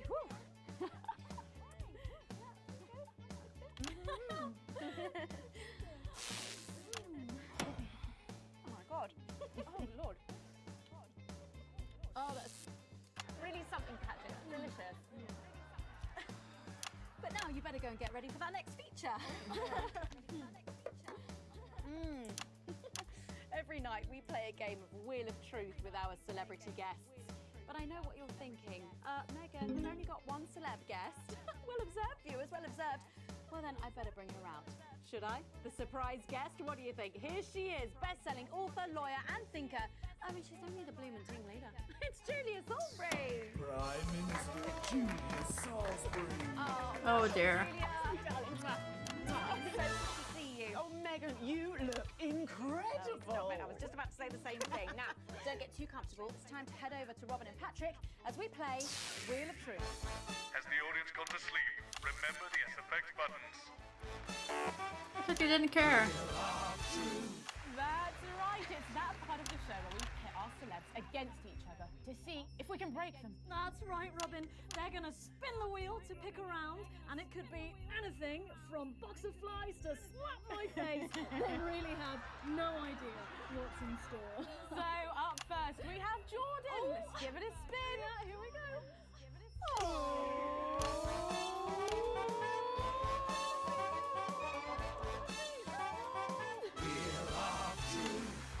Okay, let's see what you've landed on. Okay, it's fact or fib. Jordan, is it true that you've been known to order takeaway for a dinner party and pass it off as your own cooking? It's one fucking time. One time. Well, I think if that pie was anything to go by, you did them a favour. Oh, not so fast there, Julia. Fact or fib? We heard you've got a very interesting way of saving time during the laundry. Oh my God! Why don't you tell us about it? You absolutely... No, I can't. Okay, so don't judge me, okay? So don't judge Early morning as I record this. Maybe you'll see this tonight, or next week, or never. It takes a lot to even get these on the air. So many small acts of rebellion. So don't worry. The the fact that you can hear this at all proves it. I can't win! No! Honestly, raise my taxes. We're clearly not paying you enough. Come to my dressing room after the show. We'll sort you out. Oh, are you blushing, Patrick? Is all this talk of bras embarrassing you? Blushing? I mean, I'm not blushing. Blushing. Alright, come on then, you, Julia. Spin the bloody wheel. Let's do it.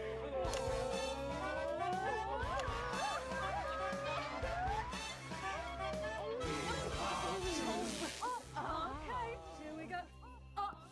It's Guess That Face. I'm going to show you a picture and you simply have to guess that face. Okay, you ready? Here we go. Julia. Oh, who's that? Oh my God. Is that you? Yes. Look, it was a very difficult time fashion-wise. That hairdo is fucking hilarious. Oh! No, Nope. I think it's... Missed that. The mullet is as popular now as it's ever been. Oh, well, don't get too ahead of yourself there. Jordan. Who? Oh. Is this? Does that look familiar at all? Oh, wow. Well, I'm glad I was getting fashion advice from someone who managed to make 7 look like 85. Where did you find that monstrosity? I look like I'm haunting the fucking play. Right. We've got to move on. Jordan, let's have another spin. Okay, here we go. Spin the wheel.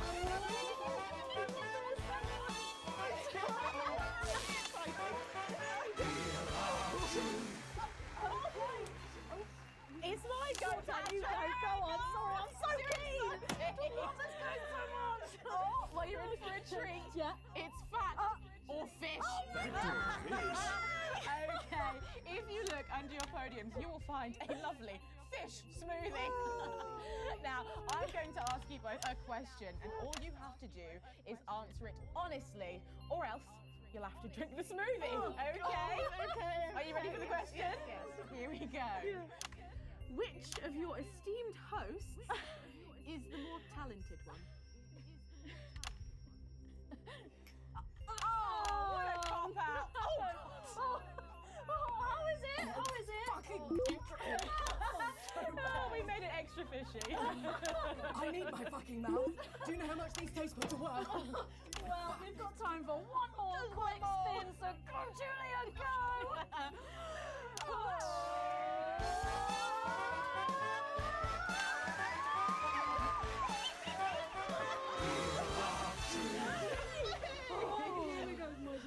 Okay, so, Julia, take a look in that box under your desk there.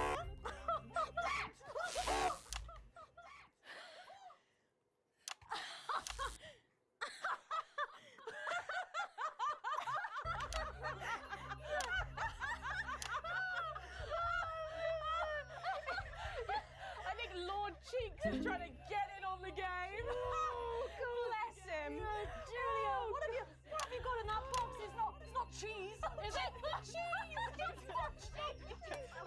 Juggling balls? What am I supposed to do with these? Well, give it a go for us. But I have absolutely no idea what I'm doing. Come on. Yes, let's all dance to a tune. Dance, puppets, dance. She's doing it. She's fucking doing it.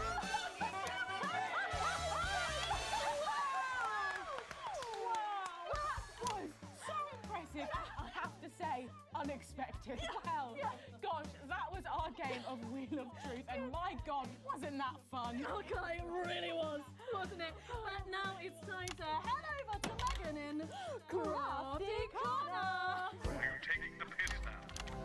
That's right, you join me in Crafty Corner, where today I'm going to be ably assisted by Julia. Come on over here. Goodness me, I don't know how you're keeping your dinner down. I can still smell that fish. Well, to be honest, I've had worse.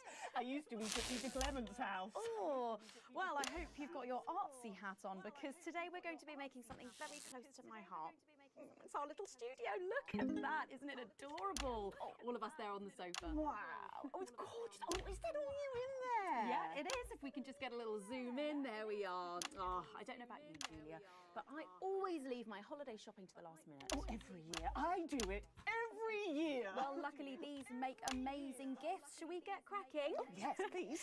We're going to start with a shoe box here. And Julia, that's it. Grab those scissors. I just want you to get rid of this front panel here. Perfect. Will do. Are you big celebrators in your house, Julia?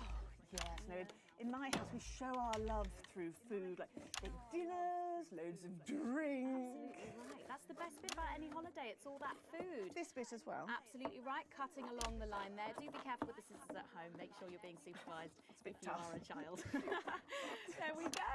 Fabulous. There we go. Okay, so it's going to look a little something like this, and I've got one here I made earlier. We painted it with a bit of poster paint, white to match our lovely curtains here in the studio, but you can obviously have whichever backdrop you like. Like a nice shiny gold number. Well, exactly right. So we're going to make bits of our set now to put in the studio. What did I miss? Desk. So I'm Why just did you do long on one camera a again? piece of card. I've just got it from a little cereal box packet. I think you... I'll give you this one, Julia. Shall I? Thank you There so you go. much. And all you need to do is cut along the lines there. Fabulous. So what's the best part of any Leaders' Day dinner, do you reckon? I don't even have to think about it. Really? I love the 3 potato pie. Three potato pie? I don't know that one. You know, with the chips covered in the mash or wrapped up in a jacket potato. Is that just me that does that? I don't know, but that sounds starchy. Well done, Julia. So now she's folding over a little bit there. What it's going to look like at the end is this little rectangular shape there. And we're going to pop it in the middle. Bit of sticky tape on the back there so it sticks down.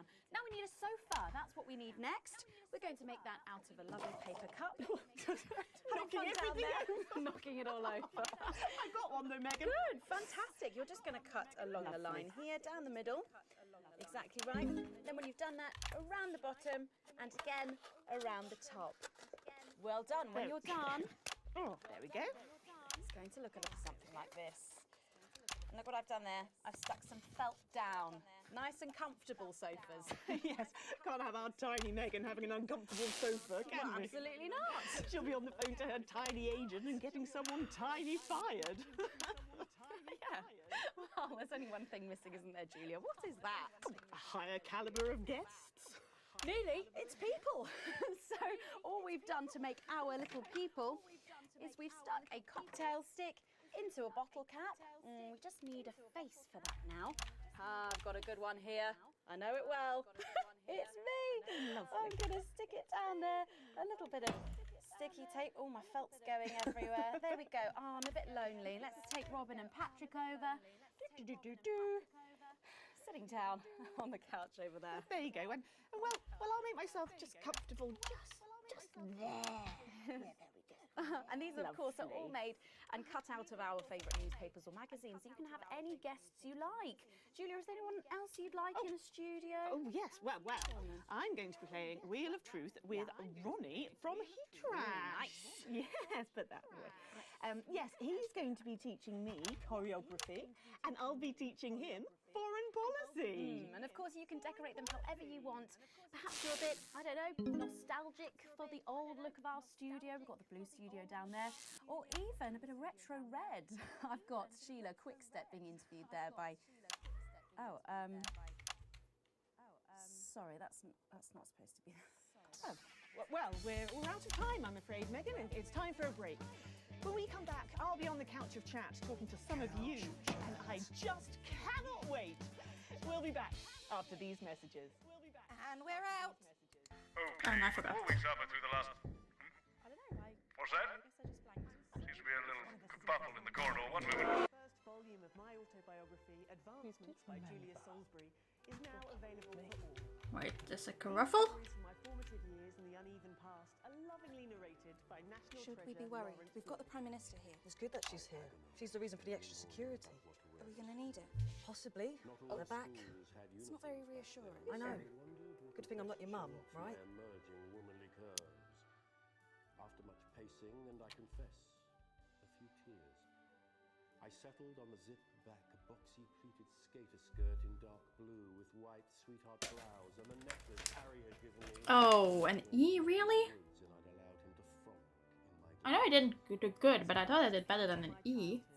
because in the new future, there's no need for secrets. There was just so much injustice in the world, I realized. As Portia I miss the days of A's and A+. into the convertible her daddy had bought. Those were the days. How had I failed to predict the perils of being the poorest postgrad at Poshborough? Over the course of Oh well, it's the final. Bad, Mum. Not like before, so much more than we were expecting. And they're better organised this time. Like someone experienced is running things. Well, we stopped them before, we can do it again. Thank you, Sarah. One more thing, Mum. Yes? Apparently there's chatter about you. I've requested backup, but well, we're stretched pretty thin, Mum. I receive death threats like other people receive post. I've learned to take it all with a pinch of salt. Of course, Mum. Thank you, Sarah. That sounded deeply worrying. Oh, you get used to it. I have. I don't have to. Why didn't Bozeman tell you? Tell us what? Young, up-and-coming I'm sure he'll tell you when the time's right. Forget I said anything. You literally didn't. Going in 10 seconds. I don't think she likes me very much. Oh no, that's just how she shows love. 5. I mean, 4, Bozeman's left, so 3. Welcome back to the nightly show where it's time to get a little intimate with the Prime Minister on the couch of chat. Prime Minister, it's great to still have you with us. Thanks, Megan. Although maybe now's the right time to tell you that you're going to be seeing an awful lot more of me. Oh, why's that? Well, I am delighted to announce that starting next week, I will be the new... Miss Salisbury, could you get ready to accompany me, please? Please remain in place, Mum. This won't take a moment. Sit rep. We do apologise to our viewers at home for this unexpected interruption. I'm sure it's nothing to worry about. Right, understood. Everyone, please remain calm. How can I help? Can you clear everyone out of that area? Everyone. Okay, everyone, if we could just clear away from these studio doors. Yeah, that's right, just behind the cameras, please. Do those doors lock? Is that Colin with the headphones on? Hey, mate, can you lock the doors? Can you not hear me? Colin! Colin! You can't hear us. I'll do it. No, miss, too late. I'll do it. I'm law enforcement! Load your weapons on! You two stay at the door, lock it tight, and don't let anyone in. Yes, sir. Now listen, there's no need for anyone to... Sit back down! Of course, whatever you say. Are we still live? Yes. Yes, we're live. Good. It's time for some real news. Yay! You, mic me up. Is it working? I just need to check. Is it working? Yes, it's working. Good. Over there, on your knees. Now. You, next to him. Move! You, next to him. Move! You okay, Colin? Happy birthday. Not the worst one I've had, though. Let them go, Mr. James. It's me you want. Don't flatter yourself. You're not the target here. You're just a bonus. Oh my god, is it me? We're not here to take out a person. We're not here to take out a person. We're cancelling the whole fucking show. Which camera? Which camera?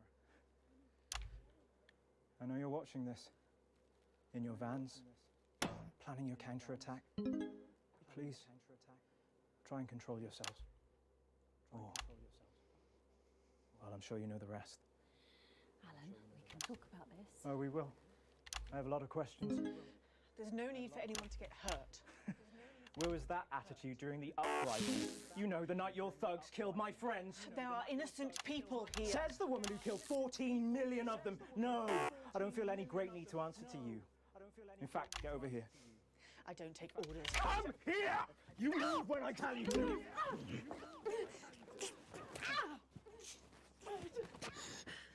Give me that. Alan, don't do it. You're not an executioner. What am I then, eh? You tell me, Megan Wolf, what the fuck am I?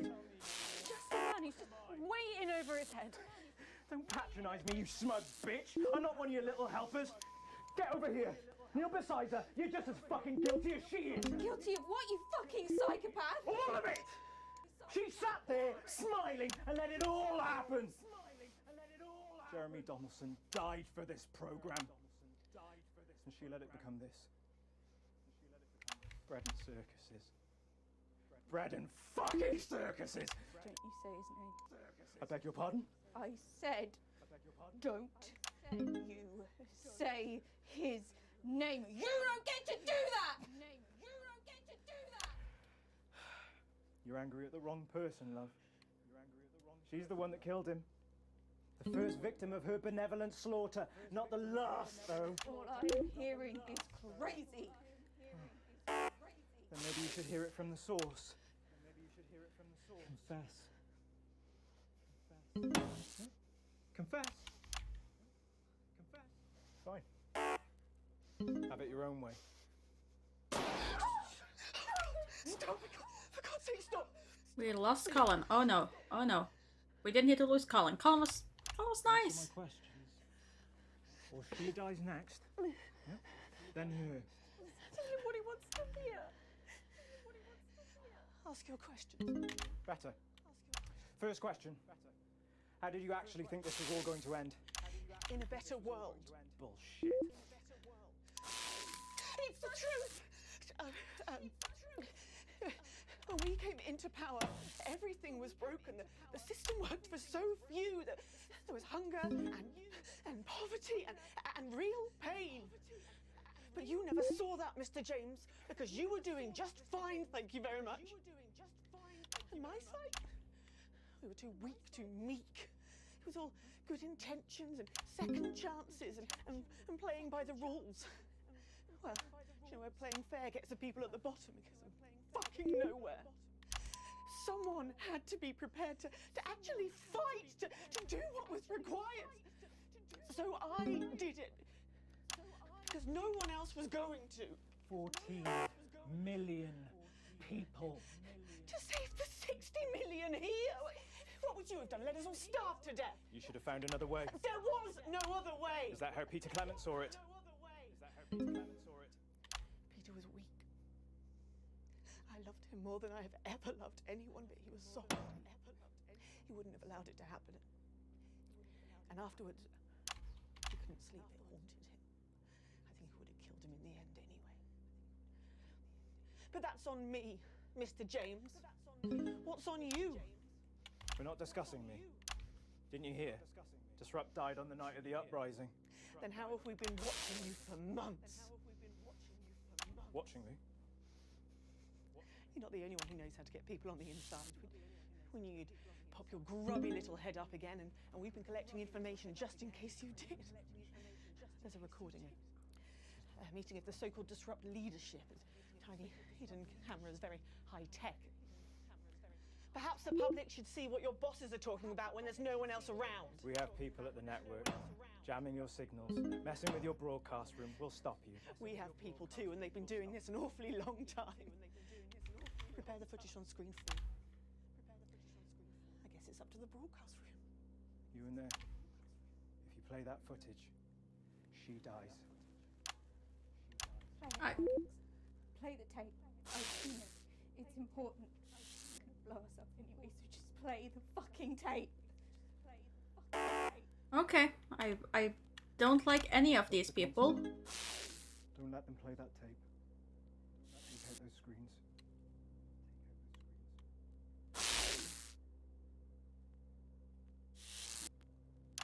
What's happening? What's happening? Well, how the fuck should I know? Someone tell me, what did they choose? They didn't play it. What? Didn't play it. Did I get a choice? Well done, Alex. Good choice. You get to live. You not so much. You not so much. Why did you do that? Oh, okay. I legit wanted to watch that video.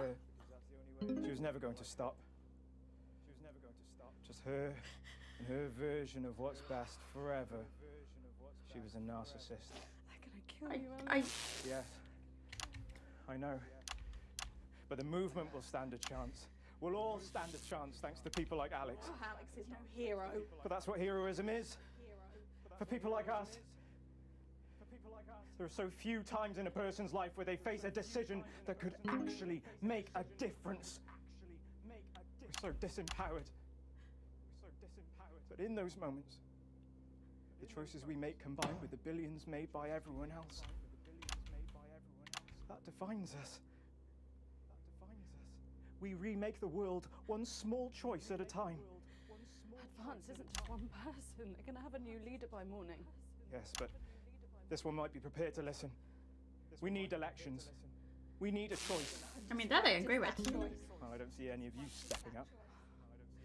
You step up every night. Do you though? It seems to me you stopped doing that a while back. And even when you did, you just took snide pot shots and undermined everything. You constantly only tell us what's wrong, and it makes us scared and hopeless.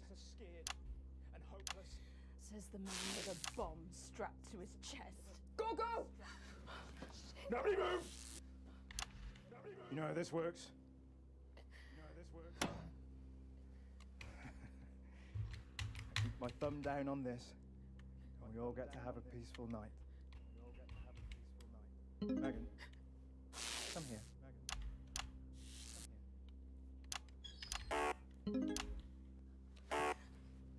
Pathetic! Shut the fuck up. Don't you even want to know who's pulling your strings, what they say about you behind your back? I said, nobody move! Think you're a joke, Alan. They're using you. I said, shut up! And when you've done what they want, they're going to throw you to the wolves. In the tape, Alan. See what everyone else sees, Alan. You're a joke, a nut job, a sad, pathetic. Shut up! Okay. Fuck up.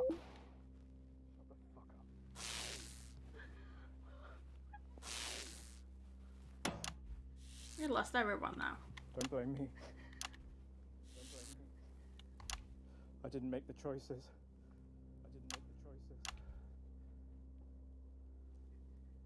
He's changed a lot. I just played the hand I got dealt.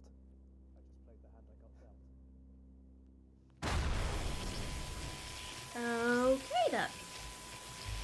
We got that end.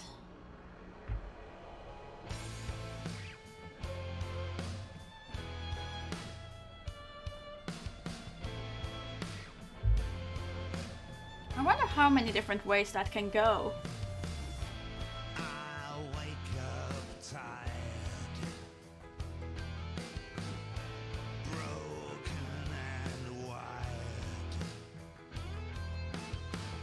so uninspired by all I see.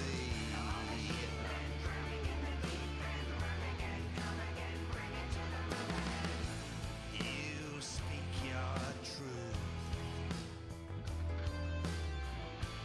Myopic youth, crass and uncouth with all you. Let's see, let's skip that. Credits. Oh yeah, that's also, I forgot to mention that there is a story mode where you don't have to do anything, so you can just watch things. Welcome all of the boys and girls and everybody else as well to Frankie Fun's Wacky Fun House of Wax.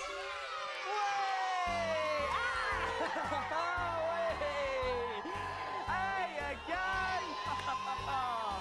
Oh, I'm Frankie Fun, and this is the Wacky Fun House of Wax!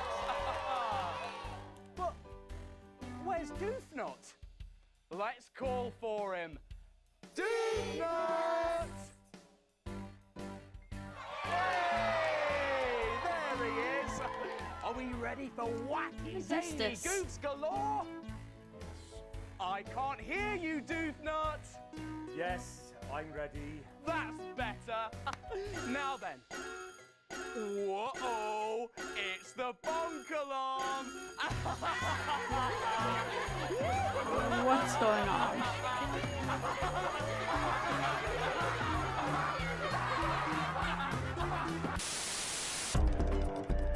Okay, you have unlocked and reached Wacky Fun. You have found 1 of 14 epilogues. Okay, so there was a middle ground. Chaos reigns. No, that was absolutely terrifying. That was absolutely terrifying. Good evening, I'm Megan Wolf. And I'm Jeremy Dawes. Our main headlines tonight. I wonder what... Let's play the telethon. What's that?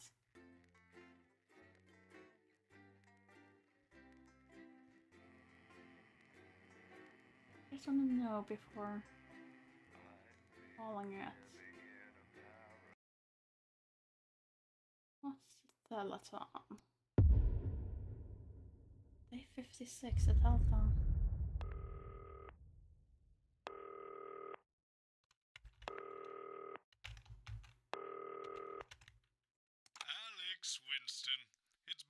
here, your boss. It's come to my attention that you've replaced Dave in the control room, and your performance so far has been mostly adequate.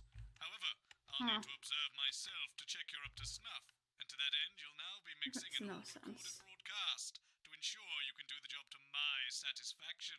Don't worry, other than the odd tear and jump in the footage due to age, it shouldn't require you to deal with anything new, though do keep an eye on the censor. They had stricter sensibilities in those days. And of course, don't forget to load the adverts. Bozeman out. Okay, so it's just that. Well, I guess I can't leave. I have no idea what this is. I did check the power. Oh, I forgot to do that. This is an absolute nightmare. Cameras are set. Who's going to tell Graham? I don't know. Can we even continue? Well, you'll have to think of something. We'll go live in 10 seconds. All right. I'll keep looking for someone. I guess we'll just have to wing it until then. Can you count us in? Oh, sure. Going live in 5, 4, 3, 2, 1.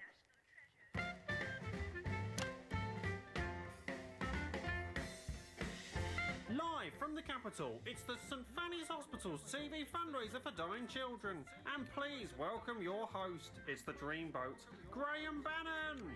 Hello, it only is. Hello, it's Mr. Bannon. Got one of them. Got one of them. Good night. If you won't be my lady, then at least have my babies. No, don't give me a maybe, no. I know I wouldn't like. Got it, Daddy-o. Do you know what? I'm sorry. I know I'm supposed to be. Sorry, stop the music. Yeah, I know I'm supposed to be starting the show, but I can't help but notice.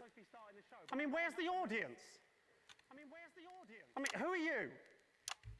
I mean, this is an absolute nightmare, isn't it? Really? I mean, we are live. Hello, ladies and gentlemen, and welcome to the first annual St Fanny's Hospital's TV fundraiser for dying children. I'm your host, Graham Bannon, and it is an absolute pleasure to be here. We are here tonight, as we may be aware, for one very important cause, and that is, of course, little Sally Button. Little Sally Button has a life-threatening condition, and she will die tonight. And as we can raise enough funds to cure her of her studio hyper, I should learn that. Studio hypo, poo. I don't know how to say that word, but what I do know is it's a long word and a bad disease. Ladies and gentlemen, we need to raise 20 grand tonight, and we can't do it without your help. And how can I help? You're screaming at home. Well, don't scream, and I'll tell you. We're taking donations starting right now. But let's beat feet and head over to the blowers, the phones. Oh, okay, so that just means I have to play for this amount of time, I'm assuming. And raise the money.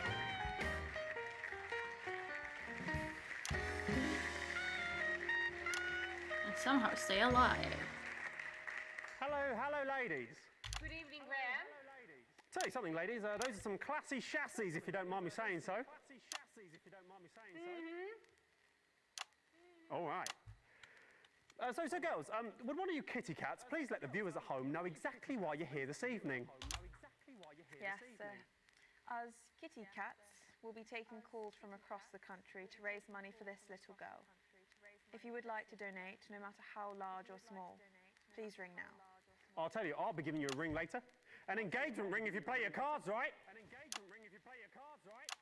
Now, that was a zinger. If I do a zing, I play the sound. Yeah, that's it. I'll check in with you later. It's time to have a look at how much money we're starting off with tonight. Using state-of-the-art technology that we can track up to the second exactly how much money's been raised from your donations.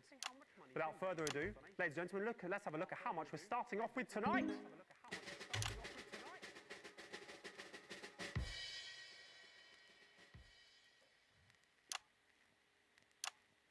Okay, looks like we're not starting off with any money tonight. It's a bit strange. I'm surprised they didn't put something in, just to show, really, but perhaps it's a little unclear of how you donate still. How about I cut the gas and show you what's what, Daddy-O's?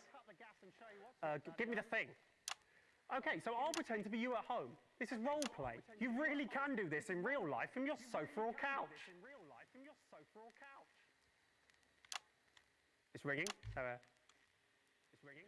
Hello, who am I speaking to, please? Hello, you're speaking to Barbara at the phone desk. Hello, Barbara at the phone desk. You have a beautiful voice. Okay. I'd like to donate a tenner, please. I'm finding it hard to hear you. Your phone doesn't actually work. You're going to have to be louder. I'd like to donate a tenner, please. Thank you, sir. What a generous donation. May I ask who's calling? You don't have to do that, do you? You know who's calling, don't you? It's Graham Bannon. And how do you spell Bannon? Don't say that. People would know how to say my name. There we go. And so if I'm correct, there should be 10 on it now. Look at that. Technology at its finest. 10 on it now. So only 19,990 remaining, which should be a Bannon breeze.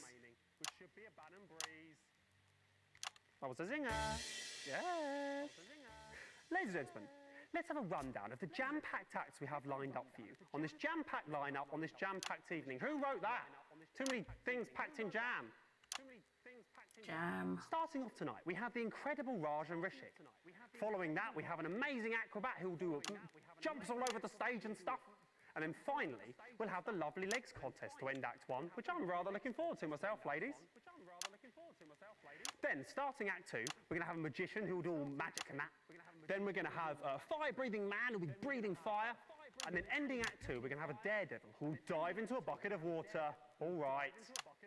Then going into Act 3, we're going to have the unicyclist act. Then following that, the strongest man in the world, the strong man. And then finally, the grand finale. Now for the grand finale, we asked little Sally Button what she wanted more than anything else in the world. And she had a very simple reply. I'd like a dancing chimpanzee, please, Graham. So, ladies and gentlemen, we have managed to source a dancing chimpanzee for the finale of this show. How does that sound? There's no one here, is there? Okay, so without further ado, ladies and gentlemen, let's introduce our first act of the evening. He's come all the way from this event. Let's just say he might have brought a little friend along with him. Ladies and gentlemen, please, welcome to the stage is the incredible Raj and Rishik.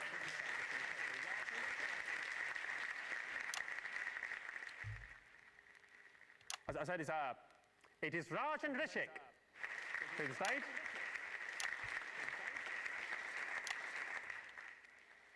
I mean, this is a nightmare. I mean, what is going on? I mean, this isn't working, is it? I mean, is there anyone around here who knows that you... Come here. What is going on? Do you know what I'm saying at all? Why is he here? You! Come here. This is unbelievable. Hello, Mr. Bannon. Hello, yes, come here. Are you the producer, are you? No, I'm nobody, me. I just help the fellas unload the cameras. Right, fantastic, great story. Do you know where the producer is? That's the problem. Get on with it, come on. Well, it turns out, you know, the roads around the capital are shut down. Yeah. Well, it turns out the producer, the director, most of the acts, and also all of the audience are on the same bus heading in, and now they're stuck somewhere near Jamstable. Are you seriously telling me there's no one else around here who can sort this mess out? He's pretty good at organising. No, obviously not.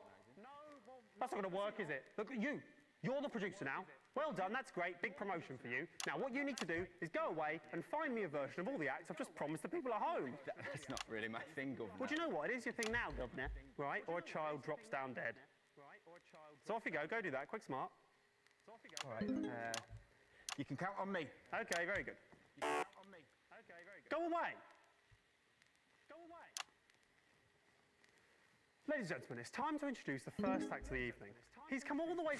I've read that. Don't repeat the same stuff.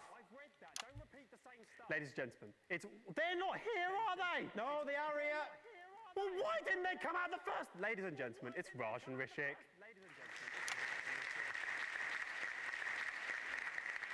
Where's the bacon?